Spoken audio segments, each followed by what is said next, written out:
Chapter 421. In the parking lot, there were all kinds of vehicles neatly arranged in three-dimensional frames. They were densely packed. In fact, apart from the first and sixth floors of the underground parking lot, the rest belonged to the field of mechanical automation. Only technicians and maintenance personnel could enter. The space here was narrow, and the deep blue walkers couldn't fully display their abilities. It was a good rest stop. Emoluen really liked the smell of engine oil here. It made him feel as if he had returned to his youth. However, the psychological inertia of middle-aged and old people still existed. These young people in the army, Emoluen's heart was on guard before he finished speaking. "I've let you down, Senior." Tianbang walked out from behind a pillar at the back. His shadow covered nearly his entire body. Only his pupils were bright like burning flames. No matter when or what group, the individuals are always uneven. Emoluen sighed and continued walking forward. "We should be able to reach the sixth floor."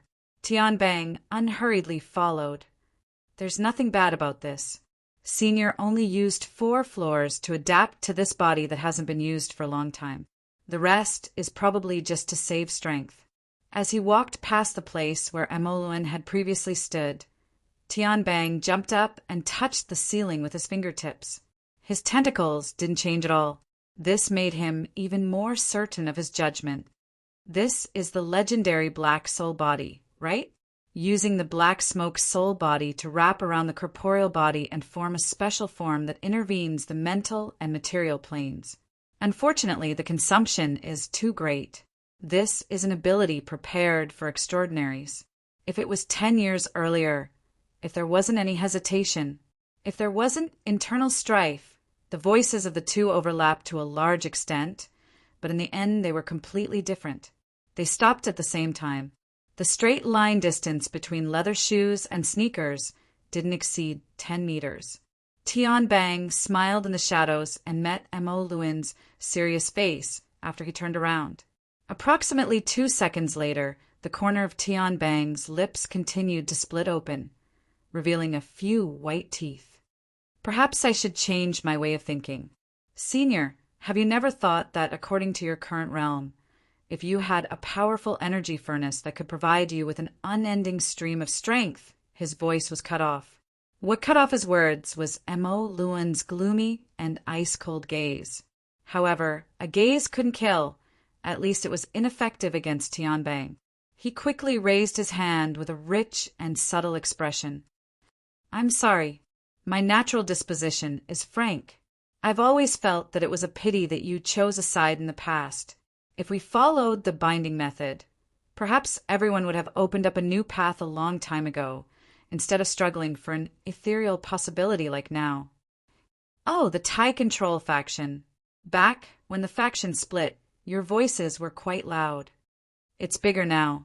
In the outer region, when Tianbang and Emoluen were talking, they didn't stop for even a moment. The frontline command center dispatched the 2 teams of deep blue walkers responsible for the underground region to urgently shift their defenses. They set up instruments and weapons and completely sealed off the entire underground parking lot. As for the resulting chaos, well, an earthquake was a good reason. The emergency evacuation of the building had begun, but to send all the civilians to safety in just a few minutes was still a difficult task that could not be completed. But this did not prevent Tianbang from making a conclusion. The current faction of restraint is no longer the same as before. The so-called orthodoxy now is also very different from the past. Senior, you're doing something meaningless, and the chances of success are close to 0. The distance of 10 meters between Tianbang and Emoluen seemed to be 1, but in fact it was only covered with a layer of dark curtain. The inside was divided by layers of steel frames, vehicles, and pillars. It was cramped and oppressive. In addition to Emoluen and Tianbang's confrontational aura, not even a bug could probe inside. "It's about to explode." Luo Nen had placed most of his energy here on the mental plane. From his perspective, the result here was even more important than the change in the Blood Soul Temple. Cat Eyes was still performing her duties as a broadcaster. She synchronized the scene from the command center to the mission window on the psychic wave network. Aside from the shared video, the window was completely blank. Everyone was already unable to discuss. The atmosphere grew more and more oppressive. It was just as Luonen had determined. It could explode at any moment. On the other hand, Renhong's eyelids were still drooping. He was chanting a secret incantation and maintaining the ritual. He was racing against time. But was he really not paying attention? That might not be the case. I'm very grateful that you didn't directly judge me as the loser. Mo Luen spat out truly meaningless words from his mouth. He felt that there was no need to continue like this. He unbuttoned his formal suit and loosened his cuffs. He stretched out his arms a few times. I have a general idea. Oh! Allow me to release a map cannon. The greatest problem of today's youngsters, or perhaps I should say the generations after the war, is that they believe they control everything. They don't understand fear. He took off his shirt as he spat out the last word. His sleeves fluttered, and the fluttering shadow instantly transformed into a black mist that was even denser than the current environment.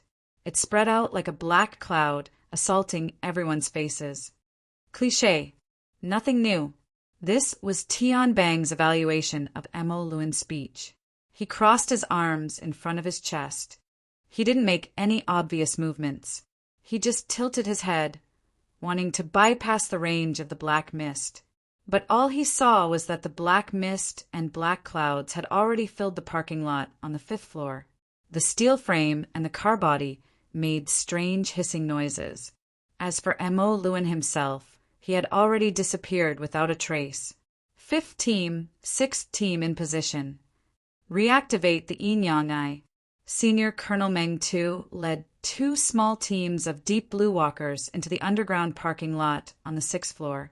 He was Tian Bang's assistant in the Special Forces Brigade. He was responsible for commanding the enemy.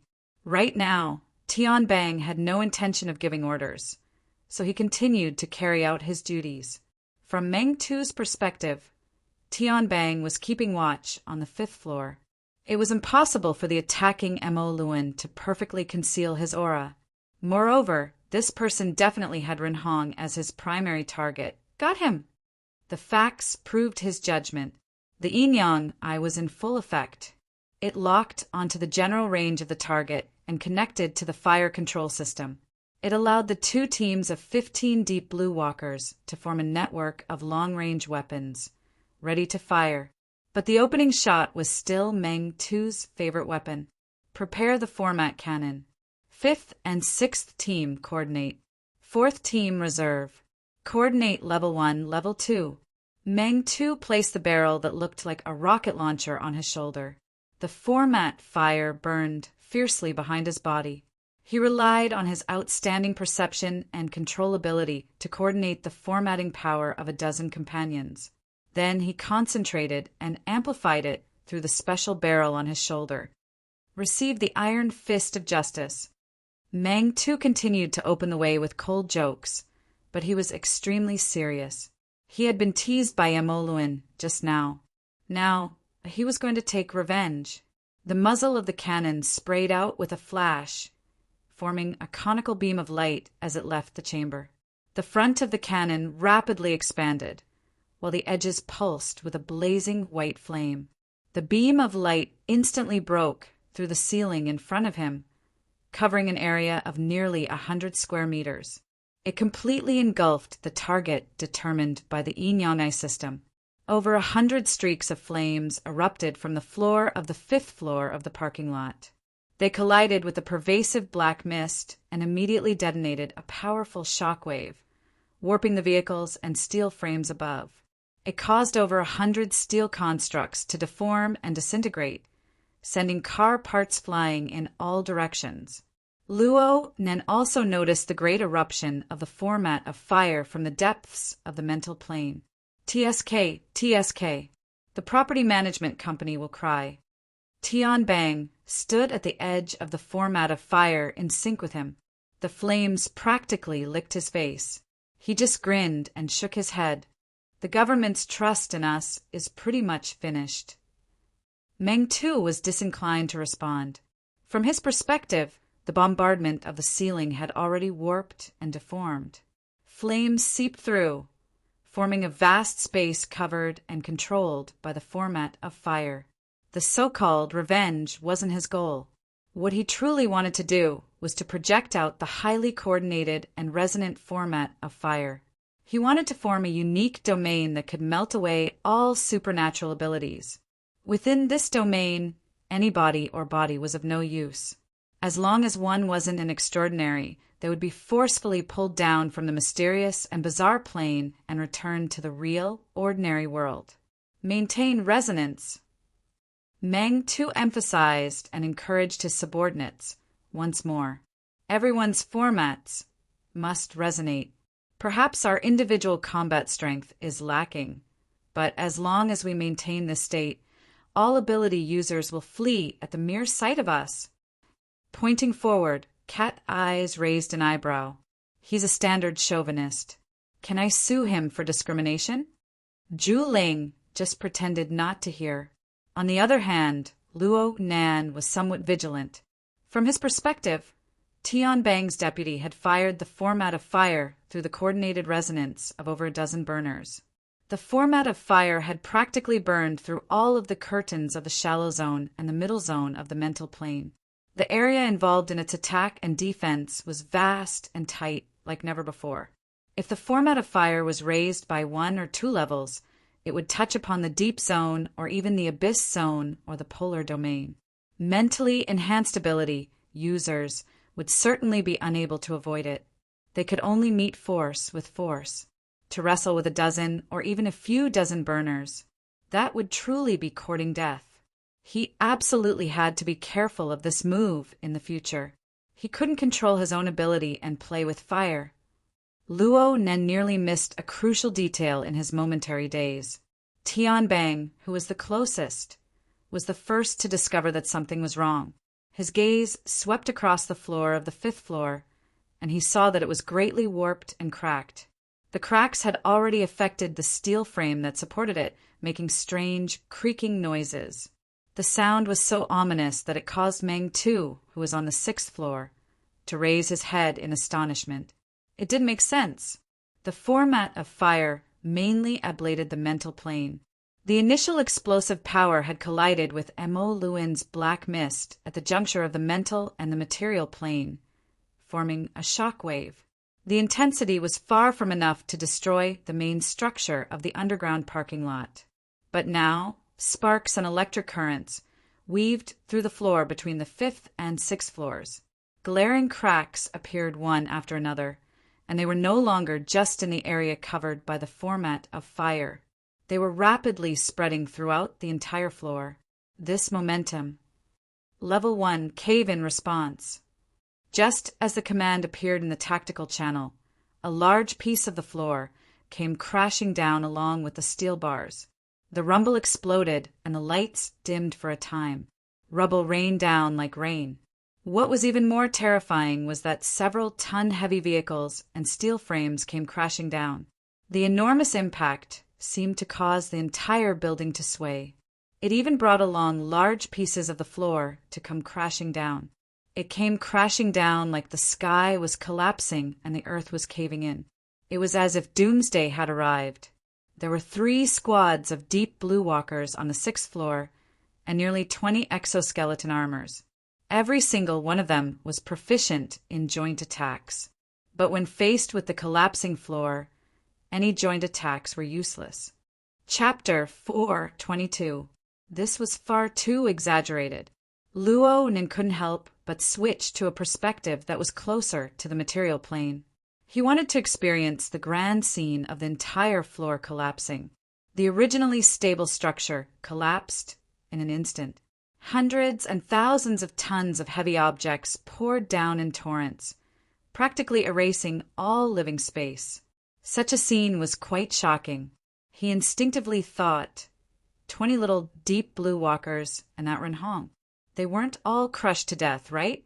Oh, it doesn't seem that easy. An explosive rumble shook the 10-ton steel frame, and the fixed body of the car were sent flying. Deep Blue Walkers Team 4, who were responsible for the protection mission, appeared with Rin Hong in the center, covered in dirt and grime. The 6 Deep Blue Walkers were able to maximize the use of their exoskeletons in the critical moment just now. They also borrowed the large falling steel frame to prop up a safe space. Such an astute and effective response was worthy of applause and praise. However, 2 Deep Blue Walkers of Team 4 fell to the ground in a short few seconds. Their auras rapidly weakened. The frontline command center received a message at the same time. Strong 3 and Strong 5 of Team 4 have been injected with Thunderfire, requesting the use of inhibitors. Permission to immediately use inhibitors. Privileges have been unlocked. Injection complete. Medics will arrive in 45 seconds. Please open up the passageway ahead of time. Let's not talk about the price and chaos on this side. The blood-red light still existed in the center of Team 4's defense. However, the light swayed and scattered. Blood overflowed from the corner of Ran Hong's mouth and nose. His scalp was smashed and blood flowed down his forehead.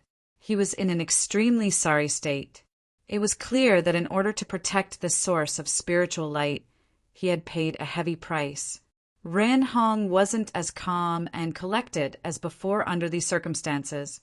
He didn't care about his injuries at all. He just spread open his arms and did his best to gather the light. At the same time, he roared in a low voice, "Give me time! I need time!" Tian Bang was already pouncing toward Nagua before Ren Hong's roar could ring out. He also believed that Ren Hong would be Mo Luan's first target, not to mention anything else. Just the destruction of the shepherd's privilege transfer ceremony was a tangible result for the Blood Flame Orthodox faction. However, Tian Bang didn't expect that Mo Luan would actually play with such a large hand. He directly caused a floor of the underground parking lot to collapse. He relied on weight and gravity to stun the 3 well-trained Deep Blue Walkers on the spot.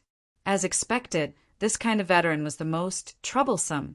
Before Meng Tu and the others could regroup, Tian Bang had to fulfill his responsibility as the chief powerhouse and commander and build a temporary line of defense for Rinhong. In the time it took to think, Tian Bang had already crossed a pile of steel ruins and approached the 4th defense line. He was about to enter it, but he felt an inexplicable chill in his heart. He didn't need to turn his head to know that there was black smoke and fire burning behind him. Mo Luan, who had disappeared at the beginning of the collapse of the building, seemed to have appeared out of thin air from the darkness of nothingness. "When did you get to the back?" The meaningless and distracting thoughts were washed away in a flash. Tian Bang didn't make a sound and still didn't turn his head. Only the format of fire burst forth from his body. Fiery smoke surged straight into the depths of the spiritual plane, suppressing the tangible and intangible impact from the other side. On the material plane, the flames and the black fog collided and intertwined on a distorted surface. A large cloud of dust rose from the ruins. Then the shock wave from the collision came. A strangle-like spirit wave tornado rose and cut the nearby steel frames and vehicle frames into pieces. At this moment, the destructive power of the 2 B+ rank powerhouses was clearly displayed. The splashing fragments of the aftermath were also quite troublesome. Each fragment was comparable to a large caliber rifle bullet. Even though they wore exoskeleton armor, they didn't dare to take a few hits. Team 5 and Team 6, who were attempting to encircle and regroup, were forced away once more. The unluckiest was still Team 4. They were practically at the center of the explosion, and they had to take care of Rinhong and the 2 wounded. The remaining 4 could only mobilize the format of fire with all their might and pull large stone slabs to use as temporary shields. They built a broken fort. Their reactions were already at their limits. The aftermath of the storm swept through several hundred square meters of space in the ruins at practically the same time. A few Deep Blue Walkers gritted their teeth and withstood the whistling sound wave. Yet another person was struck by successive fragments. He was unlucky enough to be hit in a weak spot on his outer bones. The format of fire was unable to effectively defend against it, and he immediately collapsed with a spray of blood. Rin Hong spat out another mouthful of blood behind the barrier that was leaking air and sand. The spiritual light that gushed out from the ground was abnormal. It was like pouring oil onto a fire. The dazzling radiance burst forth in an instant, nearly engulfing him. Even his priest robes began to burn without fire. Luo Nan felt like he was watching a large-scale New Year's Eve fireworks show right now. He couldn't help but want to find someone to talk to. It's truly spectacular. Cat Eyes looked at the chaotic scene in the frontline command center. She didn't respond. She maintained her restrained silence.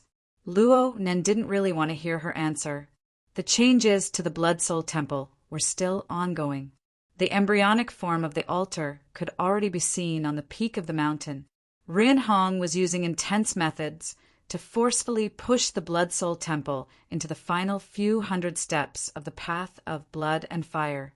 He was also seizing the authority of the number one shepherd. He was worthy of attention. However, Luo Nan was gradually getting used to the perspective of the system. Ran Hong's efforts were far from being able to pierce through the clear sky above the Blood Soul Temple.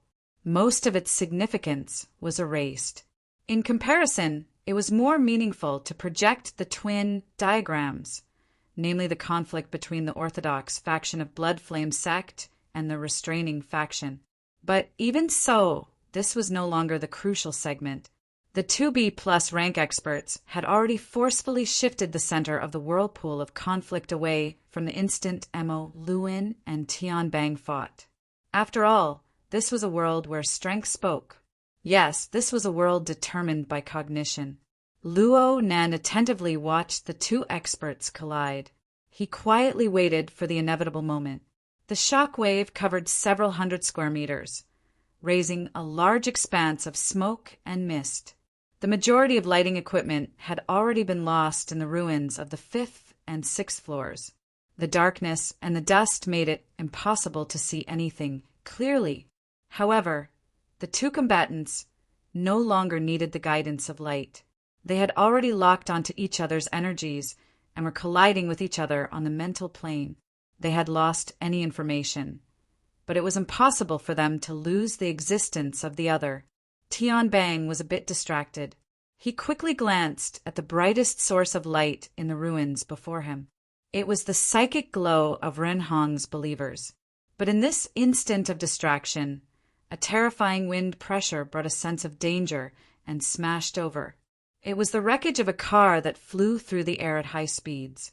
Tian Bang didn't dodge. He raised his elbow and waved his arm, sending the wreckage of the car, which was wrapped in terrifying kinetic energy, flying away. The wreckage smashed into the unsteady mountain of ruins a dozen meters away. "Senior, you're too reckless." "Really? I thought I would be the one to say those words." Mo Luin's figure was hidden. He was like a ghost. It was impossible to tell if he was mentally or physically. The black smoke and flames possessed astonishing corrosiveness. Even Tian Bang, a cyborg life form, didn't dare to directly touch them. "Huh." Tian Bang exhaled and shouted. The format of fire erected a high wall. Black smoke burned within the screen of fire that sprayed out. Yet Mo Luin's indistinct face appeared. He smiled at Su Yangyi and then vanished. Fighting and running wasn't an option. Counterattack. Tian Bang's figure instantly changed from moving backwards to pouncing forward without any delay. However, an astonishing rumble and tremor rang out once more. An enormous steel frame and car came pouring down from the ruins a second time. This might not be the 5th floor stock. The 3 floors above the underground parking lot weren't looking good either. This underground space was done for. Tian Bang came to a halt. He deeply felt that tonight's situation was getting bigger and bigger. Moreover, it had already exceeded the scope of all his plans. It was sliding in the most uncontrollable direction. At the frontline command center, the person in charge of the government's security department, who had always been willing to play a supporting role, couldn't sit still. After receiving a few calls, he couldn't help but loudly warn, "Major General Tian, this is Cloud City Water Village. It's a flourishing area where over 100,000 people reside. I repeat, this is a metropolis, not the wilderness." The continuous, large-scale upheavals definitely couldn't be concealed. In particular, the underground parking lot was sealed off, and there were sounds of the entire floor collapsing. Even the earthquake station had to make an announcement. Although they had followed the form of an earthquake warning earlier and carried out an evacuation, the contradictory elements were not so easy to explain. If this situation continued to develop, it would clearly be another Frost River reality terrorist attack. And this time, the main character was the military. The person in charge of the security department slammed the table with a bang. Tian Bang was also in a bad mood. "You're trying to throw the blame at this time." Mo Luen's mocking face flashed faintly in the darkness. Another round of cannon shots came. "That's why I said that the most fatal weakness of the post-war generations is that they take things for granted." Tian Bang curled his lips. "Last time you said they don't understand reverence." The meaning is similar, right? Senior, do you really need to play such a big game?" Separated by the steel frame and the rubble, the two began to chat. In fact, they both had their own misgivings. They were pondering over the other's strong points and weak points in order to quickly accomplish something. Right now, the distance between the two was not far. It was about the same as when they first met. They were both around 10 meters apart. Mo Luen was sitting on a piece of rubble. His back was half bent, and his elbows were resting on his knees.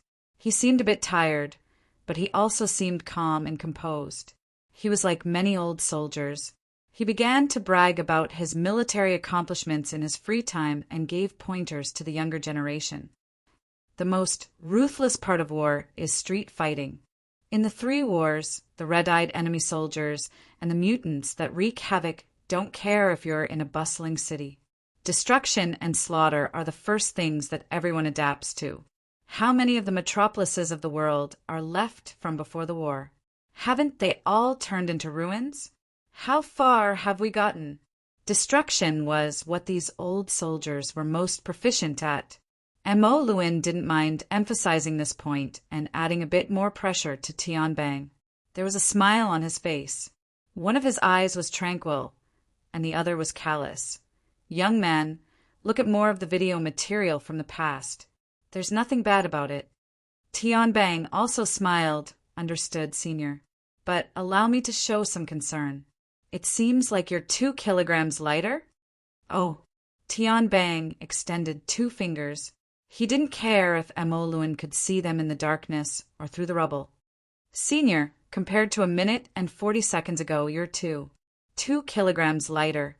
It's normal to lose weight in high-intensity battles, but this extent is too great." And then, Chapter 4:23. Facing Tian Bang's question, Mo Luen patted off the dust on his shoulder and answered, "If your weight is lower than 40 kilograms, you can more or less help me collect my corpse. But it doesn't matter. There are definitely people who are in a worse mood." As soon as he finished speaking, he roared, "Mo Luen!" The voice came from Ren Hong.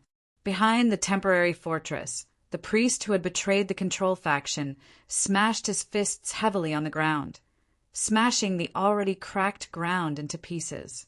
However, the spiritual light that was burning like a bonfire in front of him turned into smoke, and there was no follow-up. Tian Bang was fine, but his deputy, Meng Tu, who was rushing over, felt as if his head had been hit by an invisible hammer. The ritual was destroyed when, under Mo Luen's body, was a relatively flat front cover of a vehicle. It was just that there was a slight incline and it was leaning forward.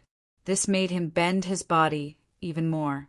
The ceremony requires attitude, and the result is a race against time. That's it. It's still early. Ran Hong's hoarse voice echoed in the ruins. "It's not over yet." Emo Luen exhaled and faced the steel frame ruins in front of him. He laughed softly and said, "Yeah, you're actually a shepherd, but the nourishment you've secretly collected all these years has already been poured into it. I am willing to sacrifice for the Blood Soul Temple." Ren Hong's breathing became more rapid. He raised his hoarse voice. "As long as the Blood Soul Temple is here, and I am here, I have not failed. I am the true defender of the Blood Flame Will." Emolyn shook his head. "As long as life exists, the Blood Flame will exist. It never needs to be defended. What we need to defend are the laws and wisdom that we communicate with the Blood Flame Will." "Hee. Emolyn, are you preaching doctrines to me?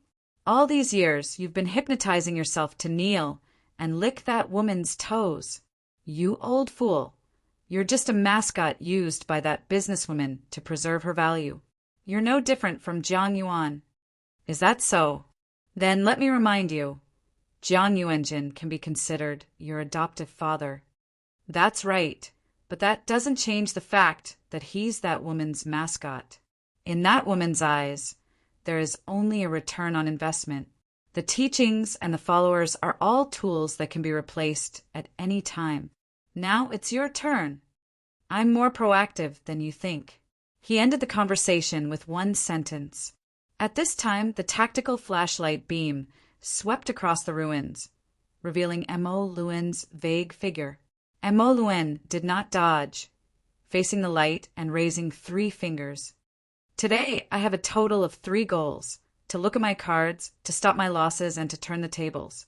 I'm too old to think too much. I can give myself 100 points for completing any one of them. I'm already considering the possibility of exceeding the quota."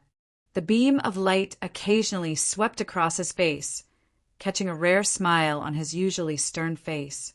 Through the gap between the steel frame and the car, Tianbang saw this scene and stared at it. 3 seconds later, he looked away and looked. And Lin Tian Luanjing's. His gaze pierced through the darkness, and he saw that the outer layer of his hoodie and the inner layer of his t-shirt had been charred black.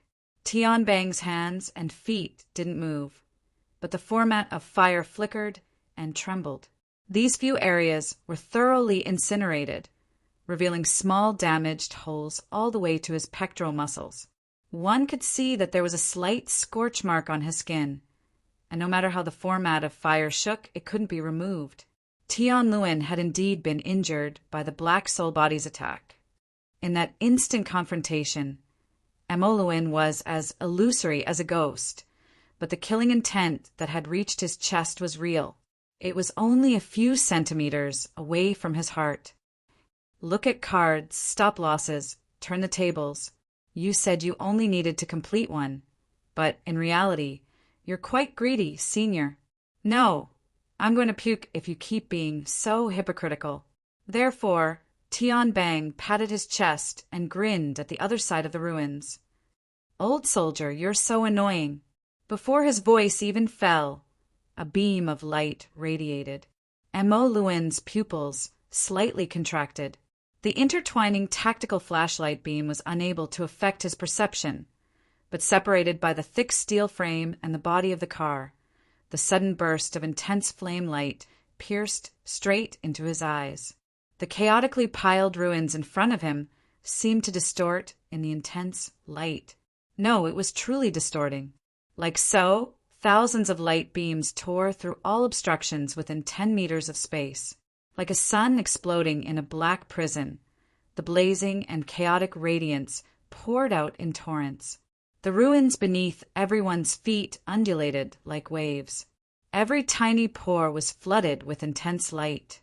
The tens of thousands of square meters of ruins were as bright as day for a time. It had been a long time since Emo Luen's eyes had felt sore, but now he instinctively half-closed his eyelids. His black soul body also twisted the boundary between spirit and matter with all its might, weakening the instantaneous burst of intense light as much as possible. At this moment, a strange chi-chi sound scattered through the ruins. The black smoke wrapped around his body flowed out at the same time, including his aura that had always been united as one. This obliterating power and the domain constructed by the format of fire had been famous for a long time. Format domain. Legend had it that the ability closest to extraordinary was able to reformat almost all extraordinary powers. Under normal circumstances, 5 to 7 tactical teams of Deep Blue Walkers were often required to join hands in order to achieve this. Tian Bang had used his own strength to complete the setup. He hadn't even worn an exoskeleton armor. It wouldn't be an exaggeration to judge his strength as AB+ rank. The opponent has revealed his cards. Mo Luin tried to turn his body into nothingness again in order to avoid the frontal assault. In the past, he could change in the blink of an eye. But now, under the cover of the format domain, the operation of his black soul body was also affected. There was a clear stagnation. Forcefully changing would only lead to unpredictable consequences. With a thought, Mo Luan formed a seal with his arms, covering the vital parts of his face and chest. He assumed the most thorough defensive posture. This was the judgment made by his 50 years of fighting instincts. His beating heart and boiling blood were already enough to prove that a crisis was imminent. He didn't need any more reasons. In the next moment, Tian Bang's undisguised malevolent eyes appeared in Mo Luin's blurry vision. He pounced. Just like in the last round of confrontation, Mo Luan had gotten close to Tian Bang. Tian Bang had now instantly pulled the distance between him and Mo Luin to nothingness. He was too close. What was completely different from the last time was that Mo Luin's black soul body was severely restricted under the cover of the format domain. He had to first forcefully distort and destroy the domain's effect before he could erupt. No matter how hard his fist was, it would lose its impact force after passing through a dozen or so layers of sponge cushions. Fortunately, after Tian Bang had set up the format domain, he had also cut off the possibility of using his extraordinary strength. Moreover, he wasn't wearing any armor, so he didn't need to care about the corresponding sophisticated weapons. He could only rely on his fists to do the talking. Mo Luan had completely given up on the idea of projecting his internal energy. He was prepared to use his old bones in conjunction with his well-honed skills to block Tian Bang's body of steel. But at this moment, a high temperature that could burn the soul pounced on him. It burned away the thin black mist on the surface of his body and penetrated his flesh and bones. Moreover, fire and smoke surged up on the mental plane and instantly turned into an exploding cloud of smoke. For a moment, whether it was his mental senses or his eyes, everything was covered by a monstrous bloody light. Immediately after, an expanding claw occupied his entire field of vision and smashed towards his face. Mo Luin heard a tide-like roar. Blood, blood, blood! Chapter 4:24. In Mo Luin's perception, the oncoming giant claw seemed to seize all the air between his nose and mouth. The cloud of flames and smoke on the mental plane even more so drowned out his subtle perception of the surrounding area. At this very moment, Mo Luin had already lost the initiative. His 6 senses, eyes, ears, nose, tongue, body, and will, were completely restricted and affected by the opponent. Therefore, when he heard that deafening howl, he felt the entire skyscraper tremble. Stone slabs and steel frames continued to tumble down from above the twisted ruins, as if they could bring about an even more complete collapse at any time. But all of this couldn't compare to the brilliant flower of blood and fire blossoming within the formatting domain that radiated radiance in all directions. Blood flame, willpower. This thought was like lightning, followed by a thunderous sound like a chariot being run over. It really was run over.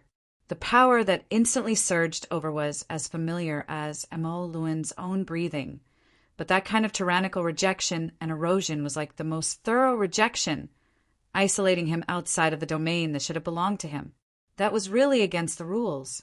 Mo Luin was somewhat inexplicably moved.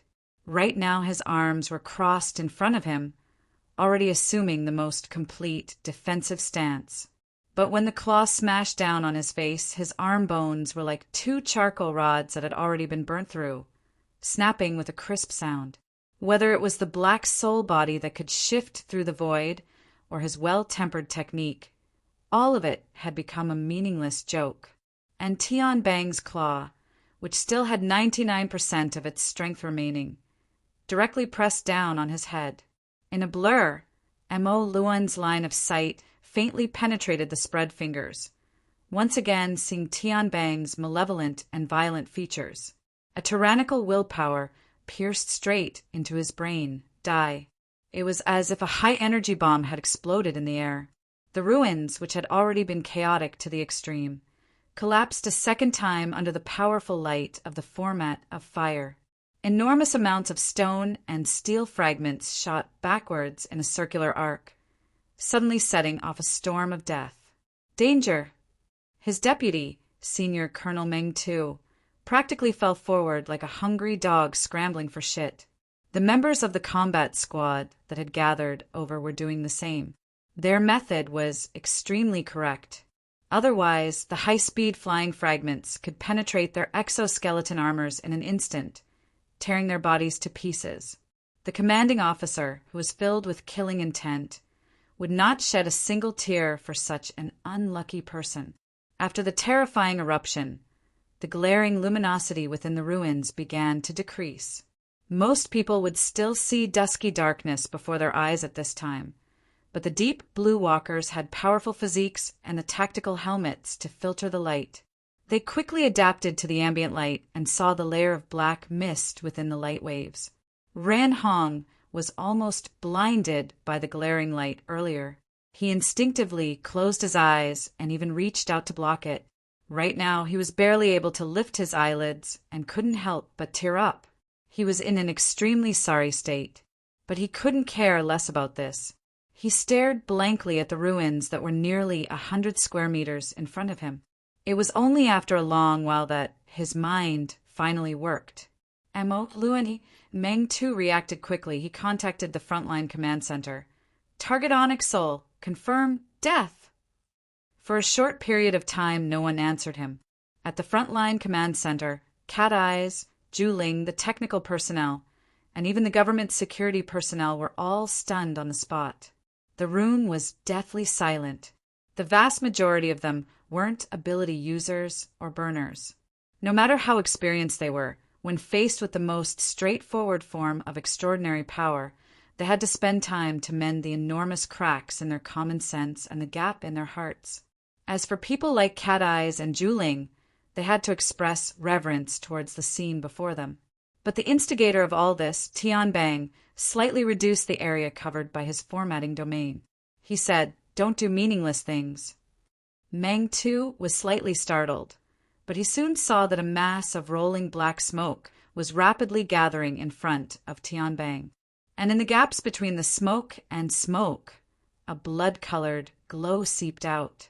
The black smoke and bloody light constructed Mo Luan's silhouette in 1 or 2 breaths of time. Then this founding elder of the blood flame order stretched out his body from the void and nimbly landed on the ground. He was about 7 or 8 meters away from Tian Bang, much closer than before. Compared to the beginning, it seemed that only the clothes on his body had become tattered. He actually dodged that attack just now. Meng too felt that this result was even more difficult to accept than the super destructive power Tian Bang had displayed. Previously, he clearly saw Tian Bang's claw, strengthened by the will of the blood flame, strike Mo Luan's face solidly. Tian Bang wasn't surprised. He stood very casually. For the sake of comfort, he even stuffed his hands into his pockets. He was like a pretentious celebrity or a shoddy and low-quality ruffian. He grinned and said, "I flipped the cards. Right now it's 200%, right?" "Hey, you can say that." Mo Luan slightly curled up his 10 fingers and exercised his elbow and wrist joints. The arm bones that were shattered during the collision were magically restored, but his complexion was even paler. Even as he stood, his body trembled slightly. Only his smile could be considered relaxed. But for someone as solemn as him, a smile was a kind of abnormality. Ever since the 100% began, he had always been this abnormal. However, he still looked at Tian Bang with extreme seriousness. It seems to be an amazing invention. Yeah, but I didn't scare you. It's really boring. Who said that? If I still had a heart, it would have broken my throat and flown out by now. That's true. Tian Bang took his hands out of his pockets and assumed an offensive stance. This was the first time tonight that he had been so formal. I was going to ask you how much weight you lost, but now I don't have to think about it. What did he mean? The people who were paying attention to this battle had similar suspicions long ago. But the society had the advantage of having a secretary with extremely outstanding insight and knowledge to interpret the situation. Mr. Amoluan used the black soul body technique to completely ignite his fleshly body and undergo an irreversible power catalysis. In a sense, he's already dead. What's left in the world now is only his shadow and will. That's a lie. Just like that. If he doesn't do that, he doesn't have any chance of defeating Tian Bang, a superburner that is infinitely close to becoming an extraordinary. The communication at the mission window had yet to end. The radiance of the formatting domain had already spread out once more. Compared to the previous eruption, its radiance was much dimmer. However, the radiance was restrained and condensed to the point of substance. It was relaxed and at will. Just this pinnacle of control caused all the burners present to be willing to offer up their knees in exchange for a moment of possession. And this was only a part of it. At the same time that the formatting domain spread out, Tian Bang's exposed skin was covered in a layer of bloody flames. The scorching and burning flames leaped endlessly, as if they were spurting out from the pores of his entire body. Chapter 4:25. Whoosh! Luo Nan suddenly jolted up from his bed. He had just taken a shower, but his body was already covered in a thin layer of sweat. This was the result of being startled. Cat eyes and the human-faced arachnid's clairvoyance perspective clearly displayed the scene within the ruins. At this moment, the world with Tian Bang at its core was clearly divided into 3 layers by the blood flames and the format of fire.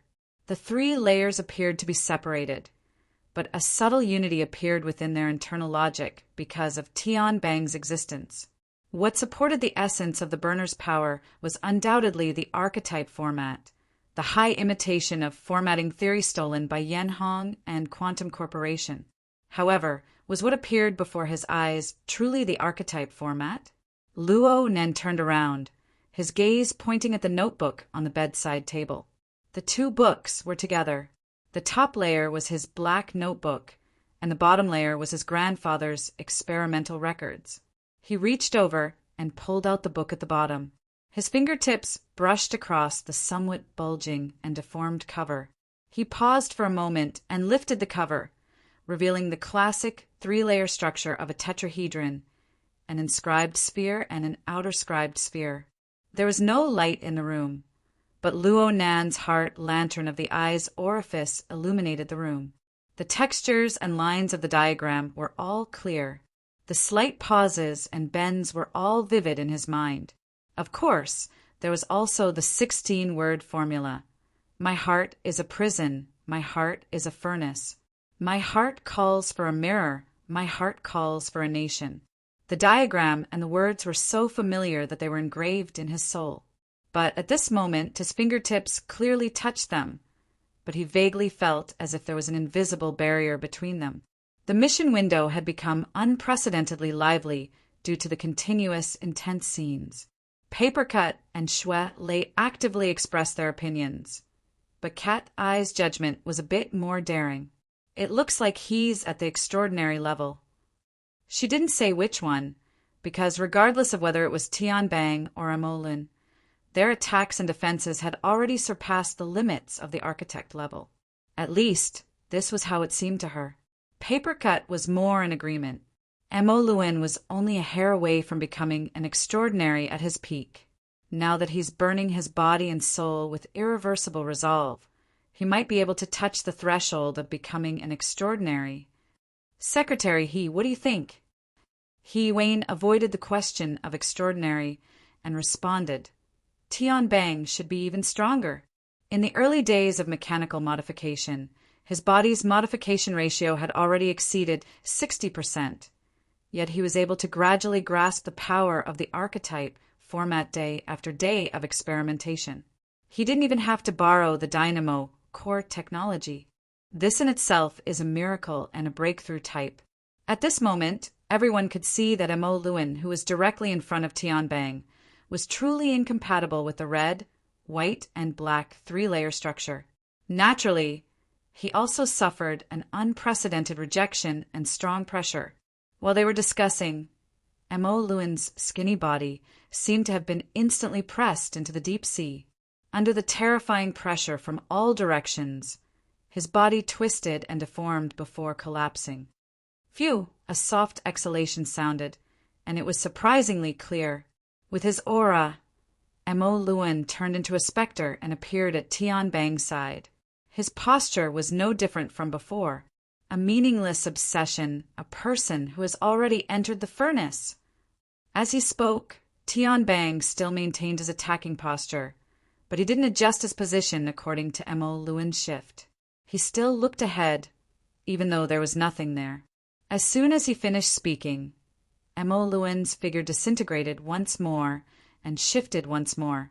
However, as long as he was covered by the formatting domain, it would be difficult for him to maintain stability in any direction for a long time.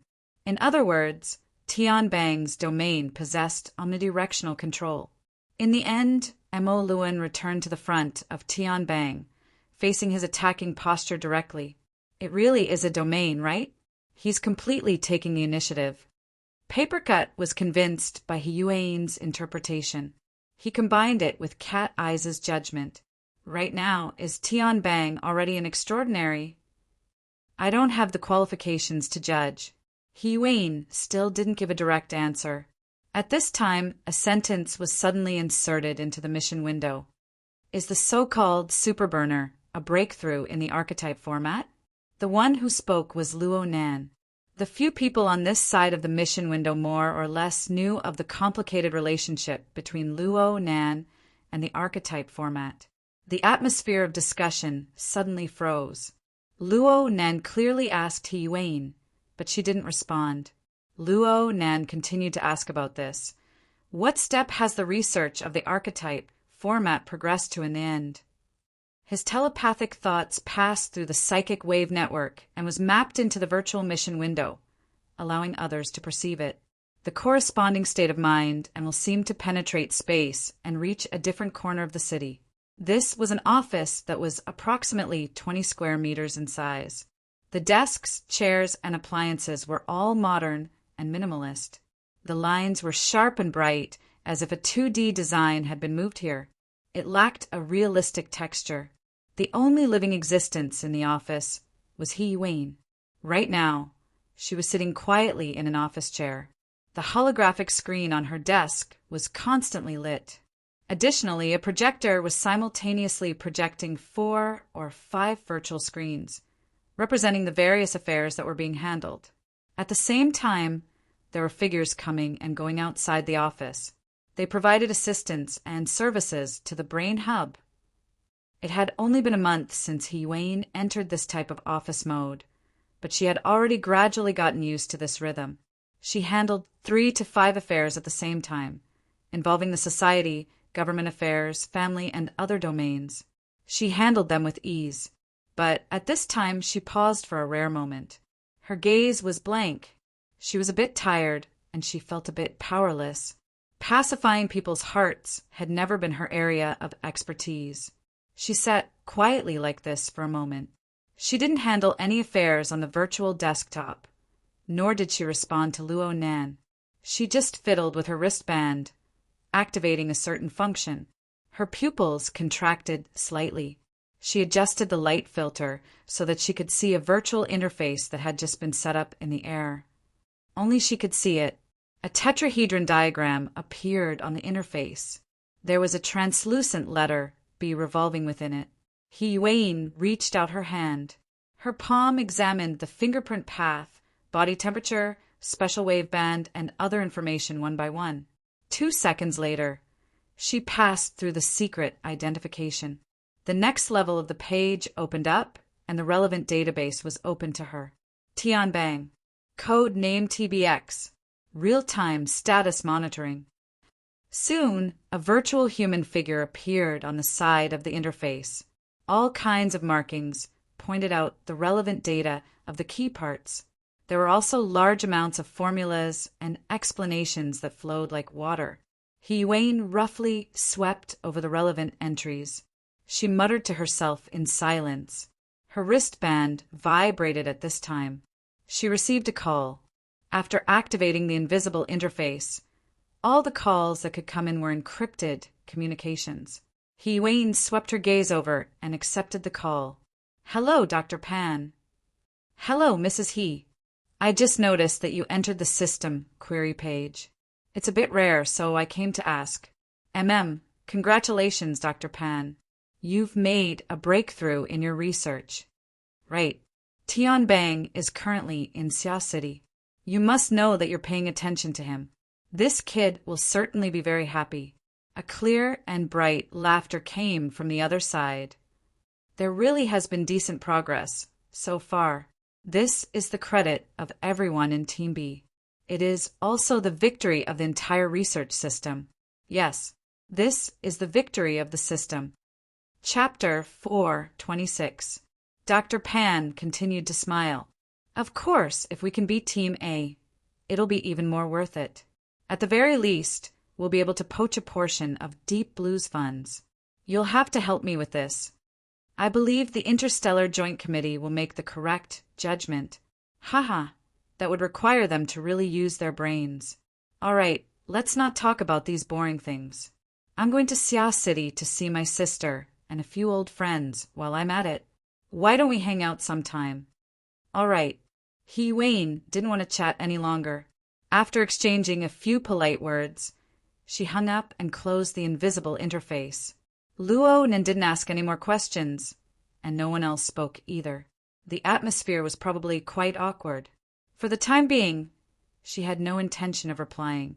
Looking at the list of matters that flowed in like a stream, Huiyuan felt a rare gloominess. For the time being, she didn't want to pay any more attention. She stood up and walked to the window. The curtain sensed her presence and opened automatically. She touched the glass lightly, and the sash moved to the side. This was a high-rise office area that was over 120 floors high. From here, one could see the bustling night scene of the metropolis of Xia City. There were splendid and magnificent lights, but there was also a boundless darkness. Just like the autumn wind blowing in the face, it swept up the hair on the temples and rolled up the curtains. It was both refreshing and cold. Huiyuan stood there, quietly watching the night. Luo Nen gazed into the distance from the window. The Nade district was to the southeast. As their contact deepened, Huiyuan's understanding of Luo Nan was constantly renewed. His impression of an ability user rookie with special talent gradually changed to a unique character with limitless potential who was constantly walking on the edge of danger. Whether it was Luo Nan's personal goals, the fields he touched upon, or the connections left behind by his grandfather and father, all of them doomed him to bear enormous pressure at all times. A single misstep and he would be mercilessly crushed. Right now, Luo Nan was more or less a bit muddle-headed. Huiyuan would rather have him stay muddle-headed for a longer period of time. At the very least, the mood of gazing at the night sky would be slightly better. Several dozen kilometers away, Luo Nan's side of the night was tranquil. The community culture of the Nade district was relatively conservative. After 10 o'clock at night, there were very few noises in the surroundings. Most people had already fallen asleep or were preparing to sleep. As for Luo Nan, it would be very difficult for him to rest normally tonight. Huiyuan still hadn't replied by the mission window. Luo Nan didn't press her any further. He just waited quietly. He leaned against the headboard and flipped the pages of his notebook. His thoughts were similar to the contents of these pages. They seemed to be constantly appearing, but there was no real meaningful information. He didn't even have the mood to pay attention to the fierce battle in the underground parking lot of Aurora Cloud City, even though it was the source of his emotions. In fact, the dim and unclear shallow consciousness had already revealed a different meaning. It was just like the mission window that had not responded. Even though he did not get a clear answer, he already had a trend. The research of the archetype format must have made great progress. This was obviously not good news for Luo Nan. As for how bad it was, Luo Nan did not know. Luo Nan closed his notebook and raised his head. What the naked eye could see was the ceiling, but his field of vision was much vaster. The battles of Aurora Cloud City had been reflected from the regions where the believers were located. The breadth of his field of vision exceeded that of practically everyone in Xiao City. But at this time, it was unable to help him penetrate the barriers of space and time and clearly see the changes in the future. Closing his eyes, the darkness might be more suitable for his current mood.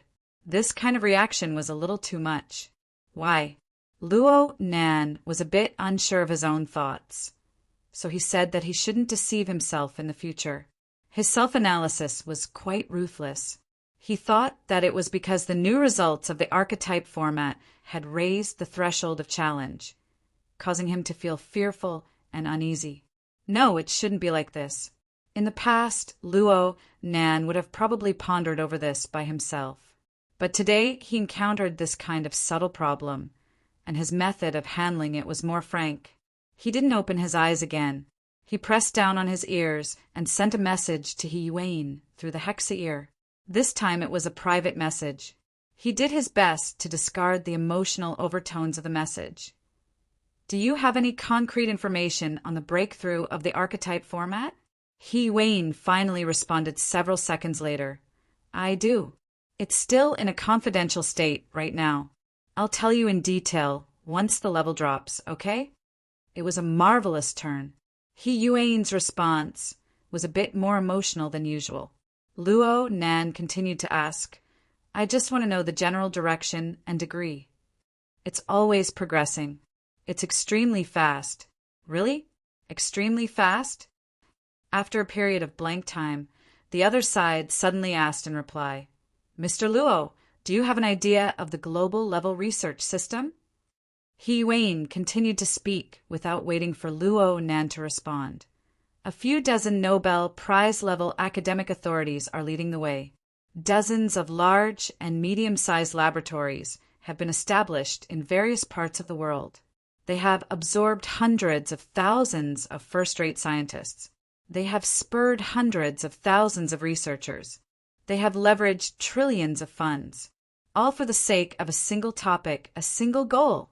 As long as it possesses a high degree of research value, it is related to the overall situation of global development.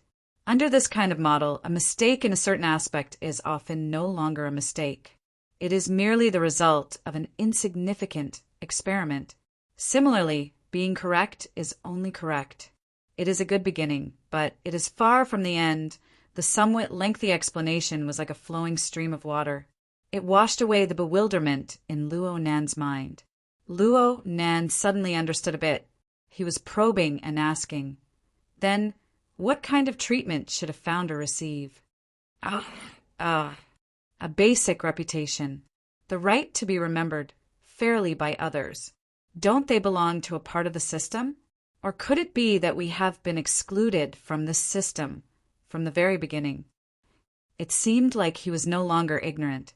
He Yuan looked calmly at the night scene outside the window, but she was unable to see the youth's face several dozen kilometers away.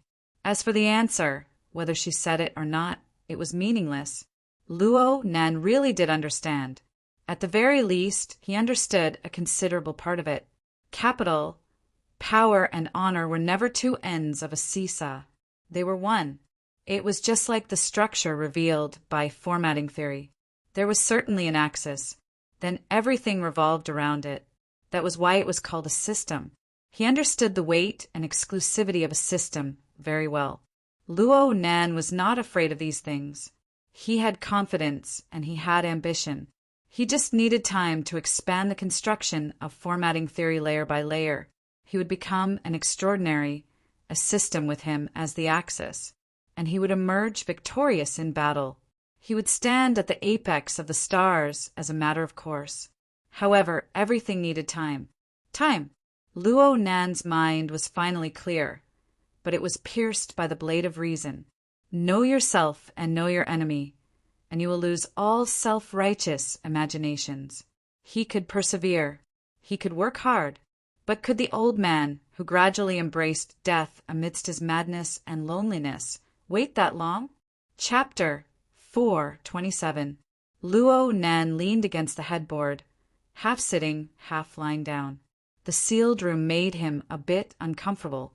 He subconsciously opened the curtains remotely, letting the night flow in. Perhaps he could dilute his gloomy mood a bit. His wristband vibrated slightly at this time. Someone had sent him a message. It was Xie Junping. Nanster, something has happened to Aurora Cloud City. Luo Nan was disinclined to reply to this sort of rotten news. He pretended not to see it, but this was more or less a reminder. It made him understand that no matter how his mental path twisted and changed, the plane of reality would not change because of his will. Things would proceed as they should. Aurora Cloud City, including Cloud City Water Village and a large residential area, had indeed entered emergency evacuation mode. Whether they were players, tourists, or white-collar workers, they were all required to quickly leave this area. For this reason, the government had even arranged for large vehicles to assist in the evacuation. Various media outlets received the news and rushed to the scene one after another. In this context, the large number of car owners were perhaps the most sensitive group. Due to the existence of the Internet of Things, the large-scale vehicle damage caused by the collapse of the underground parking lot could not be hidden from people. The scene of tens of thousands of people on the building receiving the vehicle damage alarm was quite spectacular. The outbreak of this problem brought quite a bit of difficulty to the evacuation work. The government departments responsible for related matters, such as security and public security, poured out a torrent of abuse at the instigators. But so what? The underground parking lot had a 6th floor. Well, there was no meaning in talking about the floor number right now. Only the first and a small portion of the 2nd floor of the underground parking lot remained in the battle between the 2B+ level powers. They barely managed to maintain their original layout. The remaining 4 floors had practically been completely turned into ruins. There was an endless stream of shattered rocks, twisted car bodies, and steel frames. Following the whistling shock waves, they sputtered and tumbled. A normal person would die beyond recognition in less than 2 seconds here. Luo Nen watched everything coldly through the dual perspectives of the Wraith sign and cat eyes. Right now, Tian Bang and Mo Luin were engaged in a suffocating close-quarters attack and defense.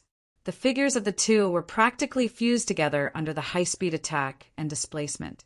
In the blink of an eye, dozens of exchanges of attack and defense occurred. Hands, feet, knees, elbows, shoulders, and even the visible and invisible energy released outwards were all their weapons. They rubbed and twisted together, forming a blood-red tornado of flames. Wherever their figures passed, be it stone or steel, everything was swept and ground to pieces. Such strength could be said to have completely broken away from the limits of the human body. People couldn't help but consider him as an extraordinary. Affected by this situation, Papercut finally couldn't resist breaking the silent spell of the mission window. He said, "My eyes are going blurry. Come over here, professional. Who has the advantage right now? In terms of body techniques, Mo Luan should be more experienced and ruthless. His rhythm is smoother."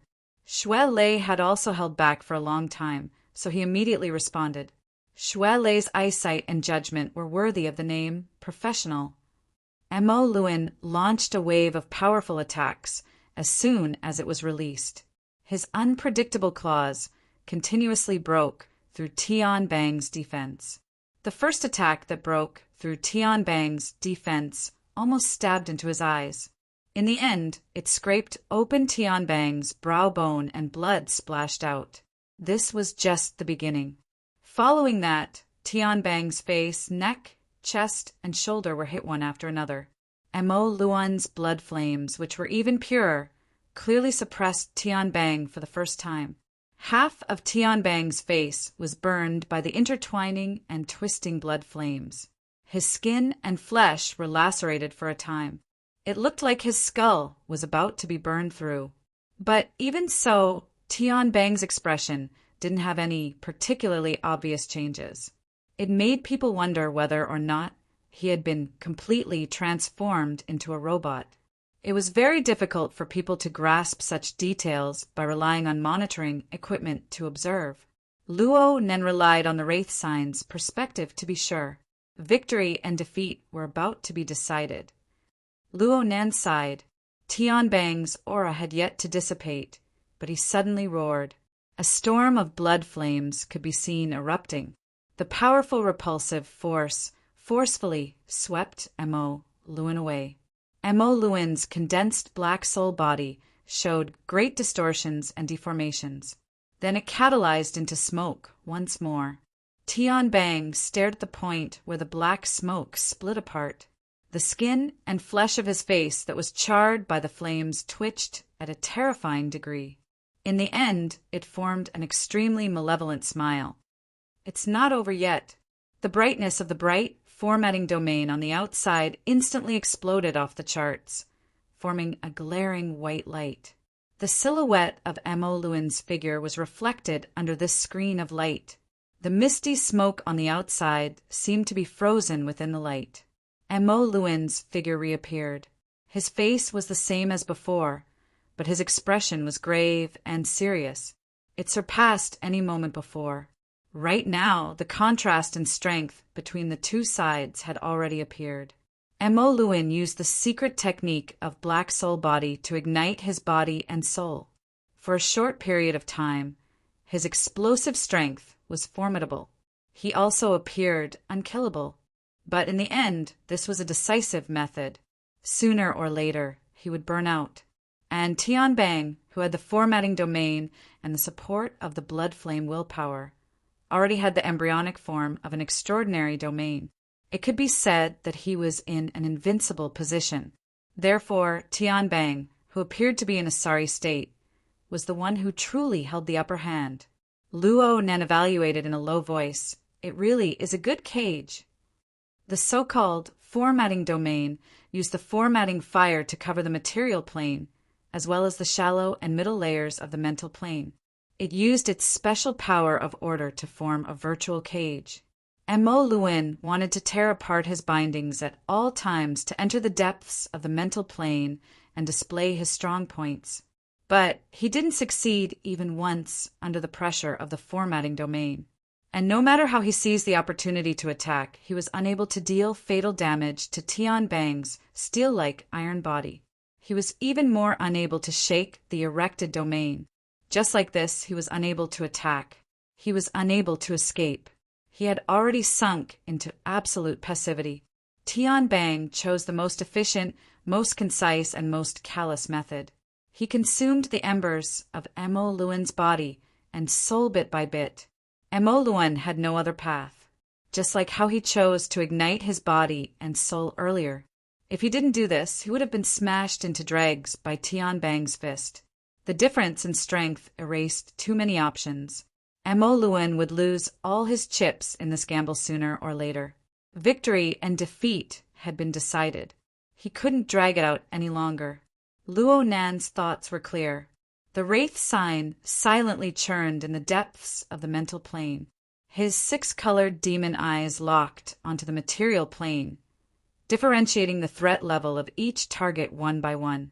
Mo Luan had been tossed and turned by bloated stomach before. The order led by the Blood Soul Temple had caused a bit of an effect on its chaotic nature. However, Luo Nan's incorporeal chains were unquestionably the #1 ruler. After the clear command was issued, the berserk chaotic element suppressed the order of the Blood Soul Temple, which lacked momentum. It even interfered with the imprints left behind by the shepherds on the Blood Soul Temple. Chapter 428.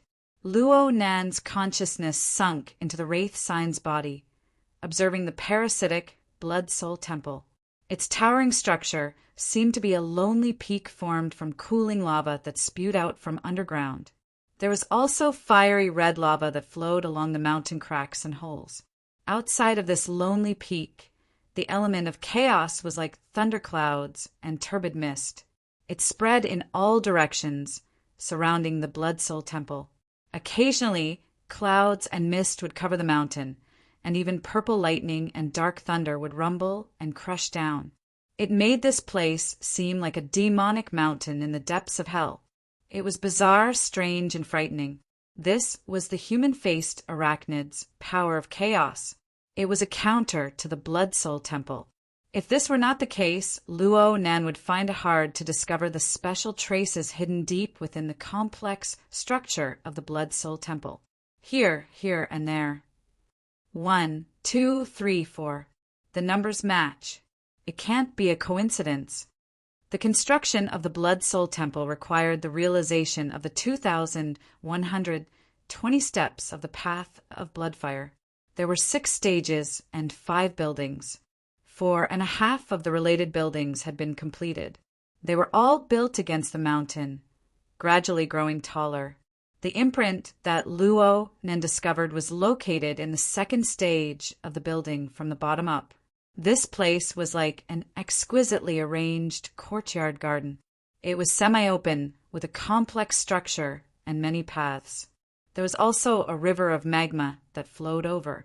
It had a very artificial tendency to complicate a simple problem, for specks of deep red fireflies wandered in this garden. They were very eye-catching even when floating above the stream of magma. Occasionally, they would be stimulated by the descending mist and mist. They were quite lively. Luo Nan felt a familiar scent from these 4 dots of firefly light. He had been in contact with the core members of the Blood Flame Order of Xia City through the Wraith Sign over the past month. He felt all sorts of details and information at close range.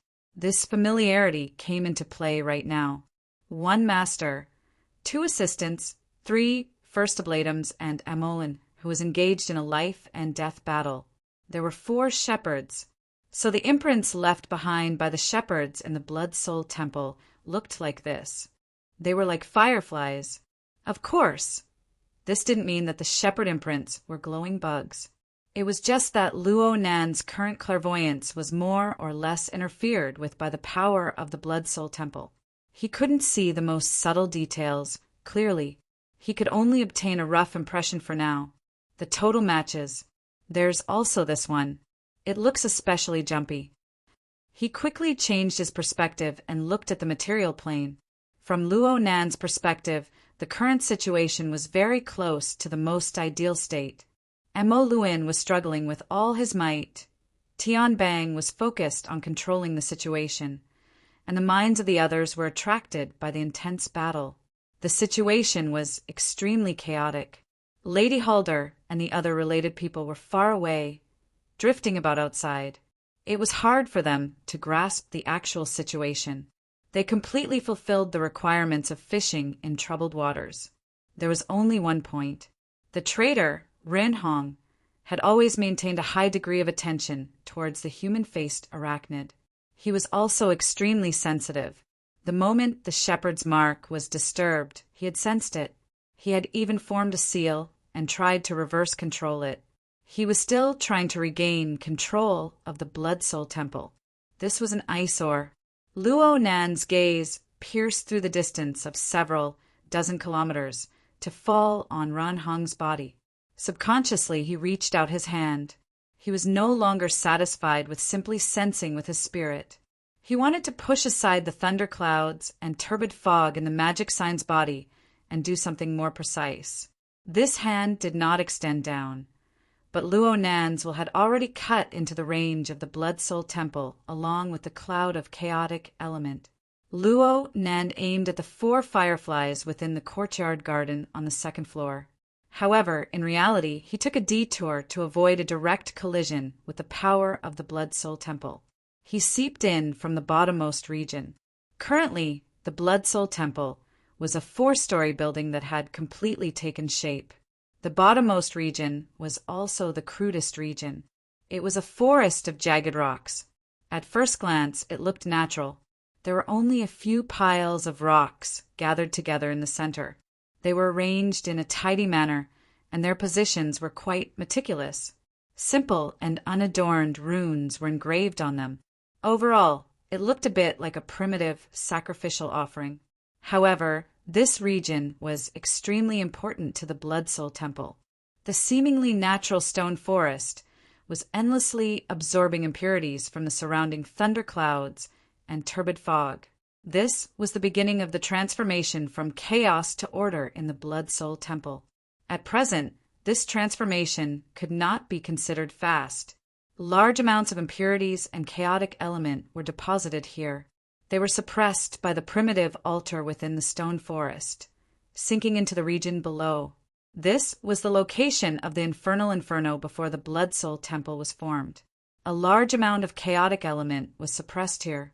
Under a special operating mechanism, the chaotic element was transformed into a surging magma lake. It was purified anew and then sent out under high pressure to become the source of flowing lava on the mountain of the Blood Soul Temple. Luo Nan's mind circled around the magma lake. It followed the order of the Blood Soul Temple and was sent up to the peak region by high pressure from the internal passageway. It spun around a bit and then meandered down along the external river. It circled around the various regions of the Blood Soul Temple before returning to the magma lake. Oh, so this is the process. Luo Nen roughly understood the basic steps of the Blood Soul Temple's continuous growth. The first step was to absorb impurities and compress the magma. The second step was to spray the magma with high pressure and send it to the peak. The third step was naturally to take shape layer by layer. However, there was no method in the current stage of taking shape at the peak. A large amount of energy was wasted in vain. Presumably, this was due to the absence of a shepherd. In this case, the shepherds on duty, like Emo Luin and Ian Lu, aside from helping the human-faced arachnid find food, were most likely in the control of the taking shape method. Ran Hong had probably fought for this kind of authority before. Now he turned his head to look at the 4 shepherd marks in the courtyard garden on the 2nd floor. Naturally, he had a different feeling. His mind traveled back and forth. It was extremely fast. Even if he followed the order of the Blood Soul Temple, it would only take a blink of an eye for him to travel around. This experience was greatly beneficial for him to gain a deeper understanding of the Blood Soul Temple. He did not have this opportunity when Emo Luin, Inlu, and the other shepherds were in place. Since this was the case, Luo Nan was not in a hurry to act. He just immersed his mind into the magma and traveled around the Blood Soul Temple again and again. Due to the complex structure of the mountain, the flow path was subtly different each time. Luo Nan was like running and drifting around the mountain. As the number of times he traveled increased, he became more and more familiar with each path. His understanding of the mountain, the layout of the buildings, and the operation of the related rules became clearer and clearer. He was already certain that of the 4.5 buildings, half of them was the altar at the peak.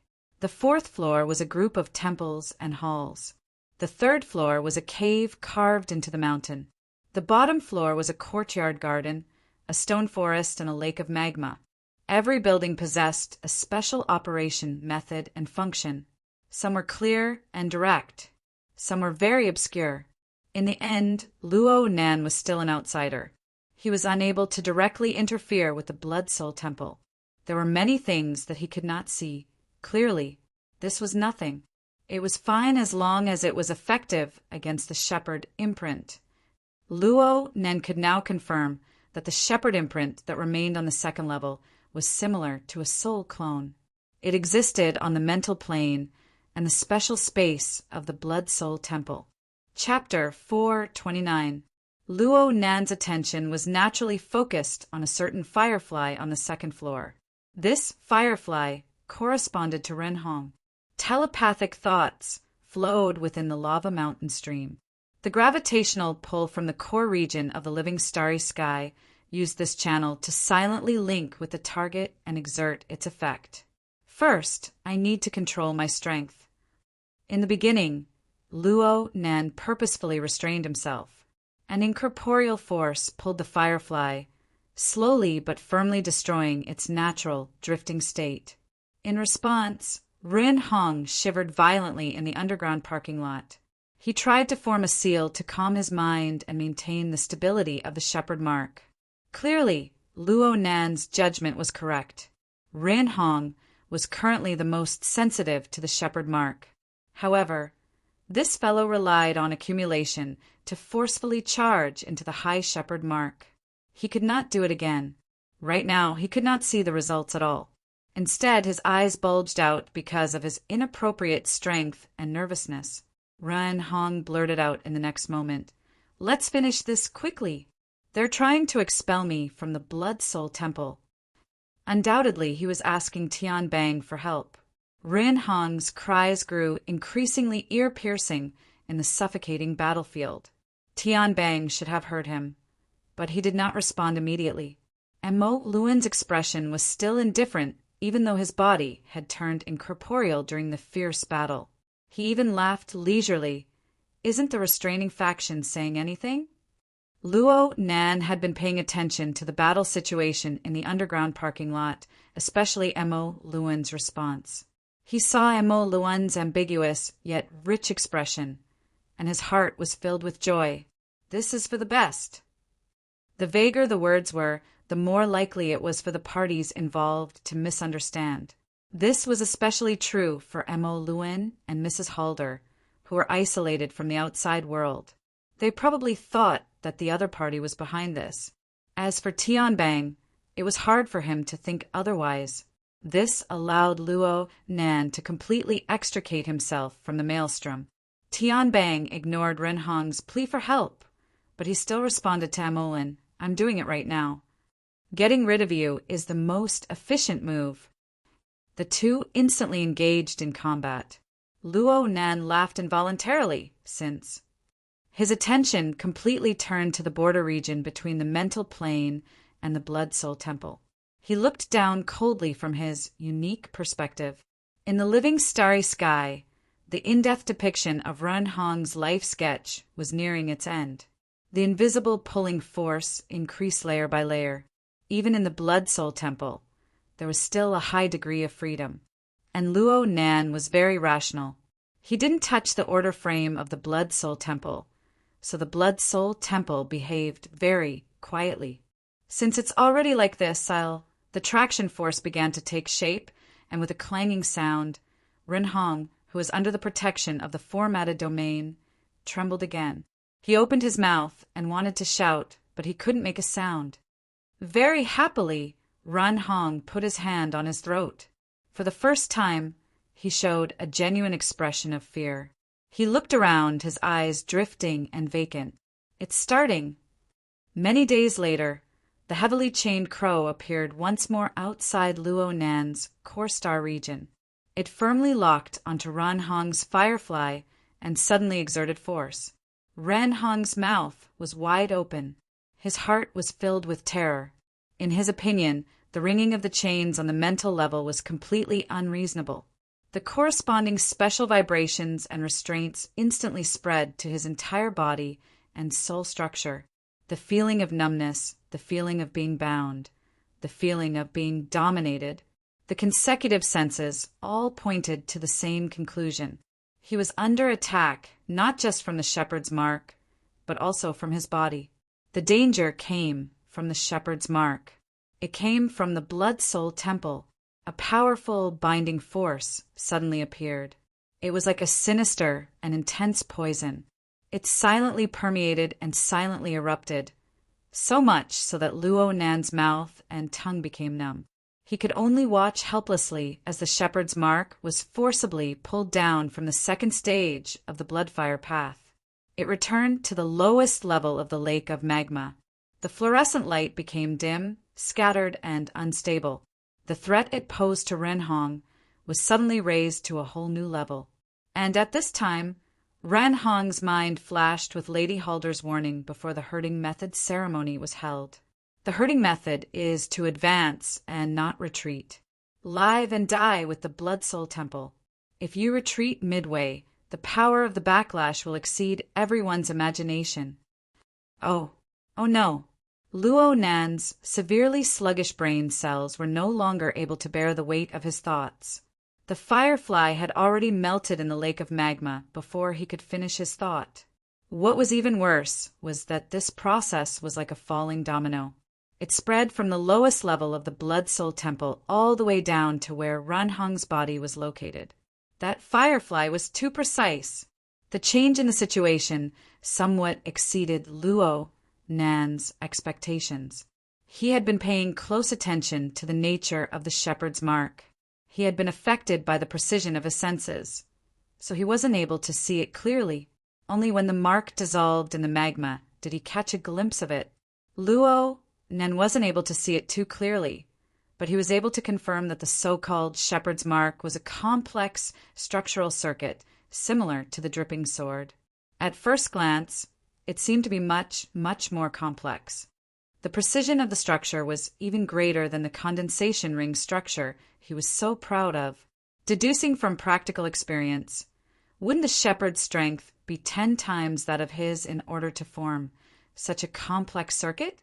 Although Ren Hong was the deputy first ablatum of the Blood Flame Order, his strength was at best between C+ and B-. It was impossible for him to reach this level. Luo Nan suddenly came to a realization when the terrifying backlash force surged back.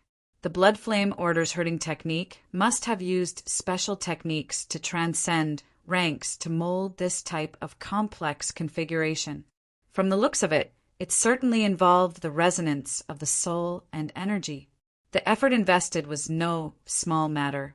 Luo Nan was shocked. This was no longer just an imprint. It was a branch of the body and soul that grew here. If something were to happen, and they weren't cut off in time, it would bring about a fatal chain reaction. Perhaps Ren Hong had a way to reduce the damage, but he was bound by Luo Nan's invisible chains. He lost his best opportunity. In the underground parking lot, Ren Hong's entire body was already frozen to death. He couldn't do anything. The invisible and traceless shackles and the terrifying backlash completely dominated his mind. The deep blue walkers protecting him finally realized something was wrong at this time. They immediately called for help. Only 2 seconds passed. Another 7 or 8 deep blue walkers arrived at Ran Hong's location, in addition to the 4th squad from before. The one leading them was Tian Bang's deputy, Senior Colonel Meng Tuesday. The group didn't say anything after they arrived. They synchronized and coordinated with Meng Tu at the center. Flames spread out and interweaved into a relatively independent region. This was a formatting domain without a doubt. It was a mystical place capable of dispelling the vast majority of extraordinary powers. It was reasonable to say that mental attacks and curse techniques would find it hard to penetrate this barrier. This was the most outstanding response Meng Tu could muster. It's a pity that the medicine isn't right. The connection between the backlash from the Blood Soul Temple and Ren Hong was much deeper and more concealed. It was a destructive force that directly acted upon the structure of Ren Hong's body and soul from the position of the polar domain. Chapter 430. Luo Nan's attention was completely focused on the Blood Soul Temple, but the most eye-catching thing on the material plane was still the showdown between Tian Bang and Mo Lin.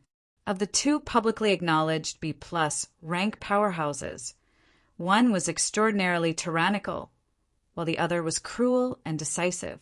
Their combat power had been greatly increased compared to normal, almost surpassing the limits of human beings. Their battle could be described as exciting and tragic, but no matter how exciting the duel was, it had to come to an end. As time passed, Tian Bang used the blood flame willpower as the axis and used the formatted domain to seal off the surroundings. Its power was infinitely close to the extraordinary domain, stripping away the advantages brought by Mo Luan's proficient body skills and the Black Soul body's void transformation. He firmly controlled the initiative of the battle and didn't give Mo Luan any more chances. Hit! As he shouted, Tian Bang punched out. The fist pressed down on the void. The blood flames and the format of fire interweaved and blended together, melting the void with a single strike. Tian Bang had been accumulating this punch for a long time. The impact could be said to be unprecedented. As soon as Mo Luan came into contact with it head-on, his figure twisted and disappeared. It was difficult for him to withstand it, and he knew that he couldn't take it head-on. Thus, he used the same trick again, intending to evade the frontal attack through shifting positions. However, his figure did not move. His body, which was still twisting and flickering between illusion and reality, was fatally restricted. He was locked in the void and became Tian Bang's living target. Tian Bang's fist came again, and Mo Luan could only block it. The first few punches were still able to resist the transforming strength, but later on, the fiercely burning body and soul could no longer hold on. Tian Bang's punches were like landslides and tsunamis, endless and endless. Mo Luan didn't have any chance to adjust as the speed of the punches made people feel despair. The bloody flames that were brought about turned into gorgeous and cruel fireworks, instantly submerging Mo Luan. And in the depths of the dazzling brilliance, Mo Luan let out a shrill howl. His spirit swept up a prairie fire. He used the method he was best at to make the final collision with Tian Bang. In the span of 1 to 2 seconds, all the detection and scanning devices were rendered useless, and some were even destroyed by the sparks from the short circuit. As the core of the frontline command center, it suddenly became deaf and blind. But the corresponding turbulence could be felt even by the deaf and blind. The blood-red tornado that rose from the ground directly broke through the floor of the first floor of the underground parking lot. Then it went up and pierced through at least 5 floors of the building, causing the walls and pillars of the Aurora Cloud capital to tremble. The building was visibly shaking. The damper in the center of the building swung back and forth, suppressing the demonic wind that came from underground. When the building regained its tranquility, Mo Luan, who was located at the core of the storm, also turned into ashes, leaving no trace. Tian Bang still had his usual smile on his face as he wiped his face with the back of his hand. The place it touched was the half of the wound that had been burned to the bone. But at this time, the carbonized skin was already covered with red and white nerve fibers, including the dermis and other skin tissues, and was about to recover to its original state. Cat Eyes noticed this detail and immediately raised her eyebrows. His recovery ability is that strong? He doesn't seem to be using much effort. At the mission window, Papercut sent a dumbfounded dog emoji. That's Mo Luan, one of the most senior elders of the inner world. Even in this state, Tian Bang is still not an extraordinary. The topic revolved around Tian Bang and seemed to want to deepen. But at this time, the result of the other side finally came to an end. Ran Hong had successfully delayed his death for a period of time. He struggled with all his strength, fighting against the invisible chains and the blood and fire lava that was devouring him with all his might. He even took half a step shakily. This was his last movement before he died. In the next moment, Ran Hong's eye sockets, mouth, ears, and nose spouted out a glaring, blood-colored flame.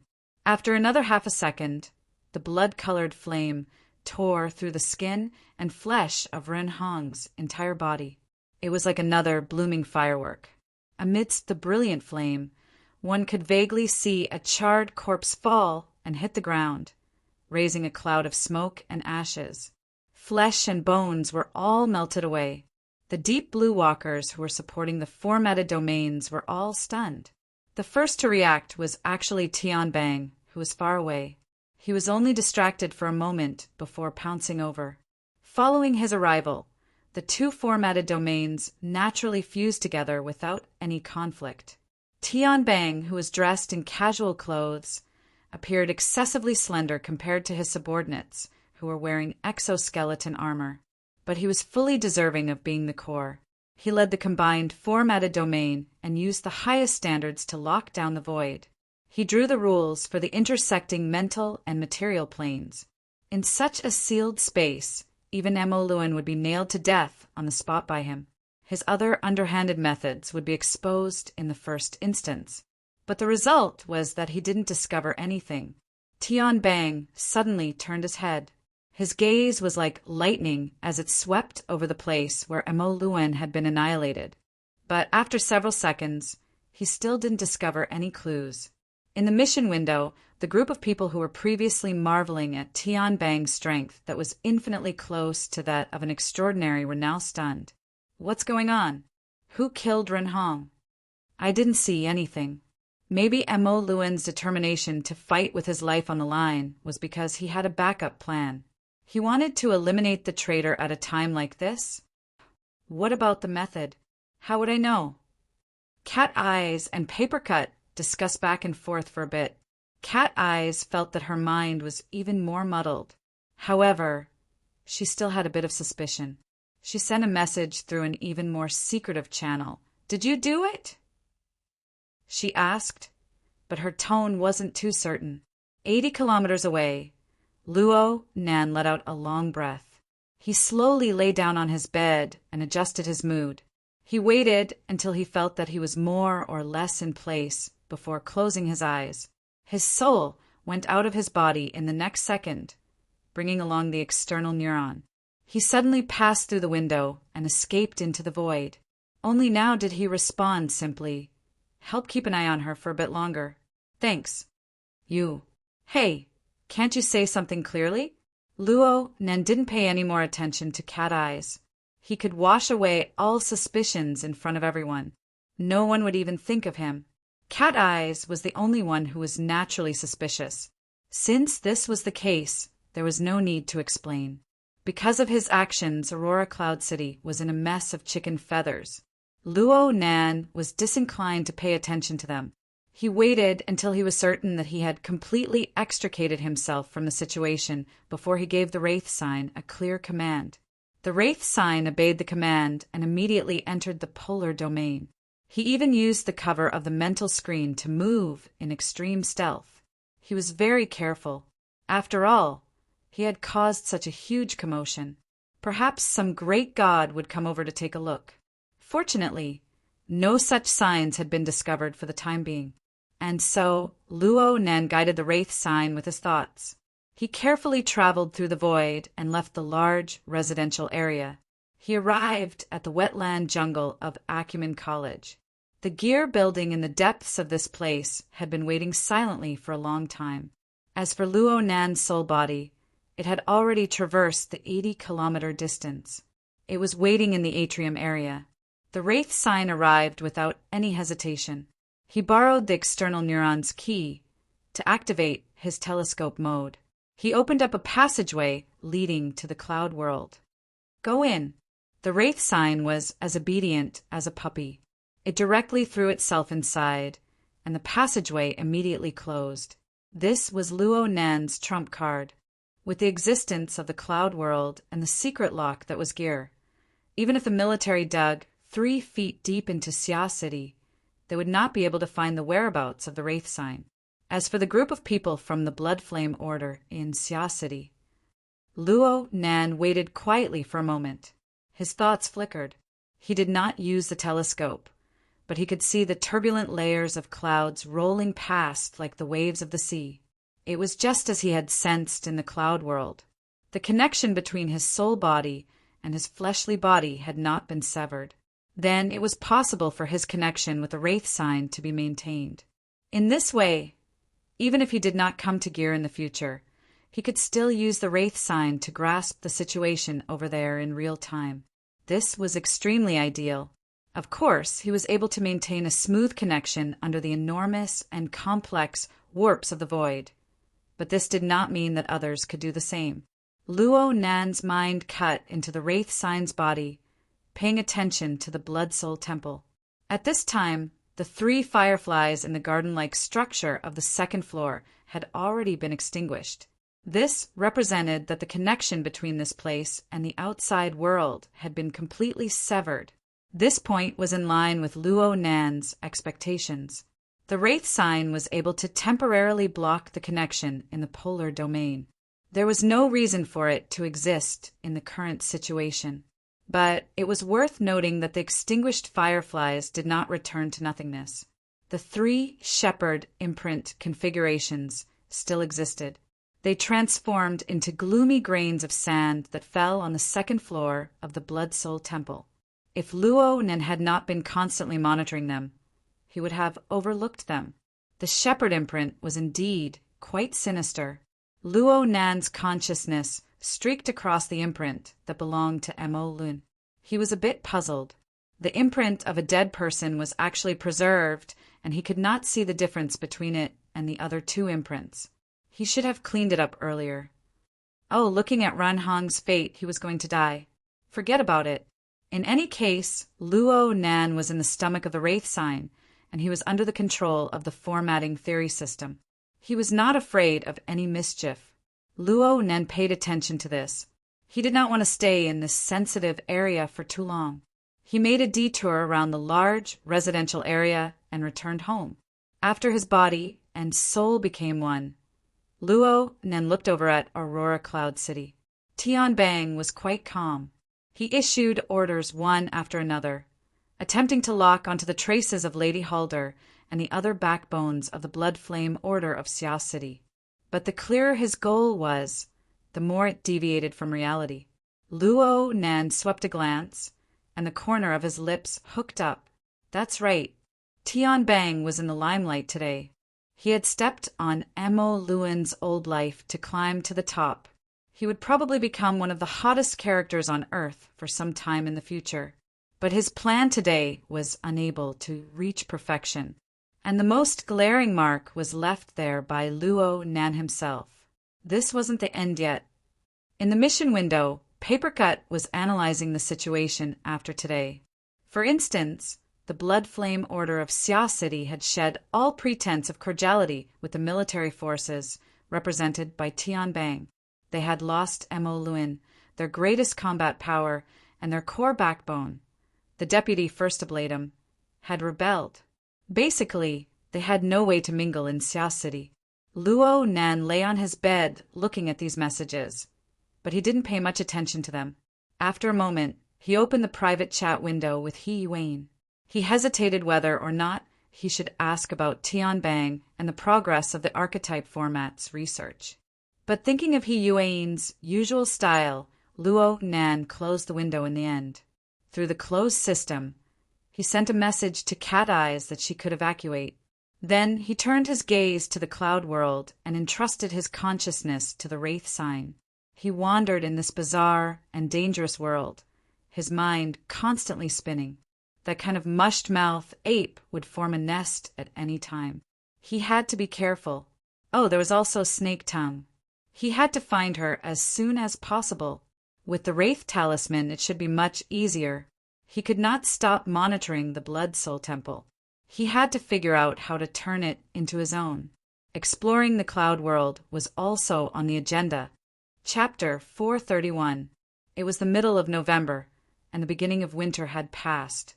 The light snow had yet to fully fall, and the weather was getting colder and colder. Xia City no longer had its name. The wind blew from the sea. It was cold and damp, especially at night. The wind could seep into one's bones. The mind study of Divine Yu Jim was originally the resting place of Jim Master Xiao.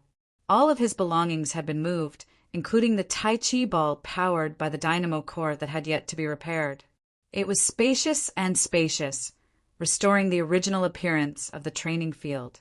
The cold wind blew in through the wide open door, making whooshing sounds. Luo Nan didn't care about this. He lay on the cork floor with his upper body bare. Sweat poured from his body like syrup, and the heat rising from his body had already formed a domain that enveloped his entire body, let alone the cold wind blowing from the sea. Even if he were to throw it into a refrigerator, the cold air inside would be melted away. The dagger he used in the fight just now had fallen to the side of his face. The tip of the dagger was pointed at him. Luo Nan tilted his head and was about to touch it, but he didn't want to move a single finger. Xue Lei, who stood to the side, was a bit out of breath at Luo Nan's ghastly appearance. The current Luo Nan was far from being Xue Lei's opponent, but after over a dozen days of beating, Luo Nan had become more and more adept at utilizing the strength and reactions of his meridian points and internal organs. Xue Lei was a bit worried that Luo Nan would make a comeback while wielding a sharp blade. Xue Lei was a bit tired, and Luo Nan was tormented even more miserably. Gym Master Xiao was the one who requested this duel, but he had already left for his new residence to tidy up. Only the two bitter youngsters were left to, consciously, practice according to the requirements. Xue Lei was certainly very obedient, but Luo Nan was more or less forced. This was because Xiao Xinyu had said some harsh words to him when they arrived at the gym in the evening. What did he say? As a cultivator, interference has never been a reason to not do well. If you want to obtain extraordinary power, you must be affected by the forces of nature. You must be countered by the entire society. If you have to find a reason, then no one under the heavens can help you.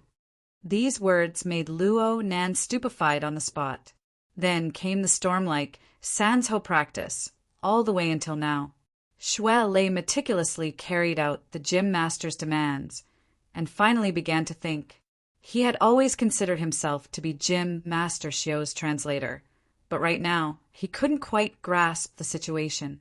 Hey, what did you do to make Gym Master so angry? Luo Nan's chest violently heaved up and down. He nearly choked out a single word, but his thoughts recovered from the emptiness brought about by exhaustion. I'm talking about impetuous. I've been busy lately. I'm distracted. Luo Nan felt tired saying another word. He closed his eyes and forcefully squeezed out the sweat that soaked into his eyes, but he was unable to avoid the feeling of soreness. This was the only reason. Luo Nan had been really busy recently. He was so busy that he couldn't split himself. Not only did he have to monitor the movements of the Wraith sign and the Cloud World, he also had to pay attention to the conflict between the Blood Flame Order and Tianbang's faction in Xia City, and he also had to complete the 3 security commissions. He had to be even more vigilant against his old enemies. Of course, he also had to train, study, and take remedial lessons. 7 or 8 items were tangled into a ball. Even if he could still manage it now, it inevitably caused some haste and perfunctory, adding a bit of impetuousness. There was a saying, if you don't train for 1 day, you will know. If you don't train for 2 days, your master will know.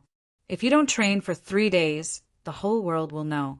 Luo Nan was pretty much in between the first and second stages.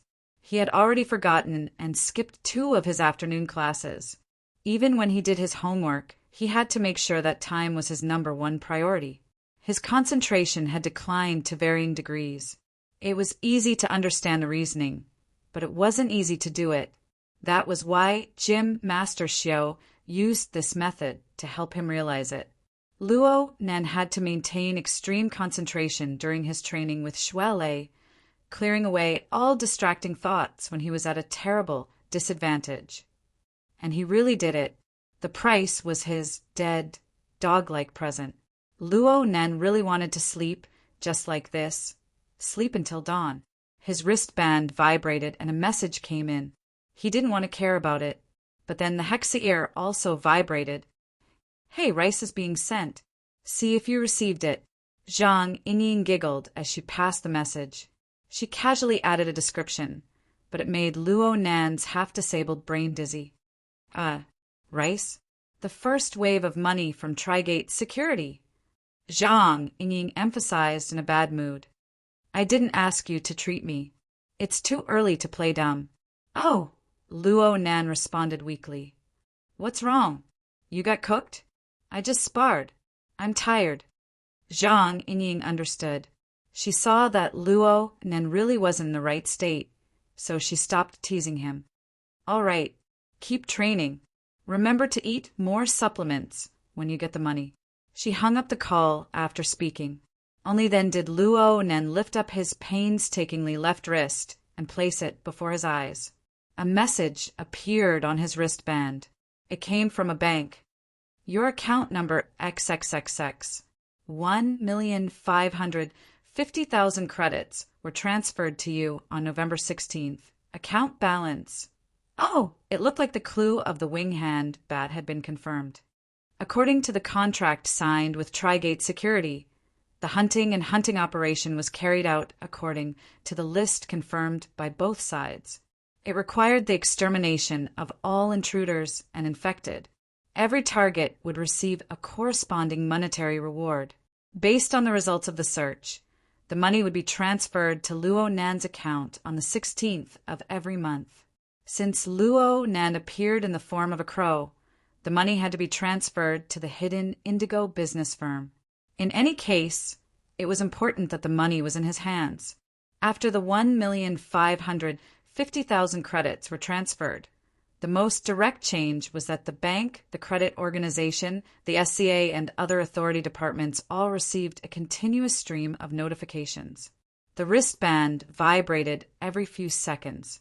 The message it sent indicated that Luo Nan's personal credit and social authority level had been pulled to the second level. In other words, he was underage and had some restrictions. Otherwise, it would have been very easy for him to enter the first level. Shui Lei finally understood what was going on from the side. He clapped his hands and laughed. "Excellent. We have supper for tonight." Luo Nan grinned bitterly. "Can you wait for me to sleep first?" Though Luo Nan said this, he laid on the ground like a corpse for another 10 minutes. The interference and transformation between the mental and material planes allowed his energy to gradually recover.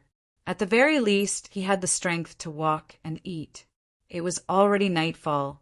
The city was submerged in a sea of light.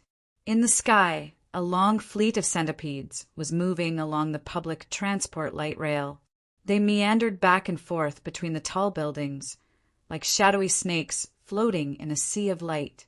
In the next moment, several segments of equal length unraveled from the back of this snake. Each segment was an autonomous flying car.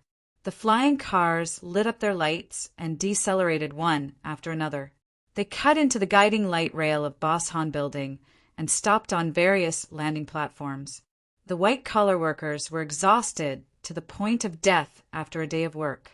They climbed into the cars one after another, enjoying the precious time of leisure on the way home.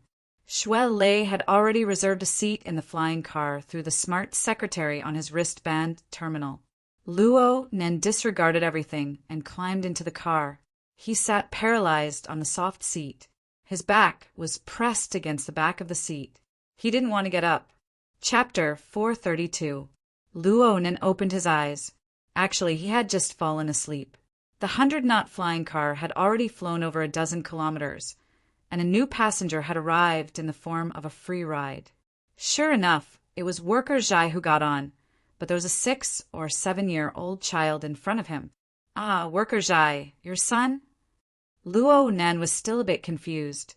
He rubbed his eyes and stood up. He was a bit stunned when he saw the child. Worker Zhai was holding the child's shoulder very intimately. The child was a bit restrained, and he looked inexplicably familiar. But when he heard Luo Nan's question, he raised his head and glared. His temperament was quite wild. They greeted each other courteously, and in the end, they all went to the spacious back row to sit down. When they greeted each other, they heard that no one had eaten dinner yet. This was even better. They immediately decided to gather together and have big moneybags Luo Nen treat them to a good meal. The car's AI confirmed that the route leading to the destination was clear.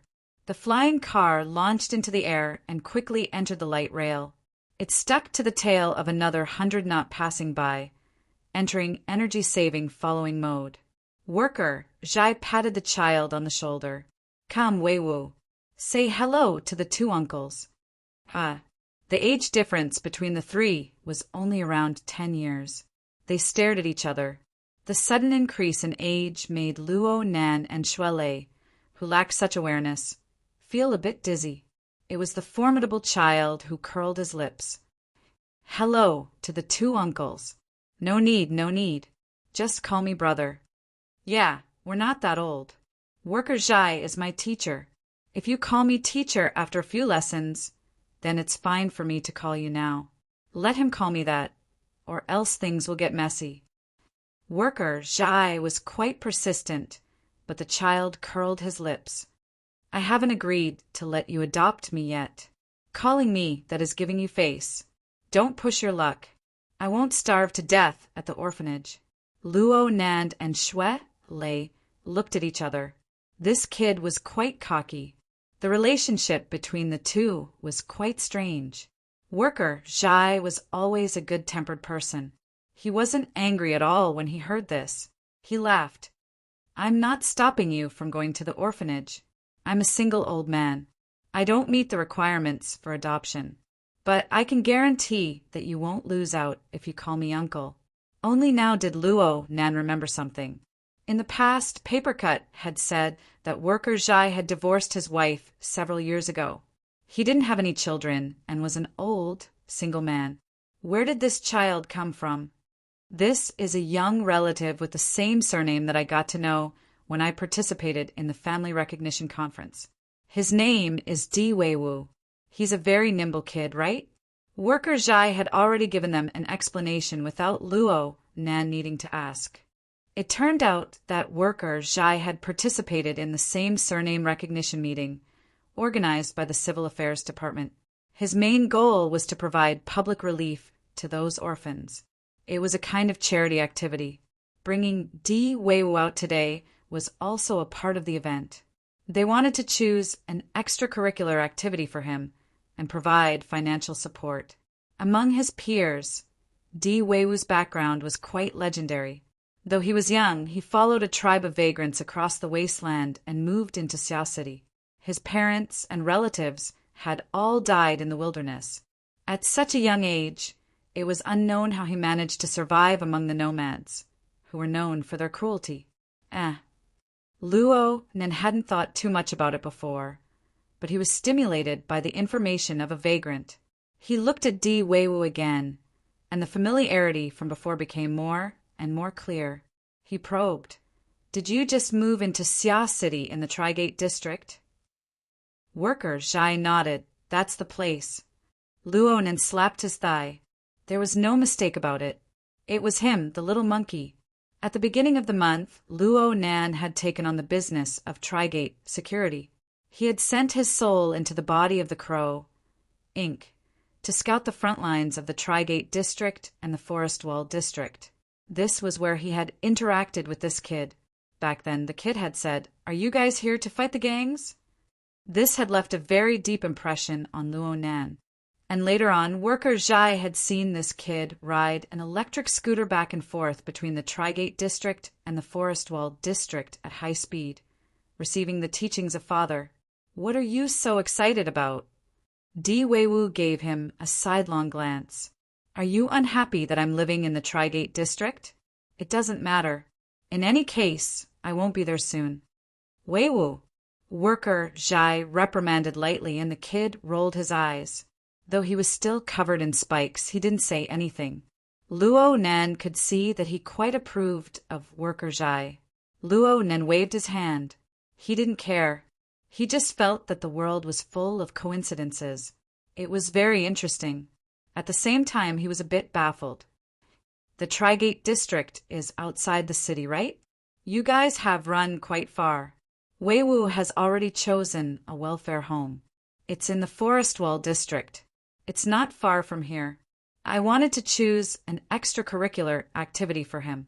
This kid is like a living monkey.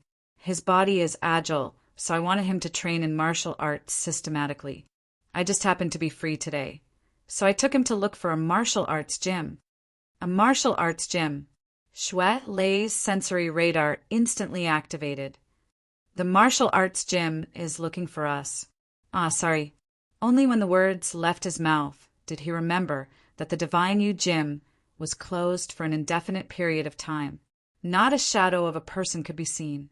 He hurriedly raised his hand in apology, but he couldn't help but sigh in despair. Worker Zhai laughed. Actually, I was considering your gym in the beginning. You guys have real skills there. I still have that training video of yours. But when I asked Tapercut, I found out that you guys are moving. It seems that you guys are going to be closed for a period of time? Shui Lei laughed in embarrassment. Luo Nan said there should be quite a few martial arts gyms in the society. For example, Mr. Giant Arm's Six Harmonies gym. It should be pretty good. Wei Wu's temperament is quite jumpy. He doesn't quite fit in with the Six Harmonies gym. Plus, the Six Harmonies gym is by the sea. It's too inconvenient to pass through the city. Worker Zhai had considered everything thoroughly. He clearly cared a lot about this kid, Wei Wu. Then, have you chosen a target? The first step is to consider the Thunder Falcon Dojo. It has a branch in the Forest Wall District, and the main branch is located in the River Wu District. One is convenient, the other is skilled, and the instructor has real skills. Thunder Falcon?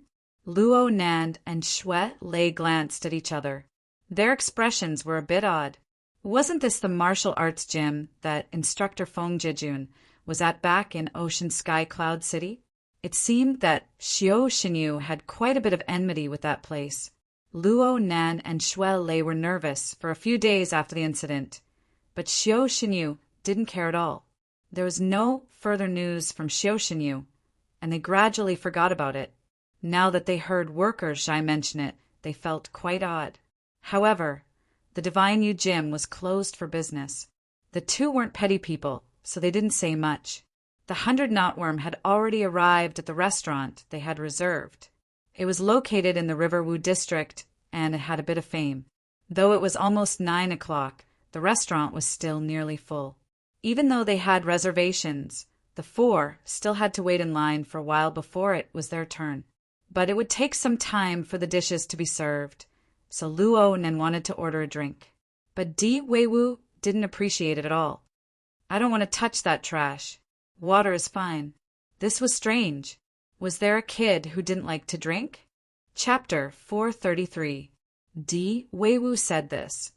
But when the main course of the dining hall was served, Di Weiwu adopted the posture of sweeping away the clouds like a whirlwind. He buried his head in his plate, unwilling to lift it up. He had ample reason for this. My body is growing, so I must ingest sufficient nutrients. Even if it's a bit excessive, I can digest it through training. As he spoke, the kid even patted Worker Zhai's arm. That's why I'm quite grateful to you, Godfather. Whether it's a thunderhawk or a swift, it's always good to have a place to digest the accumulated food. Worker Zhai had to hold his forehead at Luo Nan's aged appearance. Luckily, the kid soon threw himself into a new plate, and Worker Zhai had the opportunity to talk to Luo Nan about other things. I've tested the move you spoke of last time. It really is effective. My soul strength and interference power have both grown. Huh. Luo Nan didn't react at all. Worker Zhai simply spoke the truth when he saw Luo Nan like this. He looked at the cup of water in front of him with rapt attention. 2 seconds later, a drop of water the size of a fingernail rose from the cup, hovering above the rim. Luo Nan finally understood. Wasn't this the effect of the condensation ring he spoke to Papercut about when they were waiting last time? It's done? Before Worker Zhai could finish speaking, the drop of water above the rim of the cup collapsed and scattered. Worker Zhai's face was a bit pale, and a layer of sweat seeped from his forehead. This technique clearly consumed a lot of energy for him. Of course, 10 days ago, he wouldn't even be able to touch the edge of this move with his unawakened level. Worker Zhai wiped away his sweat. In a non-combat state, it can last for approximately 1 seconds. As for the combat state, there was no need to talk about it. 2 seconds of preparation time was practically meaningless in actual combat. Hold on, let me think. The Sans Ho training Luo Nan received consumed too much mental energy. Chatting normally was fine, but he needed to compose himself and refocus his attention if he wanted to talk business. Half a minute later, he said, "The volume of this condensation ring is too large. Its diameter is nearly 0.3 millimeters. It needs to be a bit smaller to increase the stability of the structure. Shuai Lei poked Luo Nan's arm when he saw the two begin their discussion. The dining hall's partitions were pretty good, so they didn't need to worry about other people seeing them. Don't forget that the kid Di Weiwu was right next to them. Di Weiwu was very sensitive about such things. He immediately glared at Shuai Lei. Isn't it just extraordinary power? What's there to hide? Shuai Lei let out and choked. Di Weiwu disdainfully said, "It's only you young ladies and young masters in the city who bury your faces in the sand like ostriches. As long as it's a vagrant who has fought in the wilderness, who wouldn't know?" As he spoke, the kid pouted at Worker Zhai. "If it weren't for the fact that he has this kind of ability, I wouldn't have liked him." Worker Zhai couldn't take it anymore and slapped the back of the little guy's head. "Don't talk nonsense." Di Weiwu immediately glared at him, but was defeated by Worker Zhai's gaze. Mumbling, he buried his face in his plate and continued to dig in. Luo Nan wasn't particularly surprised by this sort of thing. He just sighed with emotion. In a certain sense, the so-called high wall between the inner world and the normal world is as thin as a piece of paper. Shuai Lei, on the other hand, was stimulated by this piece of information. His train of thought jumped to another level. "Worker Zhai, you want the little guy to learn martial arts because you want him to enter this circle. Yes, this will depend on his aptitude. Naturally, it would be ideal if he could gain a comprehensive understanding of the world. But in this case, building a foundation is extremely important. He can't go and mess around." Worker Zhai nodded in agreement. "This is indeed the case, but I don't know if he has the talent in this area. What path he will take in the future is still undecided. I'm not afraid of that. With the guidance of a famous teacher and his willingness to put in effort, he'll more or less know the difference in talent in 3 to 5 months. Nothing will be delayed." Shuai Lei could be said to be more than half an expert in this area. Just like this, the two opened up a new topic of conversation. Worker Zhai forgot to talk about the condensation ring. He really did care a lot about his adopted son. Luo Nen was tossed aside. He simply learned from Di Weiwu, burying his head in food and replenishing his energy. On the other side, Di Weiwu looked like he was full. He looked over with wide eyes. His gaze was completely within Luo Nan's senses. After being stared at for a long time, Luo Nan felt uncomfortable. He raised his head and asked, "What's wrong?" "It seems like you're quite capable." "I'm all right. How do you compare to him?" Di Weiwu secretly pointed at Worker Zhai. "Your adopted father? Oh, we each have our strong points. Worker Zhai has been teaching me engineering all this time." Di Weiwu directly interrupted. "In other words, you're stronger than him in terms of extraordinary strength." We're kids these days, all this straightforward. Di Weiwu noticed Luo Nan's gaze and glanced at Worker Zhai. He saw this enthusiastic adopted father earnestly asking for guidance from Shuai Lei. He was just short of taking notes. Di Weiwu felt that speaking too bluntly wasn't good, so he simply walked around the table and sat next to Luo Nan. "Hey, if you're really capable, then teach me. You just said that extraordinary strength isn't that amazing." "Bullshit. You misinterpreted my words. Do you have any sincerity?" Luo Nan continued to tease him. "You speak vulgarities the moment you open your mouth. Where's your sincerity? It's fine if you don't want to teach me. I don't care. Also, it's my fault for speaking vulgarities. I'll apologize to you." Uft. Di Weiwu feigned magnanimity, but unfortunately he couldn't hold it in. Luo Nan couldn't help but grin at this honest kid. He casually rubbed Worker Zhai's head. "Teaching you really isn't a big deal, but I'm afraid that I won't teach you well, especially when it comes to laying the foundation. You still need to find a good teacher. Since you have the skill, why can't you teach me well?"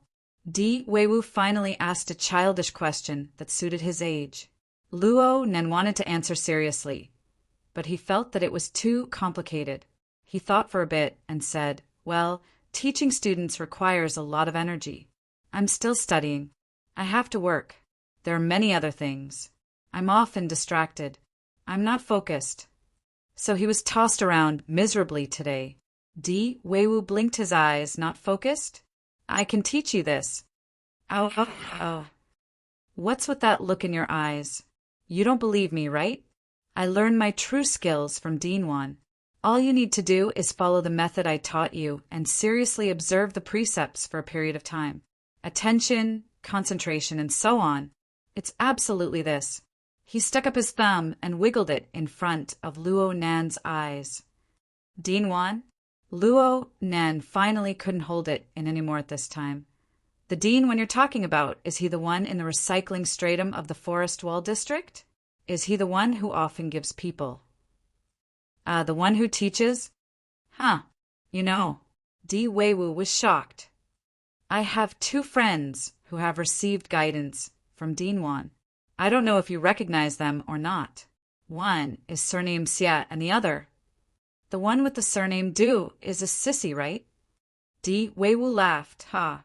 They've been going to the institute quite often recently. They've donated quite a bit of money.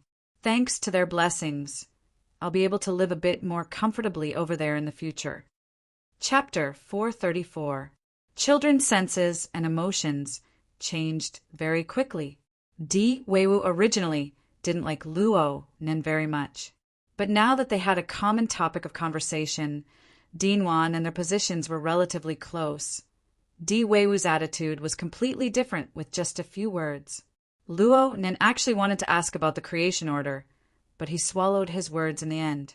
From his perspective, it was better for children to stay away from religion. Even though the little fellow had been deeply influenced by Dinwan, he still wasn't a little saint who talked about the teachings of the creation order. This was good enough. It wasn't just Di Weiwu. Du Yong and Xie Junping didn't seem to be brainwashed. It was for this reason that Luo Nan had a pretty good impression of the creation order. The only thing he wasn't sure about right now was whether or not Worker Zhai knew about the creation order. Worker Zhai was a bit surprised when he found an opportunity to ask, "Dinwan is an ability user? Or a member of the order?" "You don't know. I've only met him twice. We didn't talk for long. I just remember that he was nimble with his hands. Some of the handicrafts he made were of a very high level. Some of the models had outstanding structures, proportions, and precision." "Really?" Luo Nen had a pensive look. Could it be that the so-called creation was just a literal meaning and not the meaning of creator? Worker Zhai had a good impression of Dinwan. "I think there shouldn't be a problem. Dinwan has a good personality." Di Weiwu, who had been eavesdropping, shouted, "Of course there's no problem with Dinwan. Are you guys spies? Why are you asking so many questions?" Luo Nan laughed. "No, I'm just curious. People in our circle talk about all sorts of things, but we're all connected. Isn't it fate?" The little fellow was quite satisfied with this explanation. He patted Luo Nan on the shoulder, pretending to be generous. "There's definitely fate. Actually, if you guys are interested in Dinwan, you can go talk to him. You don't need to pick a time. Tonight is fine. You guys can send me to the orphanage. I'll live there." Di Weiwu felt a bit guilty when he said this. Actually, the main reason for his proposal was that he didn't want to return to the Trigate district, a place where he couldn't find any fun. Luo Nan, Shuelei, and Worker Zhai exchanged glances. The restaurant was located on the west side of the River Wu district. It wouldn't take much time to get there. Half a minute later, Di Weiwu's suggestion took effect. Both the host and the guest enjoyed the meal. Di Weiwu, who claimed to be temperate, went out holding his stomach. After leaving the restaurant, they walked a short distance to the nearest bus stop. The orphanage was located in the Forest Wall District's recycling layer. The centipedes normally wouldn't go there, so only low-altitude public transportation was on the way. Di Weiwu took advantage of this time to instill Luo Nan with the superiority of the concept of upholding the precepts. As long as you can persevere, It won't be long before you'll discover that you're super efficient at doing things. Your memory will be excellent, and you'll be able to multitask. Oh, I'm not lying to you. There were a few times when Dean Wan talked to a few of us at the same time. Everyone had a different topic, but he never messed up his answers. Of course, that's an even more powerful technique. I think it's called coordination. Overall planning. Luo Nan was a bit moved. He was faced with a myriad of things to worry about. What he lacked the most right now was the ability to plan and arrange. He always felt that he didn't have enough time. When he did one thing, he would be dragged down by another. His concentration was severely lacking. There was no need for Jim Master Xiao to lecture him. He was already tired of it. Luo Nan's wristband vibrated as he was thinking. Someone called. Luo Nan's eyelids jumped when he saw the caller's name. It matched his terrible premonition. Amoya opened her mouth and said, "Nanster, remember to tell him when you get home. I won't be going home tonight." Luo Nan quivered when he heard this. He instinctively raised his voice. "Go find him, Openg. I won't be going home tonight either." "Where will you be staying if you're not going home?" "I'm in the River Wu district." "Where do you think I'll be staying?" "Blue Bay?" "Then you should go home. I'm commandeering this place tonight." Luo Nan was so angry that his teeth hurt. He gnashed his teeth and said, "Amoya, don't go too far. I really want to leave you a bedding, but there are a few beauties here. They aren't willing." Someone suddenly came over and shouted, "Who said that? If you're a handsome guy, then come over. Big Sis will love you. Get lost." Amoya pushed her flirtatious friend to the side. She chuckled and asked Luo Nan, "Are you coming over?" I'm going to stay at a hotel. In any case, I absolutely won't go home and take the blame for you." Luo Nan directly hung up the phone. Actually, he let out a breath of relief. He was really worried that a man's voice would be heard in the background. Amoya's heart had really gone wild after taking a stroll around the Mansion Music Festival. She hadn't spent more than 5 days at home in the half a month that she had been back in Xia City. She spent most of her time outside, making her aunt hopping mad. Unfortunately, she had already graduated to adulthood. She possessed the ability to act, and she always had her own opinions. Her family couldn't control her even if they wanted to. It must be said that Amoya's personality and temperament were trustworthy, but the underground music circle was famous for being chaotic. Luo Nan's heart twitched, not to mention his aunt and uncle. He was afraid that his cousin would fall into that chaotic circle. If this continued, Luo Nan would need to mobilize the society's channels to properly investigate. Well, this was another troublesome side issue. Luo Nan unconsciously sighed. Di Weiwu prodded him from the side. "Your sister." "Yeah, their relationship isn't too good." "Oh, you can't say that." Luo Nan shot a glance at him. "You little brat, what are you trying to do with your bemoaning and pitying face?"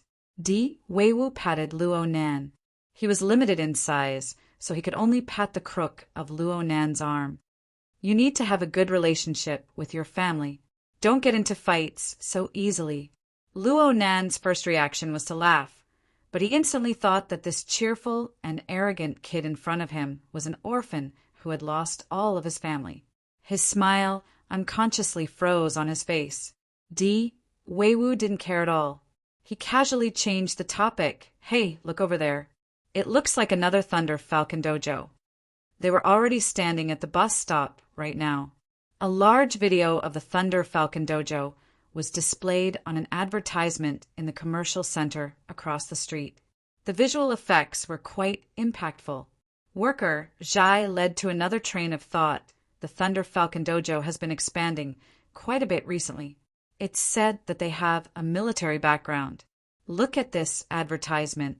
It looks like they're using this as a selling point.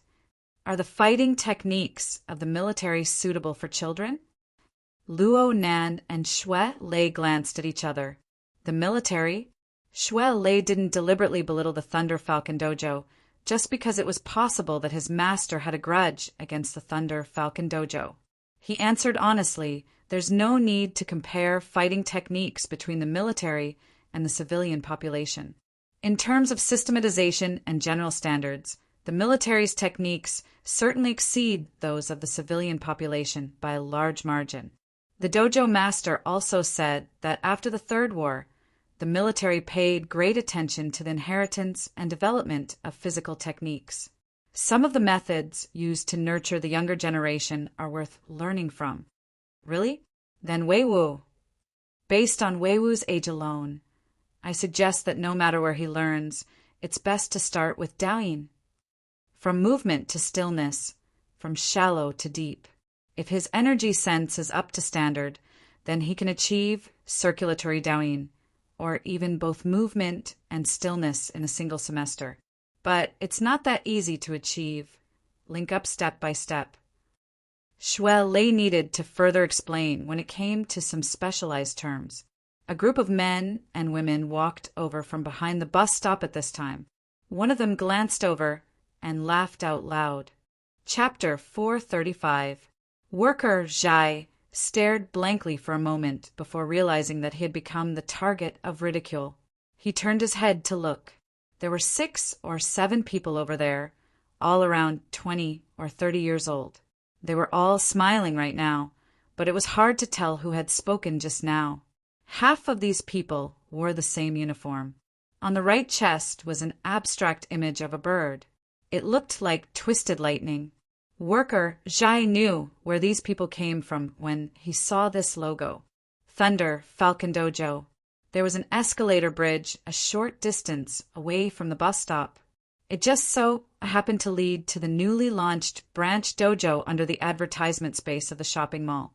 This group of people must have taken advantage of the opening of the dojo to drink and celebrate. Luo Nan and Xue Lei knew a bit more than Worker Zhai. They had already locked onto the person who had just spoken. The fellow's face was a bit red, and he was staggering a bit as he walked. It was clear that he had drunk too much. But even so, they were able to recognize that they had met this person once before.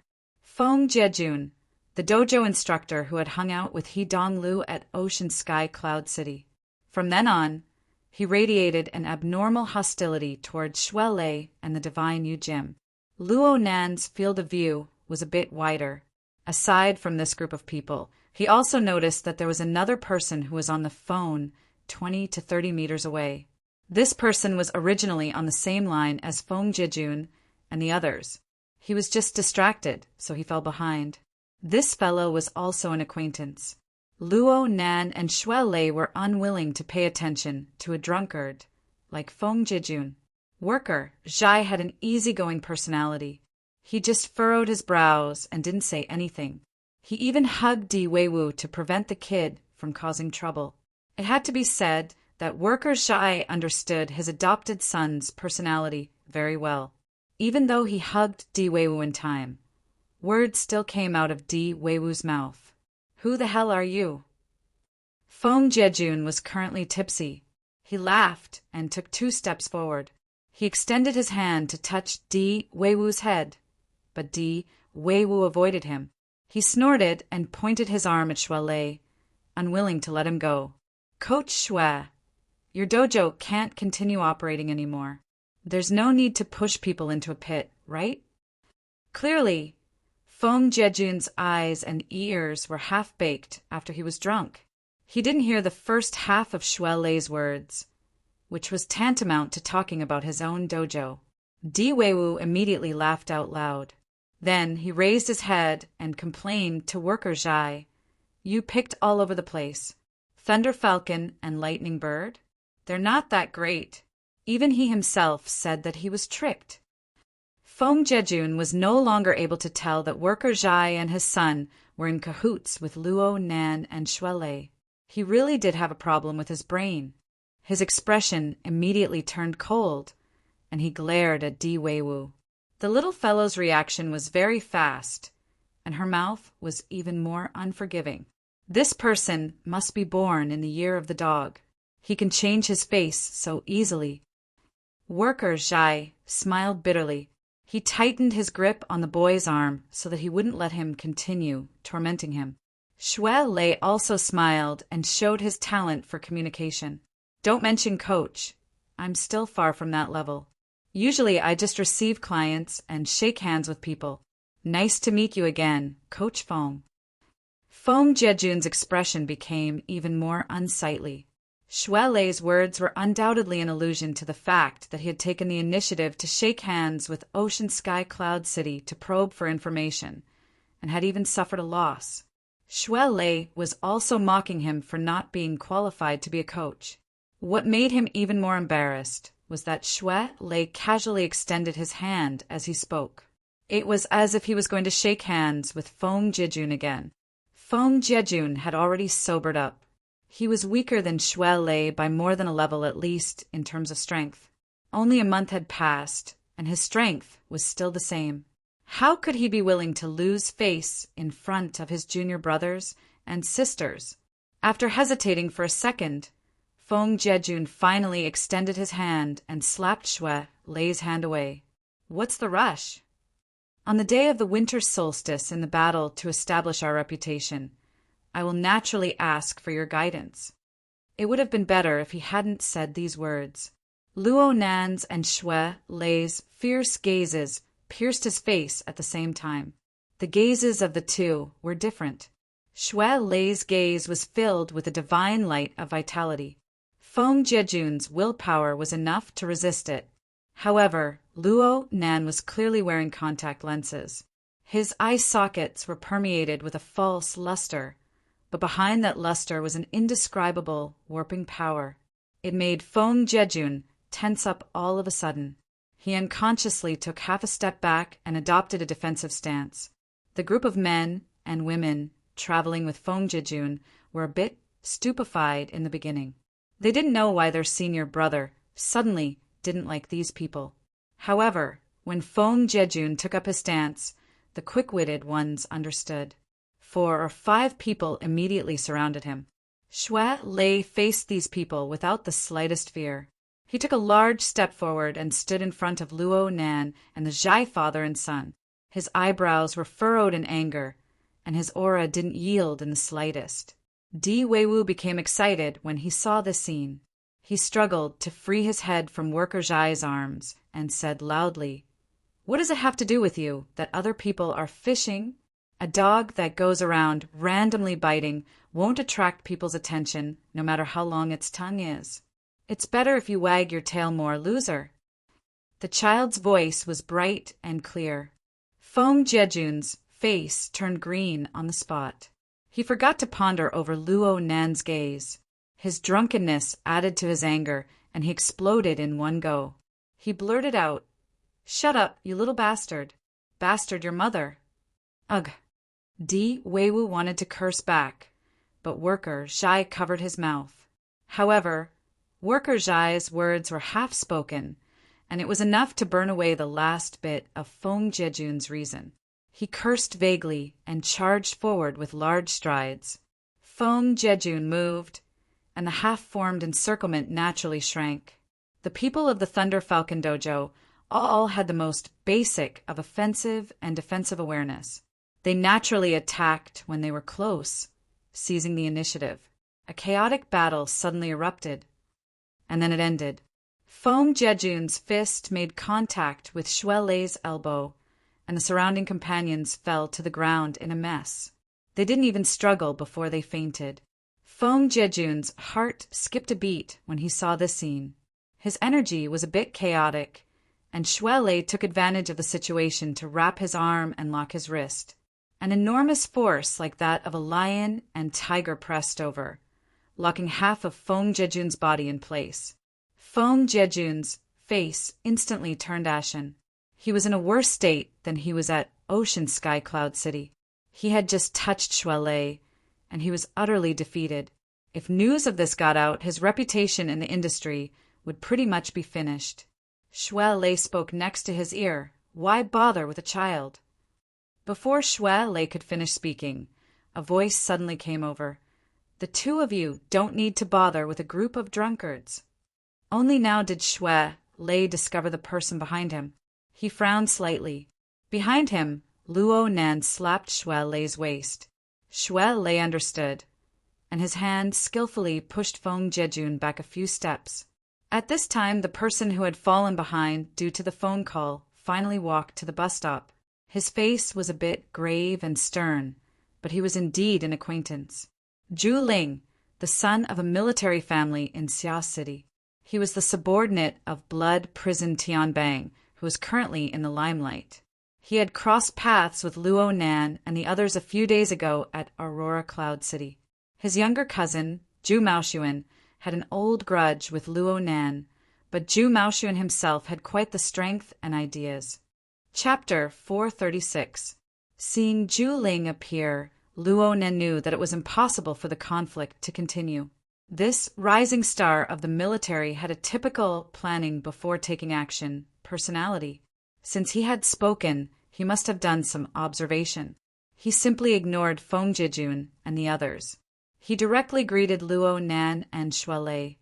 Mr. Luo, Mr. Shui, Jia Jun, and the others lost their composure after drinking. They really shouldn't have. I apologize on their behalf. That's nothing. Luo Nan responded casually. He looked at Zhu Ling's speech and mannerisms, and a strange thought suddenly popped into his mind. It seems like you're always wiping the butts of others. You should clean up your circle of friends if you have nothing to do. It was better to put an end to this meaningless conflict as soon as possible. Luo Nan wasn't prepared to talk much with Zhu Ling. He also didn't want to get tangled up with Feng Jejun, this drunkard. Luo Nan spoke without thinking. Then he extended his hand and made a "please help yourself" gesture. Seeing this, Zhu Ling smiled and signaled Feng Jejun and the others to move forward and leave the bus stop. His position in this group was very high, and he could see that Feng Jejun was somewhat afraid. Even though he was still deeply dissatisfied, he was still dragged away by his companions. From the look in his eyes as he left, this hatred was firmly settled. Zhu Ling nodded at the two again, not intending to prolong the conversation. He followed closely behind Feng Jejun and the others, turning to leave. However, after taking a few steps, he turned around and said, Duan Hong of the Thunder Falcon Dojo was once Senior Colonel Meng Tu's comrade-in-arms. But he's retired now. Comrade?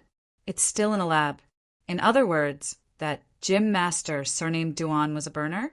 Zhu Ling's intention in saying this was not only to reveal some information, but also to clarify the relationship between the Thunder Falcon Dojo and them.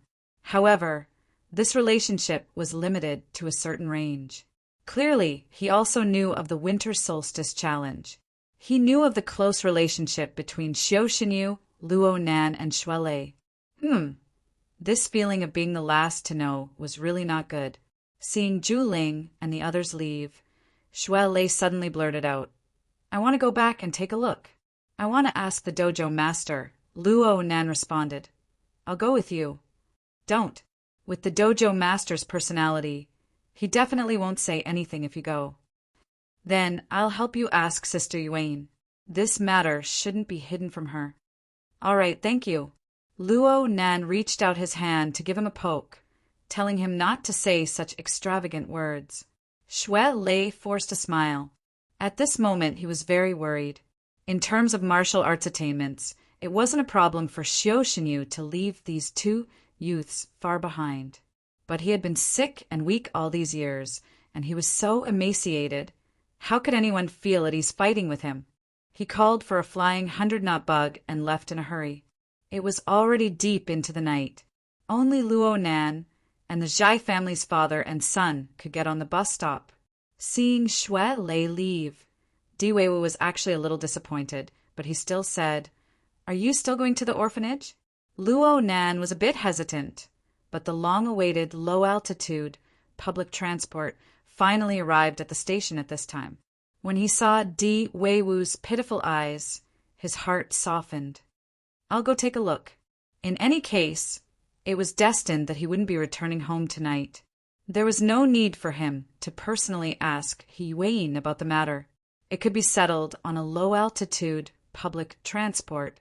He could just treat it as coaxing a child. After getting on the public transport, the first thing Luo Nan did was ask his aunt for a leave of absence.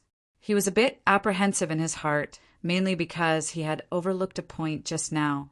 If Mo had first mentioned the matter of him not returning home, then he would have hit the muzzle of a gun.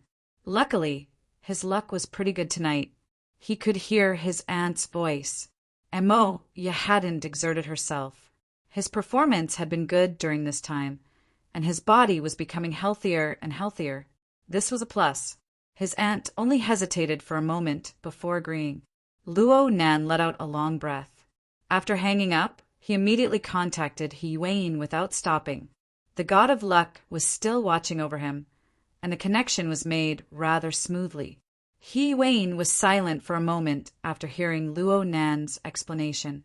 Then she responded, "From the monetary accounts, the Thunder Falcon Dojo has purchased a portion of the Castle Financial Group's assets in Xia City at a low price in the past few days. The timing is quite good, and there's a tacit understanding with the military's actions. Zhu Ling has admitted to this as well, but I don't understand right now. What's going on with the Battle of Winter Solstice?" He Wayne was silent for a few seconds before saying, "There's a grudge between Xiao Xinyu and Duan Hong, but both sides are acting according to the rules. It was like this 10 years ago, and it's still like this 10 years later. It's best if we don't get involved.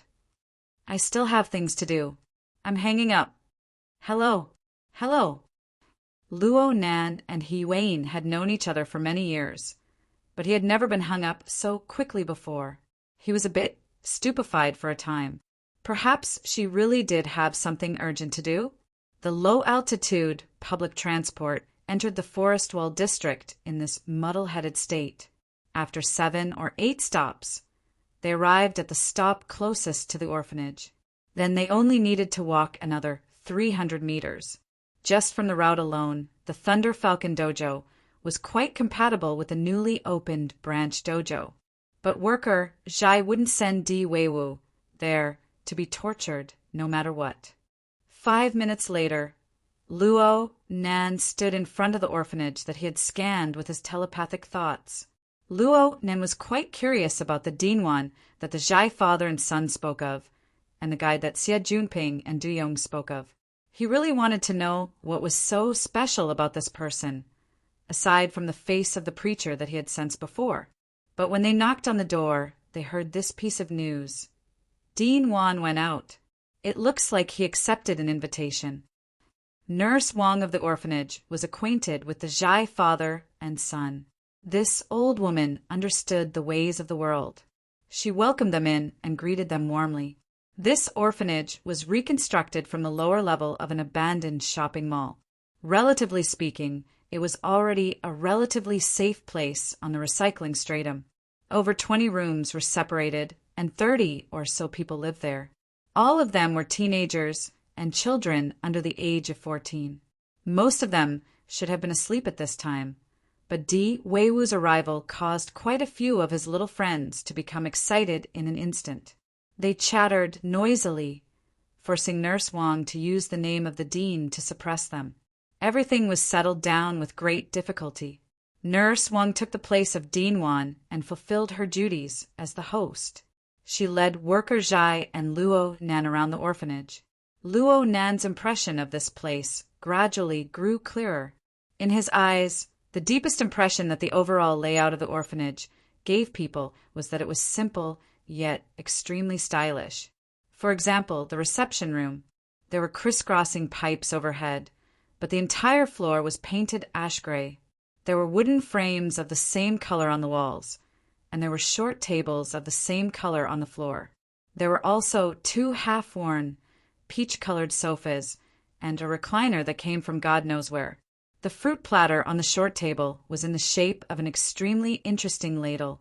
The light emitted from the iron cover hanging from the ceiling made people feel extremely comfortable. Chapter 437. Actually, in the 20 years since the construction of Gear, students and society members of different batches had come and gone like a horse lantern. Most of the time, Gear was not short on money. Interior renovation was a common thing. The interior decorations before Luo Nan took over were already beyond recognition from the very beginning. The interior renovation project of Gear was about to begin during this time. Luo Nan held many renovation blueprints in his hands, but he was unable to grasp them. He felt that the designer's tricks did not match with his mother's great works. But now he saw the layout of the reception room, and he was inexplicably pleased. Of course, this was not to say that moving this room to Gear was pleasing to the eye. It was just that this was how it should feel at this time and place. The interior layout would not make people forget that this was an abandoned shopping mall located in the dangerous recycling stratum. But sitting here and casually touching it was a relaxing atmosphere that made people cherish it even more, especially when he heard Nurse Wang say that most of the furniture and decorations here were personally arranged and built by Dean Wan and the children. Luo Nan felt even more admiration. Even if such a person was involved in a secret order, it would be hard for people to feel ill will towards him. But looking at it from another angle, it seemed that worker Zhai still had a rather difficult path to walk in order to make Di Weiwu truly believe in his godfather. Afraid of delaying the children's rest, Luo Nan and worker Zhai did not stay for long. They walked one round around the orphanage before saying their goodbyes and leaving. As before, they took the 24-hour low-altitude public bus and embarked on their return journey. Worker Zhai finally had some free time on the bus. He talked to Luo Nan about proper business, the dynamo core that he was researching. Right now, the dynamic structure mode has been basically determined. The simulation results are pretty good, but the bottleneck lies in the materials. I want to find you to confirm it. If possible, I suggest we use the method of dismantling and mending. Dismantling. East wall to repair west wall. Yes. If this dynamo core is only used for the Tai Chi ball, there is actually a large amount of redundancy in its functionality. We can use this point to cut off other unimportant branches to mend the gap. Luo Nan said, "You'll have to ask Xue Lei about this, or you can just ask the gym master to make a decision." "Sure. Tell me when you get back. I can do a few more simulations." Speaking of Xiaoxinyu, Luo Nan remembered the Battle of Winter Solstice. He immediately called Xue Lei to ask about the situation. Xue Lei picked up the call quickly, but he also hung up quickly. His progress was terrible. The only thing that could be confirmed was that Dojo Master Xiao had received Duan Hong's letter of challenge a long time ago. However, he had kept his mouth shut, clearly not intending to tell anyone. This was troublesome. Luo Nan got off the low-altitude bus after it entered the River Wu district. He needed to transfer to another bus, while worker Zhai could take the bus all the way back to Xiqing district.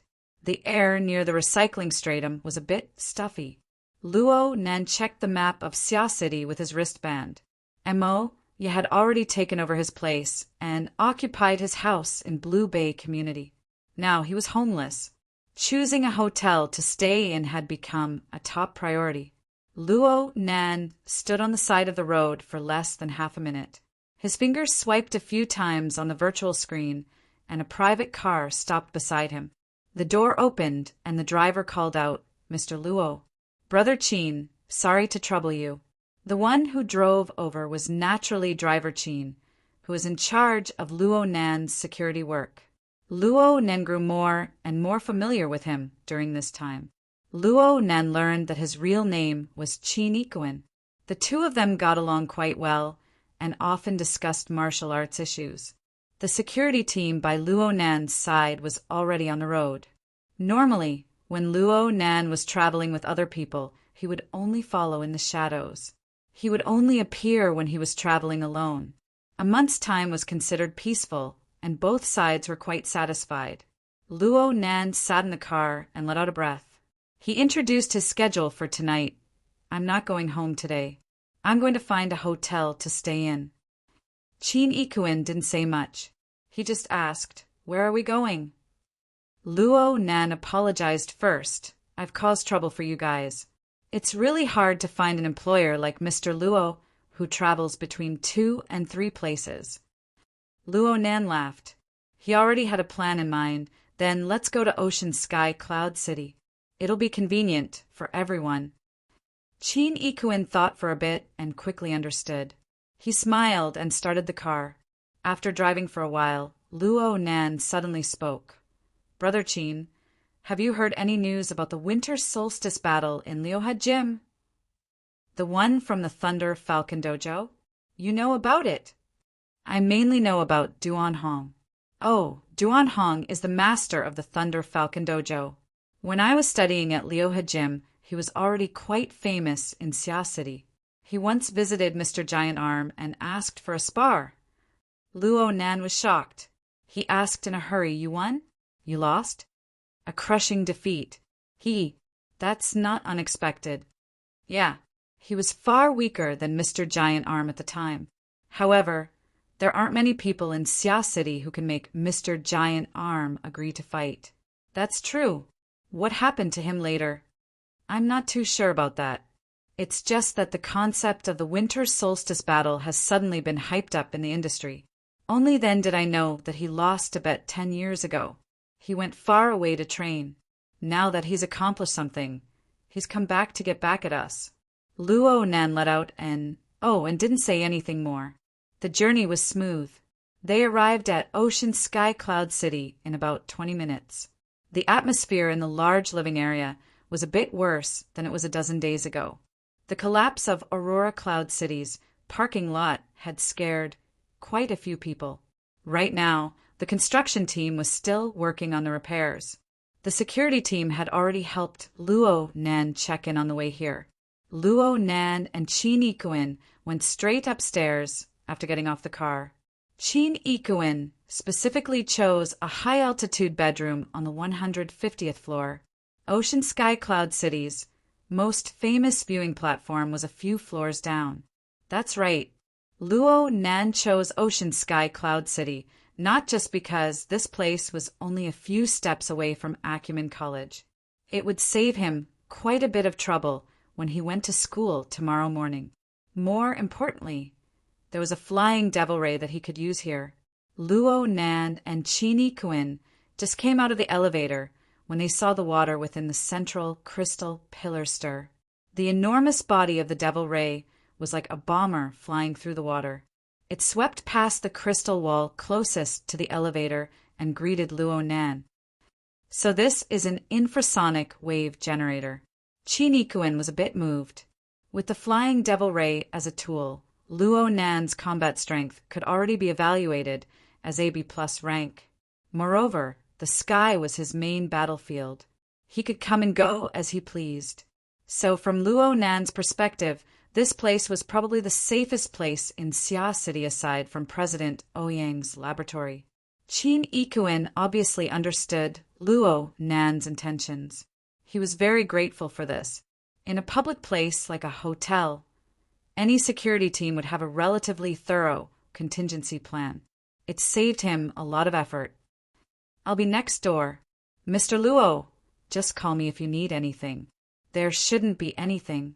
I'll go take a stroll on the viewing platform in a bit. I'll go with you.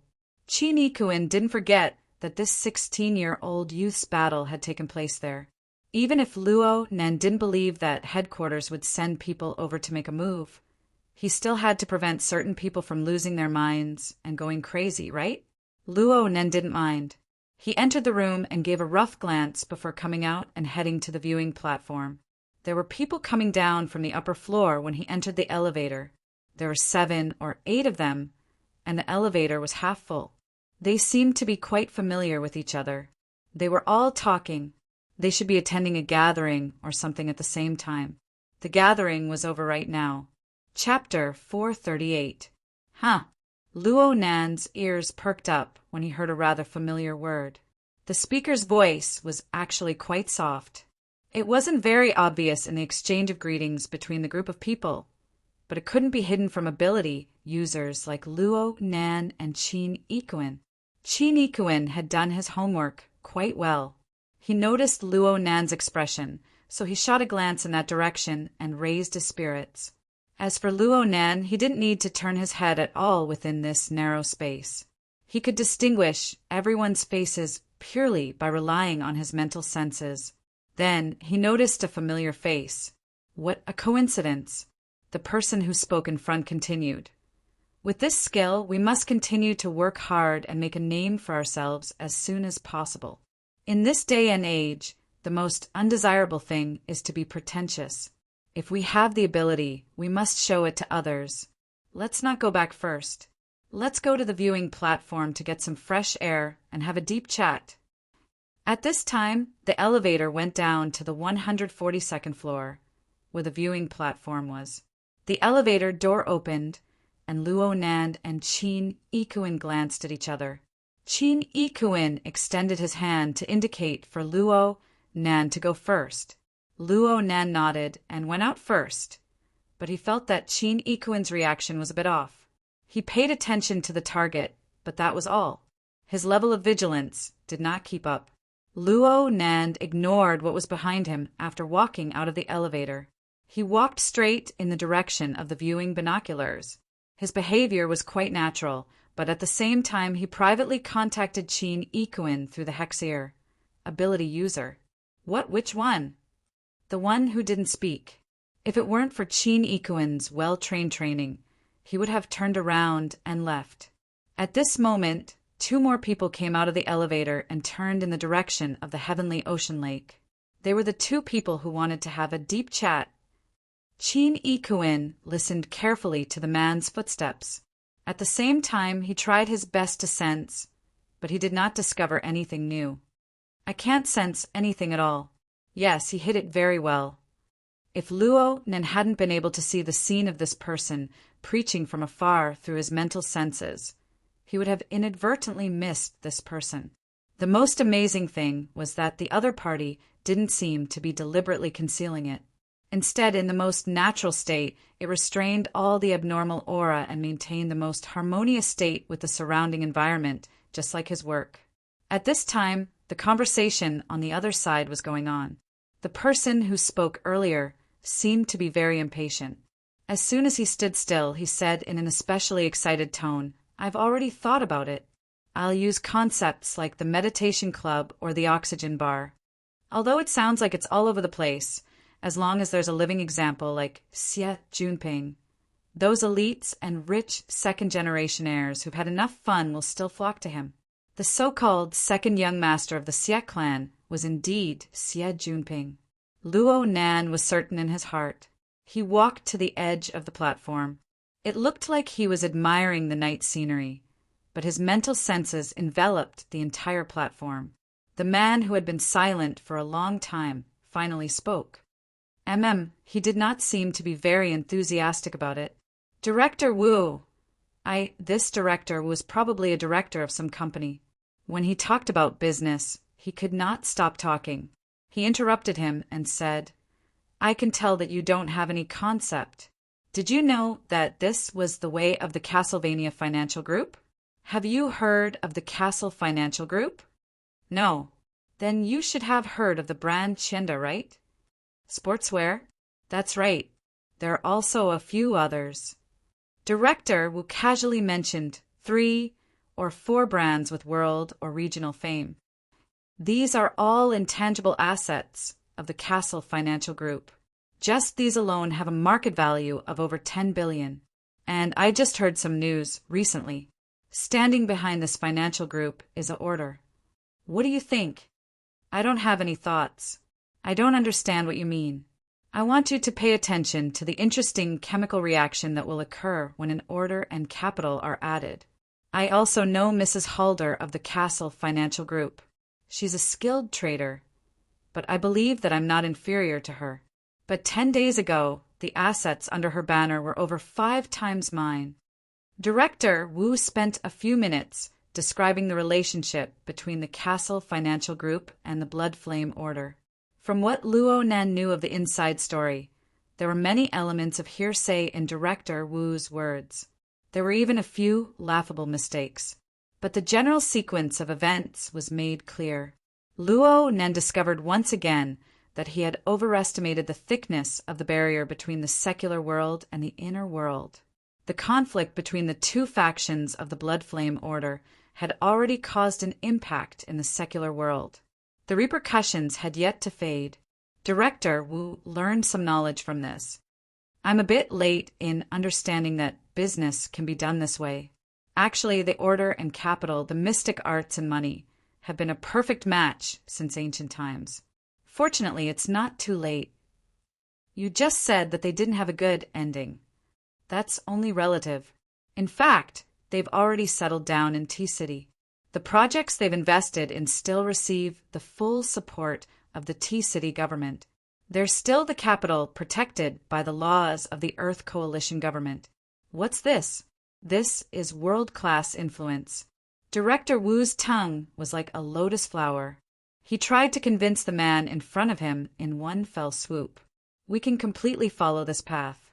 You preach, I make money, we support each other. I don't understand all this. I just want to ask, Director Wu, aren't you going to do a few treatments? I think it's very appropriate to follow the Order's method of moderation and getting used to it.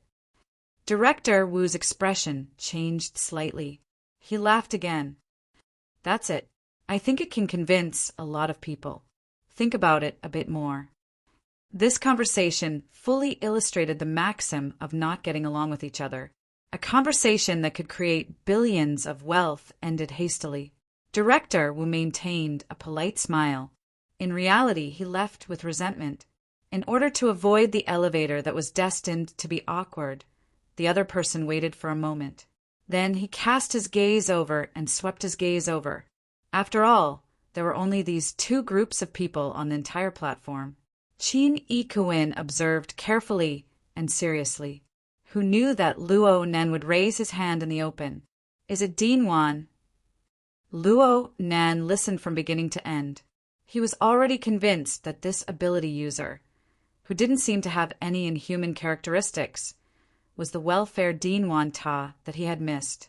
Luo Nan recognized Wan Ta, but Wan Ta didn't recognize Luo Nan. He had a bit of suspicion on his face. You are Luo Nan.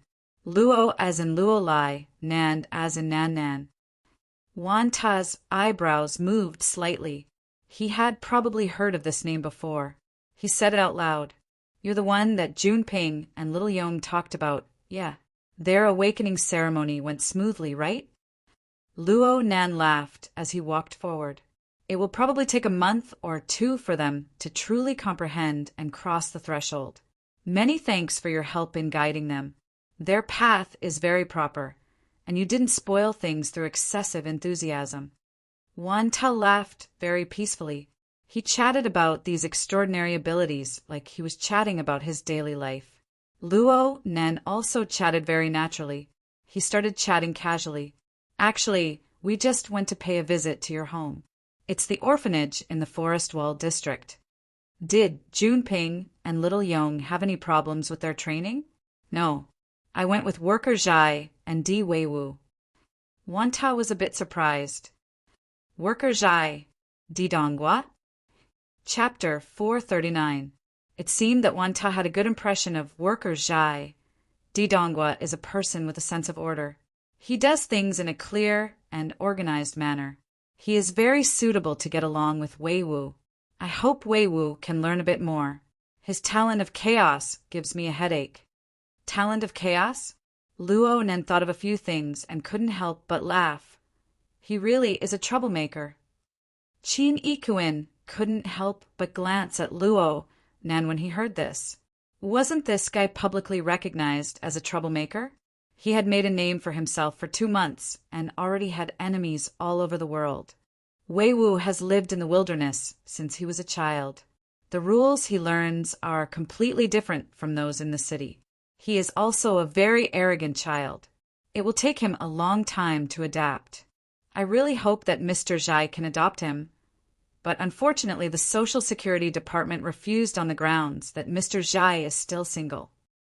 It was a bit subtle to talk about adoption with a member of the secret order, but Luo Nan felt that it was quite good, whether it was the topic or the person in front of him. So he complimented, Wei Wu can learn quite a bit by following Dean Wan.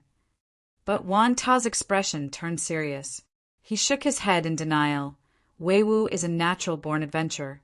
He constantly pursues novelty and excitement in order to obtain happiness. Mr. Zhai's power of order is just right for him. It is like a brake pad, allowing him to brush past danger. But for me, it is like a cage. It will only stifle his characteristics. Wan Ta paused a bit when he spoke to this point. He looked at Luo Nan. Mr. Luo, you are another cage. You are powerful, but complicated. You are also very contradictory. You have a talent that allows you to return order and order to a corner of the chaotic world. But at the same time, you make the surrounding world more chaotic.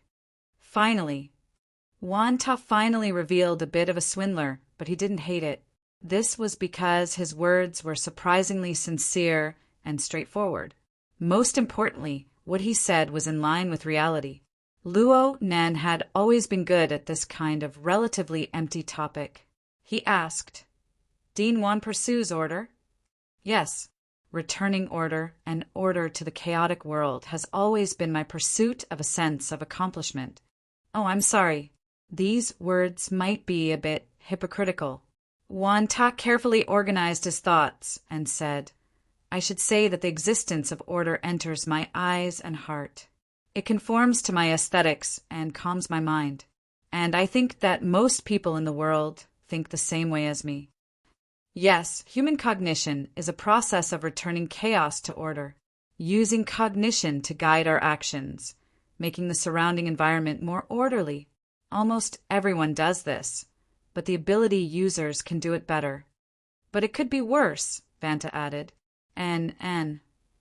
Luo Nan came to a realization under Wan Ta's meaningful gaze 2 seconds later. Are you talking about me? I don't mean to offend you, but in my opinion, Mr. Luo, the way you affect the surrounding environment is very likely to be too direct and violent, at least according to my senses. This was the second time Wan Ta had said this, and it was more direct than the last time. Chi Nikuin, who was at the side, wanted to stay far away. If he continued to listen, his head would probably explode. However, when he heard Wan Ta's words, he did not dare to move. He was worried that if these two did not get along, they might end up fighting. Luo Nan only displayed a bit of curiosity. Rough? Do you think so, President Wan? I think so. We should have something in common on this matter. For example, we all use various methods to form our own order. But next, I use the law of creation to affect external objects. Starting from the plants and trees around me, I create the most suitable pattern according to their respective material natures. Look, this is my ritual for sensing material natures. Wan Ta directly formed a seal with his hands and adjusted his breathing. He gradually raised the seal from his lower abdomen to the space between his eyebrows. This ritual is something I modified by referring to the model of traditional religions. What I seek is the state of harmony between my body and the material form of the outside world. He really was preaching at the drop of a hat. However, Luo Nan greatly appreciated this frankness and directness. He also felt that the scene before his eyes was somewhat familiar. His mind spun twice, and he finally thought of something. Wasn't this child? Back when he was at Frost River Reality on Fudong Great Street, the ears of truth had frankly and magnanimously exchanged knowledge with him. Speaking of which, they were all creatures that lived completely within their own logic. Wan Ta's description was quite precise, but Luo Nan knew that there was a more convenient method to communicate with such people. With this thought clear, Luo Nan cast his consciousness into the depths of the void. On the mental plane, he deliberately operated the gravitational effect of the closed system, causing the heavily chained crow to reveal itself and head straight for the abyssal region. Last time, he and Child had used the form of confrontation on the mental plane to complete the relevant communication. Now he made the same invitation to Wan Ta. Luo Nan felt that Wan Ta would use a similar method to respond. However, Wan Ta's method was a bit novel. He raised his hand to his forehead and pressed it down again, ending at his lower abdomen. But during this process, a layer of seemingly soothing undulation was conducted in a specific direction. Originally, it only flowed in the material world, but for some unknown reason, it suddenly crossed the boundary between material and mental. It climbed layer by layer, heading straight for Luo Nan's plane. From Qin Yikuan's point of view, the various scenes on the viewing platform during this period of time were simply like an absurd play directed by a crazy artist. Luo Nan and Wan Ta maintained their silence most of the time. They just looked at each other. Luo Nan could roughly guess that they were communicating through the mental plane. There were very few times when the two would even open their mouths. However, the syllables that came out of Dean Wan's mouth did not belong to any language that Qin Yikuan was familiar with. They were more like some sort of religious incantation. As he spat out the syllables, he continued to form seals and wander. His movements were strange and complex. Then Luo Nan did the same. It was just that when he spat out the syllables, he used his hand to draw some sort of diagram. It was a vague representation of formatting theory. If they weren't ability users, if they weren't mentally enhanced, Qin Yikuan would be certain that they were all lunatics. Even now, it was more or less the same. This bizarre exchange continued for approximately 20 minutes. Qin Yikuan watched until his scalp went numb. There were several times when he wanted to report the relevant situation, but he forcefully suppressed it. This continued until one moment when Luo Nan's brows suddenly furrowed. His movements paused, as if he was troubled by something. Wan Ta undid his hand seals and returned to their normal form of communication. "It's getting late. I need to go back. The public security over there isn't too good at night." Luo Nan went, "Oh," but he didn't urge him to stay. He just said, "Many thanks for your guidance. I will definitely pay you a visit later." Wan Ta simply replied with a word of welcome and nodded towards Qin Yikuan. He turned around and walked towards the elevator.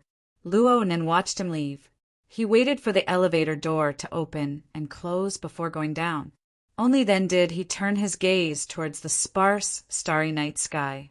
Though he had something on his mind, he still sighed in satisfaction. "Let's go back." Okay. Chapter 440. Luo Nan did not pay attention to Qin Yikuan's expression. He rode the elevator up, his mind still recalling what he had learned from the previous exchange. He had benefited greatly from the exchange with Wan Ta. That person's understanding of order, especially the difference in the two's methods of achieving order, was described to perfection. It was displayed without restraint. Just as Wan Ta had said, Luo Nan's method of achieving order was to change his own body, including the existences of the plants and trees around him. He formed a materialized space. There was nothing else besides these. Therefore, even though he was communicating on the mental plane, he was using material waves to influence the mental plane. He was not using soul strength. This was even more material than fleshly body strengthening. This was the fundamental reason why his order called it creation. As for the so-called creator, that was an overinterpretation. But from Luo Nan's perspective, Wan Ta's law of creation was more like a mirror. It reflected his own understanding and practice of order. The current effect of Luo Nan's formatting theory was a kind of restraint on the mental willpower. It gradually moved from the mental plane to the material plane. In a certain sense, this kind of restraint was the most thorough. But because of the extreme complexity of the mental plane, there are times when one would pay attention to the beginning and forget about the end. In comparison, the specific rituals and methods of communication between them were just minor details. "Mr. Luo." "Ah, we're here." Luo Nan came back to his senses. He saw that the elevator door was already open. He patted his head, said good night to Qin Yikuan, and returned to his room. He hastily washed his face and lay down on the bed. He closed his eyes and let his thoughts enter a more pressing track. He did not forget that the reason he had interrupted the exchange was because there were more important things he needed to do. Luo Nan's consciousness followed the internal connection of the sealed system. It passed through the greatly warped mental curtain and cut into the depths of the mental plane. Suddenly, a rolling mist spread out before his eyes. It was like the boiling of the ocean, roaring and turbulent. TSK. I knew that this method wasn't reliable. After confirming the current situation, Luo Nan calmed down a bit. He went into an out-of-body state in his bedroom, hooked up the external neuron, and shot out through a crack in the window into the night sky.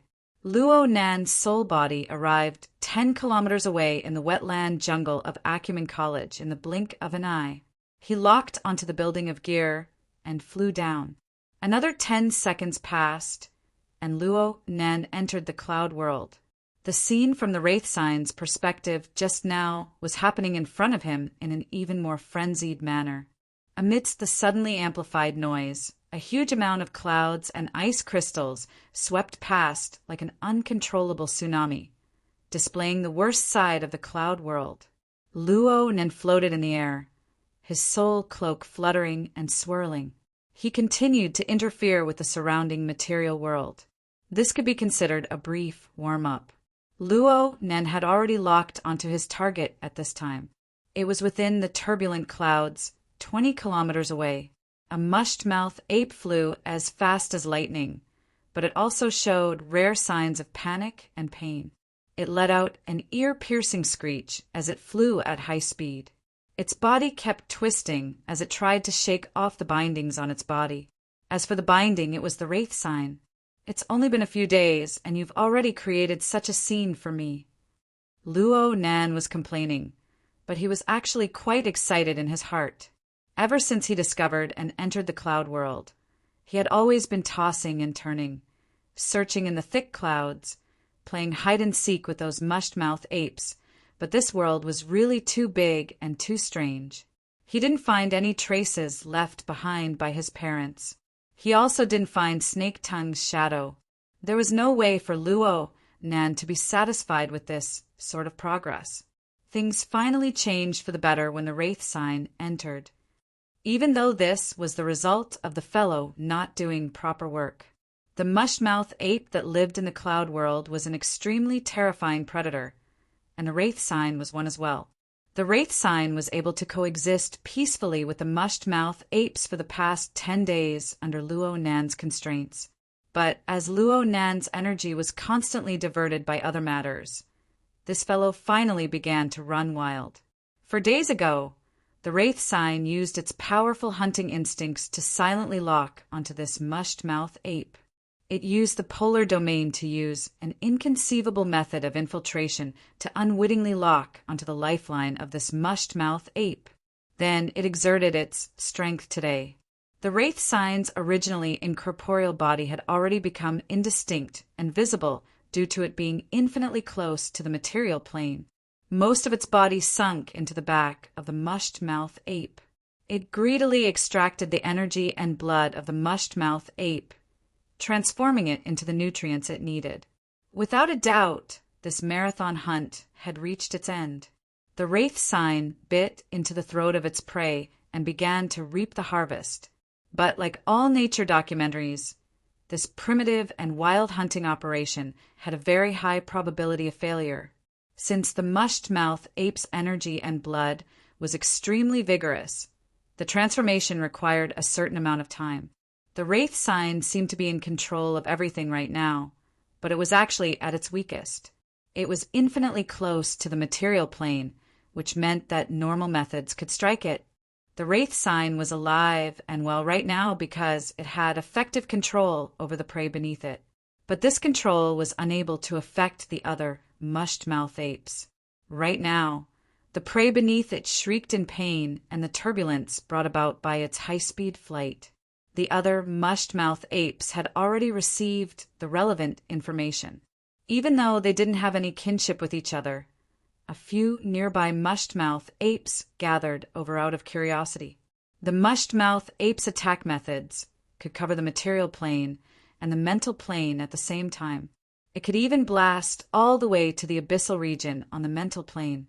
Once these mushed-mouth apes discovered the target and lent a helping hand, The wraith sign would become a living target. Luo Nen needed to do something, even though what he could do was very limited. The scarcity of options made it easier for him to make a judgment. He pondered for a few seconds, and his floating soul body suddenly sped up. The strength of his soul cloak slapping against the mist and ice crystals increased to the highest level. Rustling sounds rang out, and the interference force on the material plane was completely unleashed.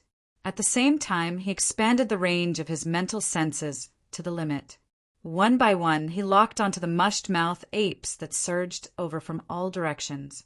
It didn't matter what direction or distance they came from. As long as they were within the range of his senses, Luo Nan sent out a mental attack. The radius of Luo Nan's senses was roughly 25 kilometers. But when faced with a terrifying hunter like the mushed-mouth ape, the fragrance emitted by the soul body had to be at least 5 times the distance. The mushed-mouth ape was an existence that was essentially driven by instinct. They were practically unrestrained by social organizations. Between companions and food, what would they choose? Of course, it would be food. Chapter 441. Hurry up and get it done. Luo Nen didn't know how to instruct the wraith sign on how to devour a B+ rank mushed-mouth ape. He could only issue this vague command, turn around and run. He ran as far as he could. The speed of a soul body flying at full speed was quite impressive, but the mushed-mouth apes weren't inferior. Their attacks were like erupting lava. They could easily reach several kilometers with a single move. The degree of deceleration was so small that it made people want to cry. This situation was completely different from how Luo Nan dealt with Tian Bang and the others. Back then, Luo Nan was playing a game of hide and seek. He wandered about on the mental plane, completely occupying the home field advantage. He came and went as he pleased, and right now, though he was flying in the clouds, it was like he was playing a hopscotch game in the magma of the Earth's crust. The attacks from the mushed-mouth apes were far too berserk. They interfered with the material and mental planes at the same time, causing the area he was in to distort and mutate. It was like a boundless lava hell. After the attacks overlapped many times, even the incorporeal mental curtain burned one after another. It turned into a deathly stillness and blankness. This was the first time Luo Nan had seen the mental curtain being burned and destroyed. Of course, it would slowly recover after a dozen or so seconds. The so-called burning should be a kind of extremely distorted illusion. From Luo Nan's perspective, every time this situation occurred, it was the same as cutting off most of his escape routes. He needed to increase the distance, and he needed to dodge attacks from time to time. He couldn't truly escape into the polar domain and throw these fellows off.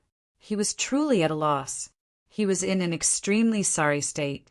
It was only because his soul strength reserves exceeded his imagination that he was able to withstand the pressure. He pulled 1 more. He kite 5 mushed-mouth apes, running further and further away. It had to be said that Luo Nan's aggro was quite substantial. The cloud world was vast and boundless, and the density of mushed-mouth apes was extremely small. These 5 mushed-mouth apes were all the stock the wraith sign had attracted over the past 5 days. Luo Nan was certainly in an extremely sorry state, but the wraith sign had become calm and tranquil. Its devouring and absorption speed had greatly increased. Soon, right? Soon.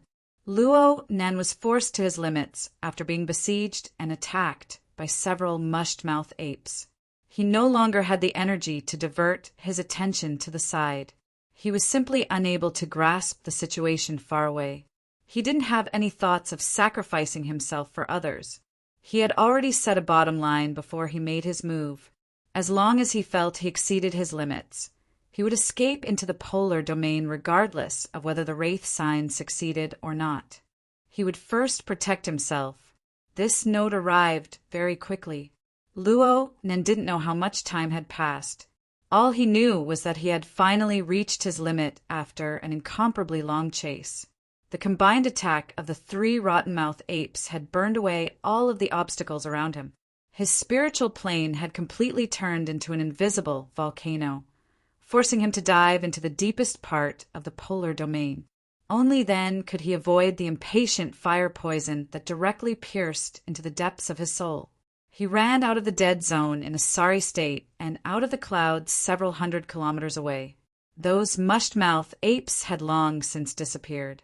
Luo Nen had already suffered a bit of injury at this time.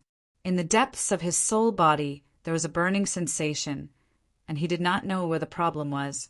Fortunately, the external neuron was now occupying the core of his soul body, and it had even formed a condensation ring.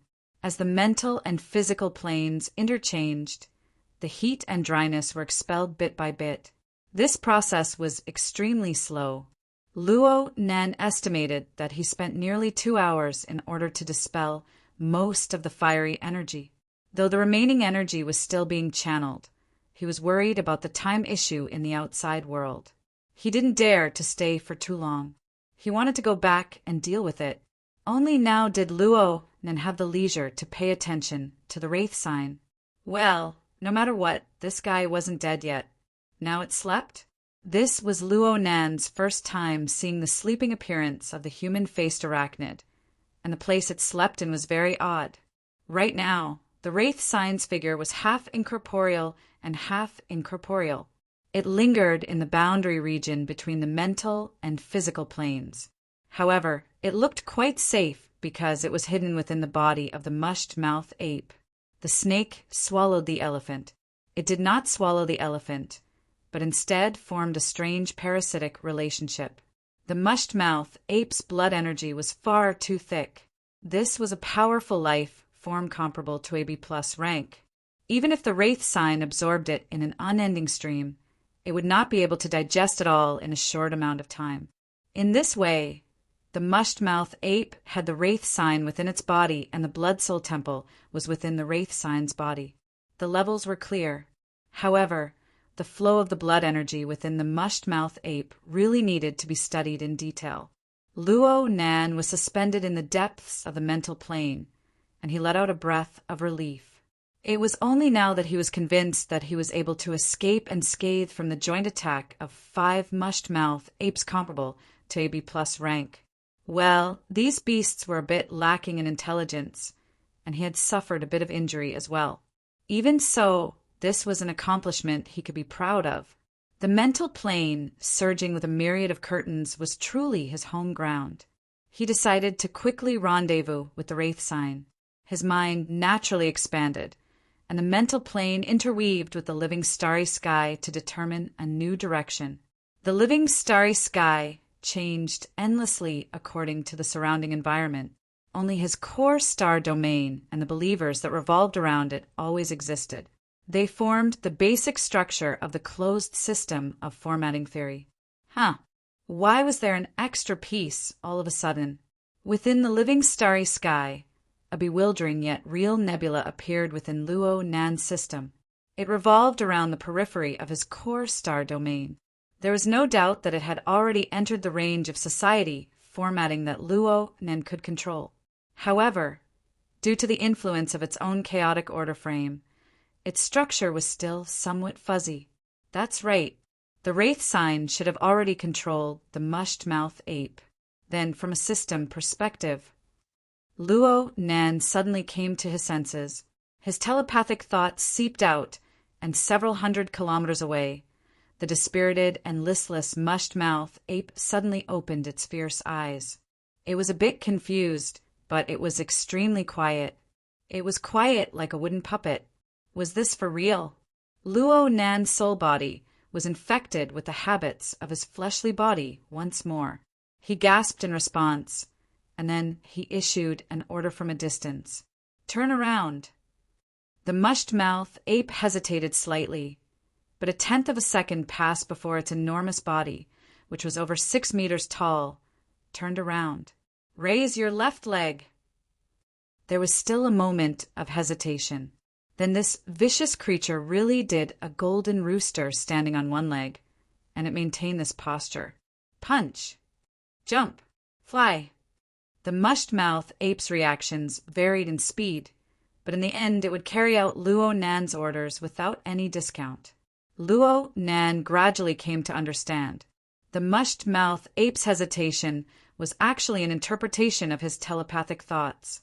It was an adaptation process. After a dozen or so orders, the mushed-mouth ape's hesitation was practically non-existent. Oh, really? How should he put it? Luo Nan's soul body made a gesture of spreading his hands. Actually, it was very difficult for him to hold back his laughter. A tyrannical, vicious beast comparable to a B+ rank was under his command just like that? The results obtained from the Wraith Sign's willful actions were simply inconceivable. Chapter 442. After brushing shoulders with death several dozen times, he had finally accumulated enough luck to exchange for the embrace of the goddess of luck? Luo Nan sprinted the entire way, quickly traversing several hundred kilometers. He arrived at the area where the mushed-mouth ape captive was located. The bewildering nebula corresponding to the mushed-mouth ape had already stabilized its orbit. It was extremely deep. If one were to convert it into the stratification of the social format, then it would enter the third level, the technician level. It would stand side by side with the Wraith Sign. The technician level? How could a captive do that? The definition of the stratification of the social format was that there were priests and politicians, and there was no need to care about the students. The most essential difference between a technician and an employee was that an employee could only display their abilities to serve Luo Nan, while a technician could increase Luo Nan's own abilities by a considerable amount. In terms of strength, the Wraith Sign and Baze were currently in a direct confrontation. Baze would most likely obtain victory without Luo Nan's interference. However, the Wraith Sign was able to firmly occupy the technician level. The fundamental reason was that Luo Nan's soul strength could operate more efficiently through a special dark side of life form like the Wraith Sign. His My Heart's a Prison ability formed a perfect match with the Wraith Sign, and the Wraith Sign was the largest supplier of his soul strength reserves. Looking at it this way, the mushed-mouth ape certainly had something special that could be used to enter the technician level. As for what it was, he would know after using it in the future. But how would he use it? He couldn't bring such a big guy over and take him away. If he really had to fight an enemy, was he supposed to pull the enemy into the cloud world? Oh, so you're saying... Luo Nan's heart thumped. His train of thought suddenly deviated to a new direction. He was a bit unable to restrain himself as soon as this thought arose. Come. Don't think too much. You'll know once you try. Luo Nan didn't say anything further. His thoughts moved, and a subtle change occurred in the structure of the external neuron that was one with his mind. It opened up a channel to the normal world. Big Monkey, can you go through? The mushed-mouth ape sensed Luo Nan's thoughts. Its strong and sturdy body flew directly toward the incorporeal channel. This situation was similar to when he drove the human-faced arachnid into the cloud world. It was just that the direction was reversed. Luo Nan observed from behind. He saw the mushed-mouth ape's figure slightly warp in front of the incorporeal channel. He was filled with anticipation, but then he suddenly remembered. The channel in the normal world led to the space of the tree hole. The mushed-mouth ape was over 3 meters tall, and his shoulders were wide and round. Once he went over, that narrow space would immediately explode. The mushed-mouth ape had already taken half a step into the incorporeal passageway. Luo Nan didn't have the time to think too much. His soul body arrived before the mushed-mouth ape. The familiar narrow environment was indeed the space of the tree hole. It was very difficult to stop the space tunnel on both sides. Otherwise, there was no telling what would happen. Shift. At the same time, Luo Nan used telescope mode to observe the changes in the structure of the space of the tree hole as much as possible after the return passage opened. At this moment, even Luo Nan himself didn't know what he was doing. He just felt a scorching aura overflow from the void. The space in the tree hole was clearly shaking, creaking. Perhaps it would collapse in the next moment. Luo Nan's soul cloak fluttered in the wind. He shielded this attack with all his might, protecting this place. However, at this moment, the soul strength that belonged to him was being consumed at a terrifying rate.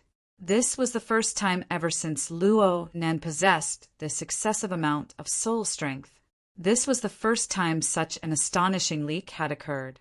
It was as if a large hole had been dug into the seabed, and an enormous amount of reserves poured down in torrents. The hole was located at the location of the external neuron.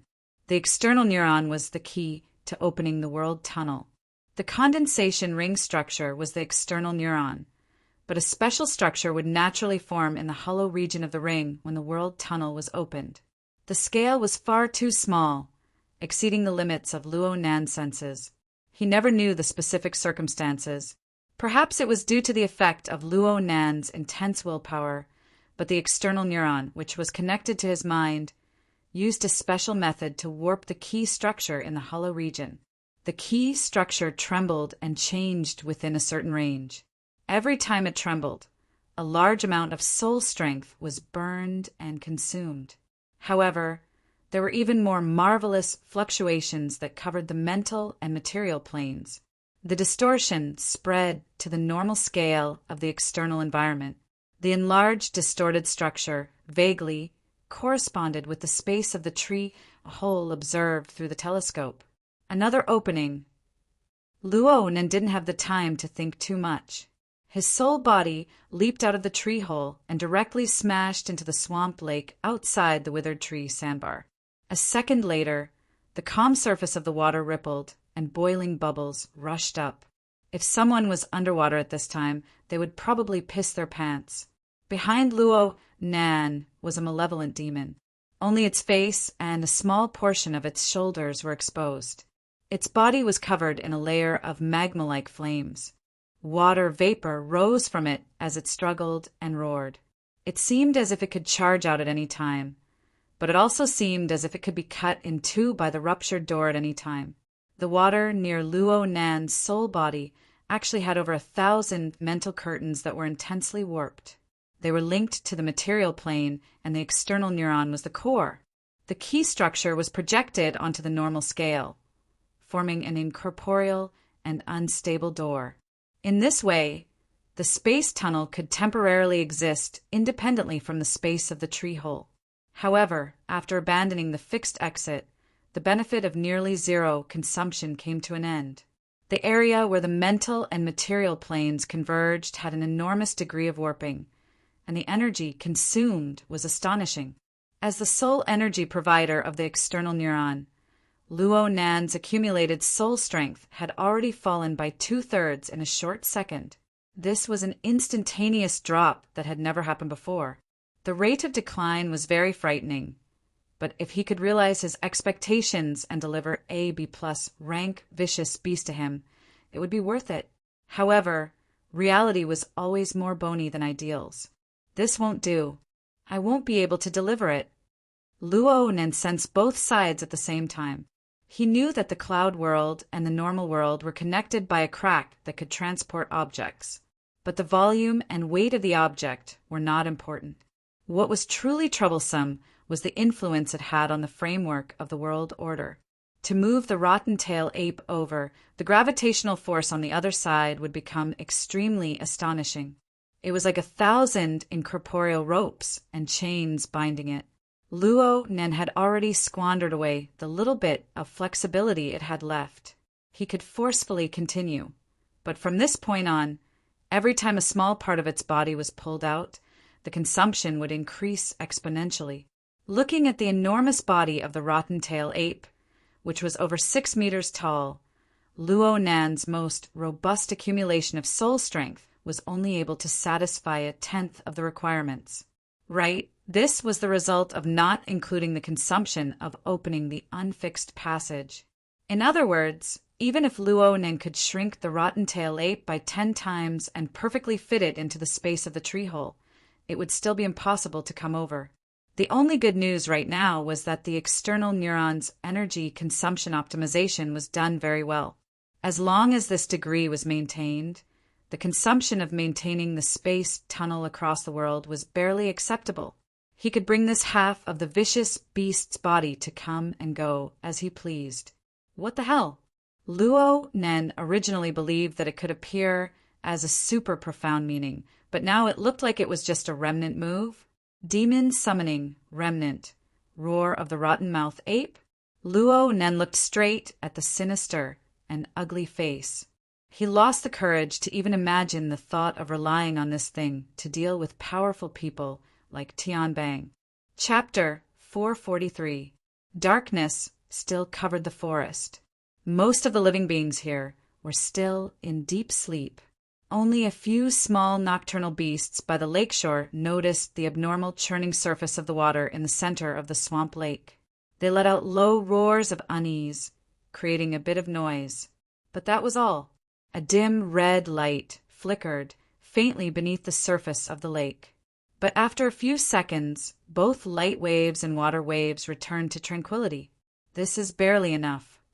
Luo Nen shrugged his shoulders a bit awkwardly.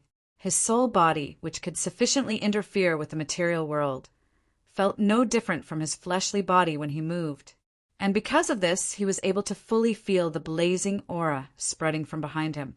10 centimeters above the shoulder of his soul body, about the same height as his ears, was a pair of thick and ugly ape arms. They were slightly bent and extended, but the back end was empty. No body could be seen. It was as if the arms had appeared out of thin air. The 2 ape arms were over 2 meters in length. They exceeded the height of most people, and their muscles were robust. Perhaps people would believe that they were 2 human silhouettes in the darkness. The flowing lava on the ape arms hardened slightly in the lake water, looking like warped scales. In comparison, the flames were restrained, fusing together with the messy fur patterns on the body. It was eye-catching, but it really went against the aesthetics of ordinary people. Come, move. The ape arms made a few fist-clenching movements, following Luo Nan's thoughts. Aside from the control of the fleshly body, it also included releasing energy, interfering, and so on. The bottom of the lake became muddy for a time. Mud flowed everywhere. The underwater life forms that inhabited here, such as carps, eels, shrimps, and even alligators, swam around and drilled holes. Occasionally, some would bump into the ape, but the latent energy would turn the world dark. They were battered and exhausted. Looking at the situation of releasing energy, the mushed-mouth ape's strength had crossed over to the other world. Roughly 20 to 30% of its strength had been consumed. However, the lava bombardment, which shook and warped the mental and material planes, was still effective. In this way, Luo Nen could borrow Luo Nan's mental sensing ability to replace his eyes and ears. This pair of enormous ape arms could display considerable combat power. Considering continuous combat, Luo Nan would be able to endure for 1 to 2 minutes, considering the enormous consumption from tearing open the spatial passageway. This was the most feasible plan that Luo Nan could find. It was the point of balance that Luo Nan had found between the cloud world and the normal world. As for how long he could endure if he truly unleashed his full strength, he still needed to continue experimenting. Unfortunately, it would not be possible this morning. The chase and treatment in the cloud world had seriously consumed Luo Nan's free time. He wanted to continue researching the problem of the mushed-mouth ape with all his might, but for the sake of preventing Qin Ikuin and the others, who were in charge of security work, from sensing that something was amiss, he could only restrain his mind and retract his giant ape arms. On the other side of the cloud world, the mushed-mouth ape, who had been reduced to a test subject, wasn't cut in two. It had only fallen into the fog formed by the cross-border passage and was so distorted that it could not be seen. Only when Luo Nen sent the ape arm back did this enormous, vicious beast materialize from incorporeal, returning to the cloudy world. From now on, you will be Yuan Yi. Luo Nen casually gave the mushed-mouth ape captive a name, and he temporarily set aside Cloud Peak. His soul body leaped out of the surface of the lake, and he rushed back to Ocean Sky Cloud City. He strove to cut into his normal routine. When the soul returned to the hotel, it was already 4 o'clock in the morning, and it was time for morning classes. Luo Nan was destined to not need to sleep. This kind of lifestyle wasn't very healthy, but he had to get used to it. Luo Nan hid in his bed and adjusted his breathing for a bit. Then he began his morning classes. He began with Daoyin. His movements were slow and relaxed, but he constantly touched the limits of what his fleshly body could bear. A thin layer of sweat formed on his body after a quarter of an hour, and he gradually entered an optimal state. Luo Nan entered a very rare state of relaxation. His body was tough and relaxed, and he went with the flow. It was as if he could easily complete any difficult movement. This method of combining Daoyin and yoga was the most suitable for restoring his physical strength and energy. The initial results were pretty good. Luo Nan seemed to be half asleep and half awake. He was already half in a meditative state, but he didn't know when it started. But his mind suddenly stirred restlessly. The scenes that happened in the cloud world, especially the scene of him being chased by the 5 mush-mouth apes, continuously leaped back and forth in his mind. Only through this method did Luo Nan truly understand what sort of state it was to be surrounded by perils. He was already very nervous when he personally experienced it, but when he truly recalled it, he discovered that the dangers that could consign him to eternal damnation were far greater than what he had perceived back then. It was hard for Luo Nan's mind to calm down at this point. He also knew that this sort of situation was most likely due to the effects of fire poison on his soul body. His injuries had yet to heal. His current situation wasn't too good. It must be known that the mind was in a mess, and the mind was in a mess, and the mind was in a mess. The circulation of the blood energy in his entire body would be affected, forming a vicious cycle that would injure his foundation. The most important thing is still to compose my mind.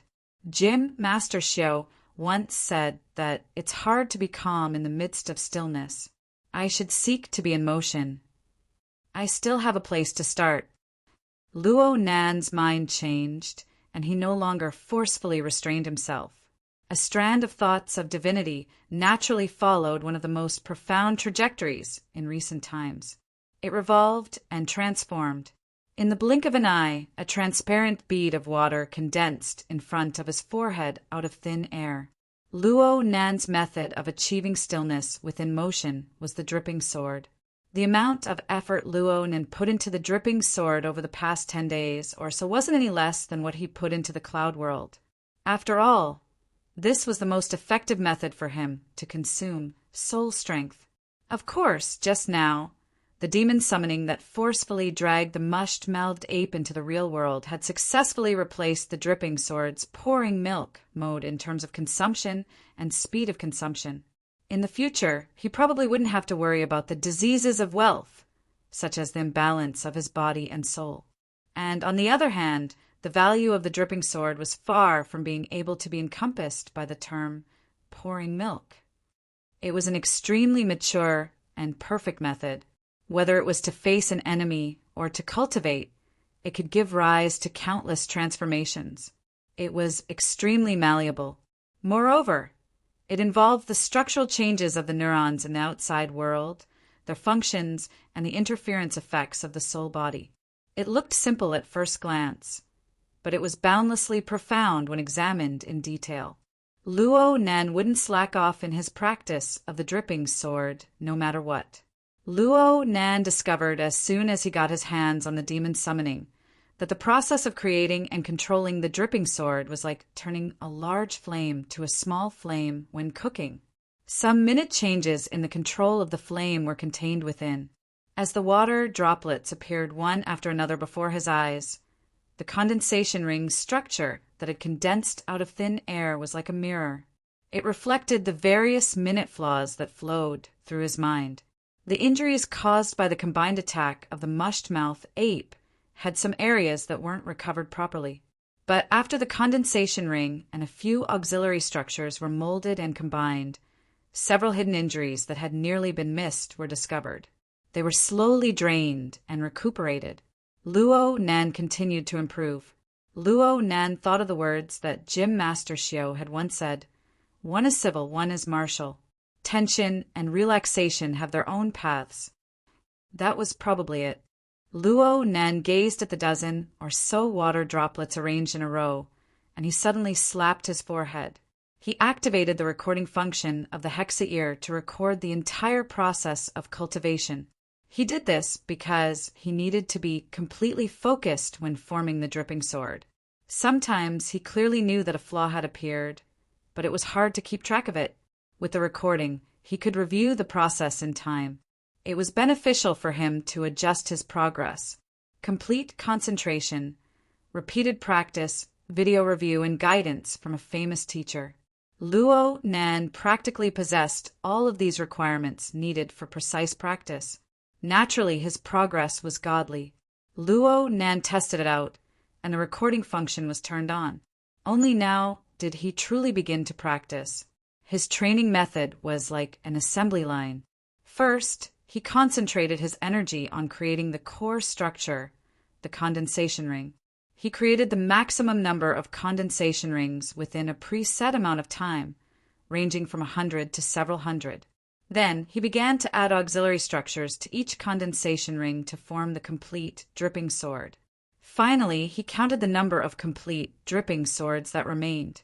The requirements for this process were quite high. The exquisiteness of the condensation ring determined whether or not it could persist to the end. The various auxiliary structures, including the coordination between them, all had a direct effect on the lifespan of the dripping sword. Luo Nan was already familiar with the process, but due to the influence of his soul body's injuries, as well as the fact that he had to convert between civil and martial fire, there were many flaws in the beginning. 15 minutes passed, and only 122 complete dripping swords remained. Tisk, I've regressed. The recording this time had practically no value at all. Though Luo Nan was dissatisfied, he didn't delete the relevant recording. After all, in a combat environment, he might not always be full of spirit and energy, and his condition would be at its peak. 122 dripping swords would be 122. He could consider going a bit higher for today's match. 122 dripping swords flew out from a crack in the window under Luo Nan's mental control in the next moment. They soared straight up, quickly breaking through the city's traffic layer. They continued to climb until they entered the chaotic airflow of the upper troposphere. His sensing radius exceeded 20 kilometers, allowing his dripping swords to continue climbing, all the way until they entered the stratosphere. But that sort of environment would lose the meaning of training. Therefore, these 100 or so dripping swords stopped in the troposphere. They were like a school of fish swimming against the waves, spiraling and swimming. They needed to resist the low temperatures and violent airflow of high altitude. Sometimes, they also needed to depend on Luo Nan's mood. They swam up and down, accepting the test of life and death. Luo Nan could verify the firmness and stability of the dripping sword structure through this method. Only a dripping sword that passed this test was a qualified dripping sword. Luo Nan was already familiar with this. He could control the 100 or so fish as he washed and dressed at the same time. He was thankful for the hotel's allocated laundry facilities. His clothes, which were soaked with sweat last night, were now as clean as new. Luo Nan opened the door and left after dressing himself neatly. The door to the room next to him opened at nearly the same time. Qin Yikuan also put on his training clothes and came out to say good morning. Mr. Luo, let's go together. Together. How about the green oxygen running track of Acumen College? No problem. Chapter 444. Luo Nan and Qin Yikuan controlled their speed, spending around 20 minutes to enter Acumen College's campus. During this time, a school of fish was always active 10 kilometers above Luo Nan's head. A portion of them had already collapsed or turned into ice crystals under the continuous impact of the counterwave. However, there was also a portion that was quite tough. Even though a portion of the auxiliary structure had problems, the main condensation ring was able to maintain its stability. Even though the number of dripping swords continued to decrease, soon falling below 100 swords. Maintaining this number from a distance consumed a considerable amount of soul strength. The consumption of energy was even more astonishing. Plus, Luo Nan had fought continuously last night. He hadn't gotten a good rest all this time. Right now, he needed absolute willpower to maintain a focused state. Right now, Luo Nan didn't pay much attention to the outside environment. He only traveled with Qin Ikuin. Otherwise, he would get hit by a car on the road.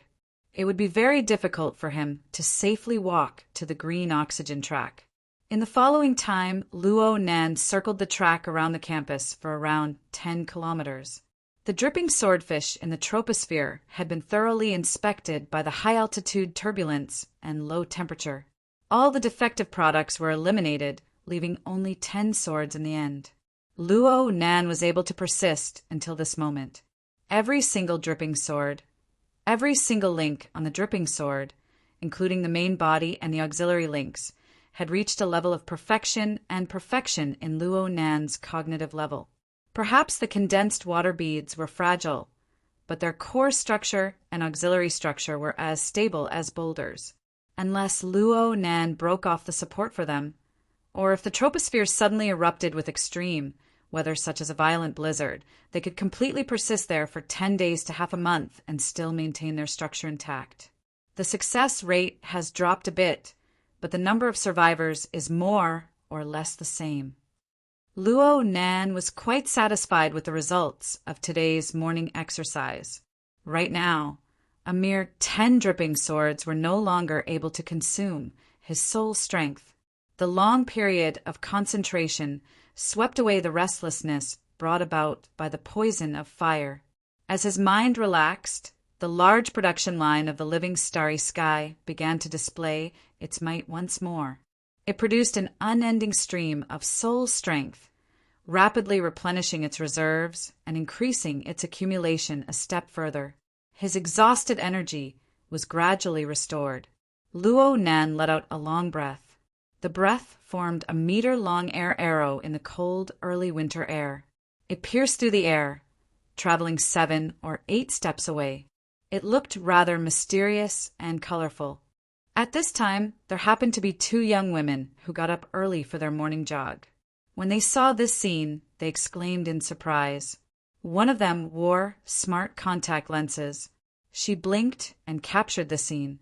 But Luo Nan and Qin Ikuin had already run far away without looking back when they tried to strike up a conversation. A legendary master. Is he from our school? What a pity. One is too big and the other is too small. Whatever, I'll just post it on the school's website. The 2 girls chattered away, but Luo Nan and Qin Ikuin could hear them clearly.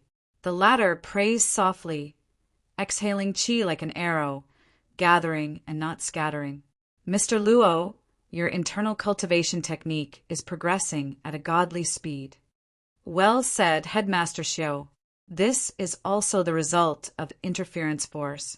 Luo Nan was already used to the constant interference effect of his soul strength on the material world.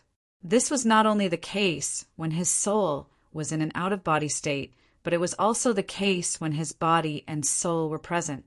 This could help him familiarize himself with the subtleties of the material plane and harmonize his body and mind. Otherwise, even if he held a dagger or a gun, he wouldn't be able to make Shuai breathe during the battle. This kind of training method was something Luo Nan realized himself. No one had taught him.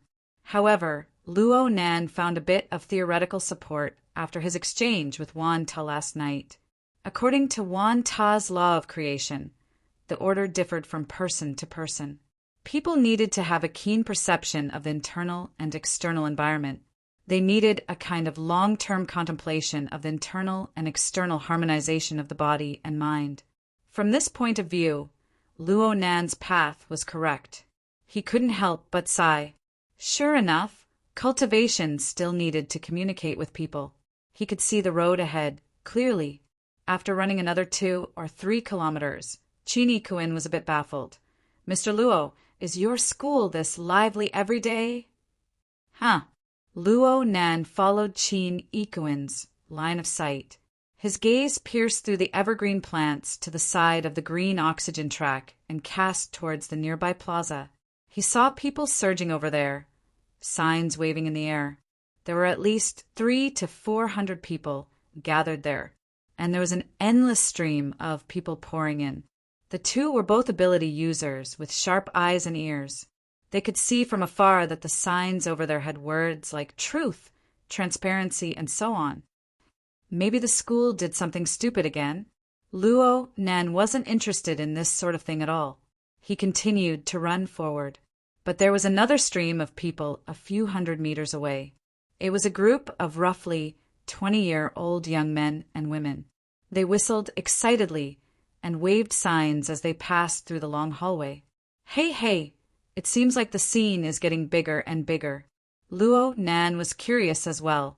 He lowered his head to look at his wristband and entered the school's network. He hadn't even opened the page when several notifications popped up. Luo Nan let out an "ah" when he saw the relevant content. He reached out his hand and smacked his forehead. Mr. Luo! Damn it. Prematurely aged. What? Today is Saturday. It's the weekend. I don't need to go to school. Yeah. Oh, this is a common occurrence. Chin Ikuin came to a realization. So Luo Nan had gotten the date mixed up. Their security team thought that Luo Nan had other plans. They didn't ask anything and just stayed with him in the hotel for the night. After all, he was a young man. Forget it. I'll just go with the flow. I'll go take a look at gear. The school cafeteria should be open today. Breakfast is on me. Brother Chin and the others, give me some face. Chin Ikuin laughed as he shook his head. I'll thank you on their behalf. However, it's better for everyone not to gather together in a public setting. Perhaps it will cause trouble for future assignments. I can help them get their meals. Oh, okay. I'll choose a few special breakfast dishes. Luo Nan had completed today's training load. He led Chin Ikuin to the cafeteria. Chin Ikuin's gaze swept across the clusters of gathered students. Speaking of which, is there going to be a demonstration in the school right now? Yeah, but it's not just Acumen College. It's the entire city's colleges and universities. They're going to set a record for a citywide student demonstration. Luo Nan opened his electronic calendar and confirmed the time. November 17th, the 150th birthday of World University. Those seniors might want to organize some commemorative events. As for the theme of the demonstration, according to the notifications, it was mainly to express dissatisfaction with the transparency of government governance, earthquakes, terrorist attacks, and many other recent public events. People urgently needed to know the truth, to put an end to the days of rumors flying everywhere. Chin Ikuin laughed after hearing Luo Nan's introduction. He was a bit disapproving. From his perspective, it was better to feign ignorance of these cruel truths. For example, if a certain person was in a bad mood, he could use infrasonic waves to wipe out the entire city. Did these students really want to know? Could they accept it? Luo Nan felt Chin Ikuin's gaze. He wasn't too clear on the specifics of Chin Ikuin's thoughts, but he could feel some sort of emotion. So he shrugged his shoulders and pointed in a different direction. How about we speed up a run in the school's cafeteria, number 1? After a short breakfast time, the security personnel's work methods changed. Chin Ikuin no longer followed Luo Nan closely. Instead, he went into the darkness with his companions. Luo Nan was constantly being watched by several pairs of eyes. He couldn't tell the difference between protection and surveillance. Luo Nan needed to adapt to such a situation because this was the result of his own actions. Perhaps only when he didn't need to rely on external objects like the Flying Devil Ray could he intimidate the majority of his enemies and protect the safety of himself and his family. Or perhaps he could be eliminated by others early on. Only then could he be free. Right now, Luo Nan could only feign ignorance. He didn't take the streetcar after eating. He walked step by step towards the depths of the campus. It took him around 20 minutes to reach the auditorium at the edge of the jungle. Any further, and he would be in the wetlands jungle. The spacious space in front of the auditorium was the same as the other plazas. It was occupied by the senior students of various faculties. Some people even brought tents and utensils. It was like having a picnic. There was a high probability that they would bring this sort of equipment to the municipal plaza as long as they could set it up. A call came in at this time. It was Siet Junping. "Hey, Nanster, you met with Dean Wan yesterday?" Luo Nan raised his eyebrows. "You hired a new private detective?" "I'm sorry. I can't use my limited resources on you. I just came out from the orphanage. Dean Wan's evaluation of you is quite high. The orphanage went to do morning classes. Yeah, memorizing books and chanting scriptures. My mind will be clear for the entire day after I'm done." "Super awesome. How long was it?" 45 minutes. Luo Nen looked at his watch. It was only 7:30 in the morning right now. This meant that this bro had to get up at least 6 and hurry over to the orphanage to listen to classes. In a certain sense, this could be considered a rebirth, right? Dean Wan was certainly a master craftsman level teacher. To be able to correct a half-degenerate wastrel like Xie Junping to this step, the prodigal son's secret technique, the return of the prodigal son, should be nearly at the max level. Xie Junping asked him, "Where are you right now?" "I'm watching my seniors have a picnic in the auditorium plaza." "You're at school?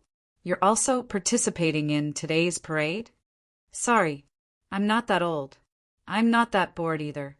"Humph. I really should have suggested letting some juniors who lack a sense of social responsibility come in and watch." "Okay, I'm rushing over. Everyone in the school's student union has their vacation canceled. Let's meet before the parade. I need something." "What's up?" "I can't explain it clearly over the phone." "Then come. I'm crossing the river. See you at Gear in a bit." "Oh, right. The interior renovation project will be suspended for next week." "Huh. I shouldn't have gone to the orphanage last night. I feel that it's not as pretty as that place. I need to think about it a bit more." "Yeah. I also feel that Dean Wan's design is super awesome. Actually, he's worried about raising funds every day. If you're willing to outsource the design and renovation, he might even bring the entire orphanage over to work." Luo Nan laughed involuntarily. "Hey, I'll think about it.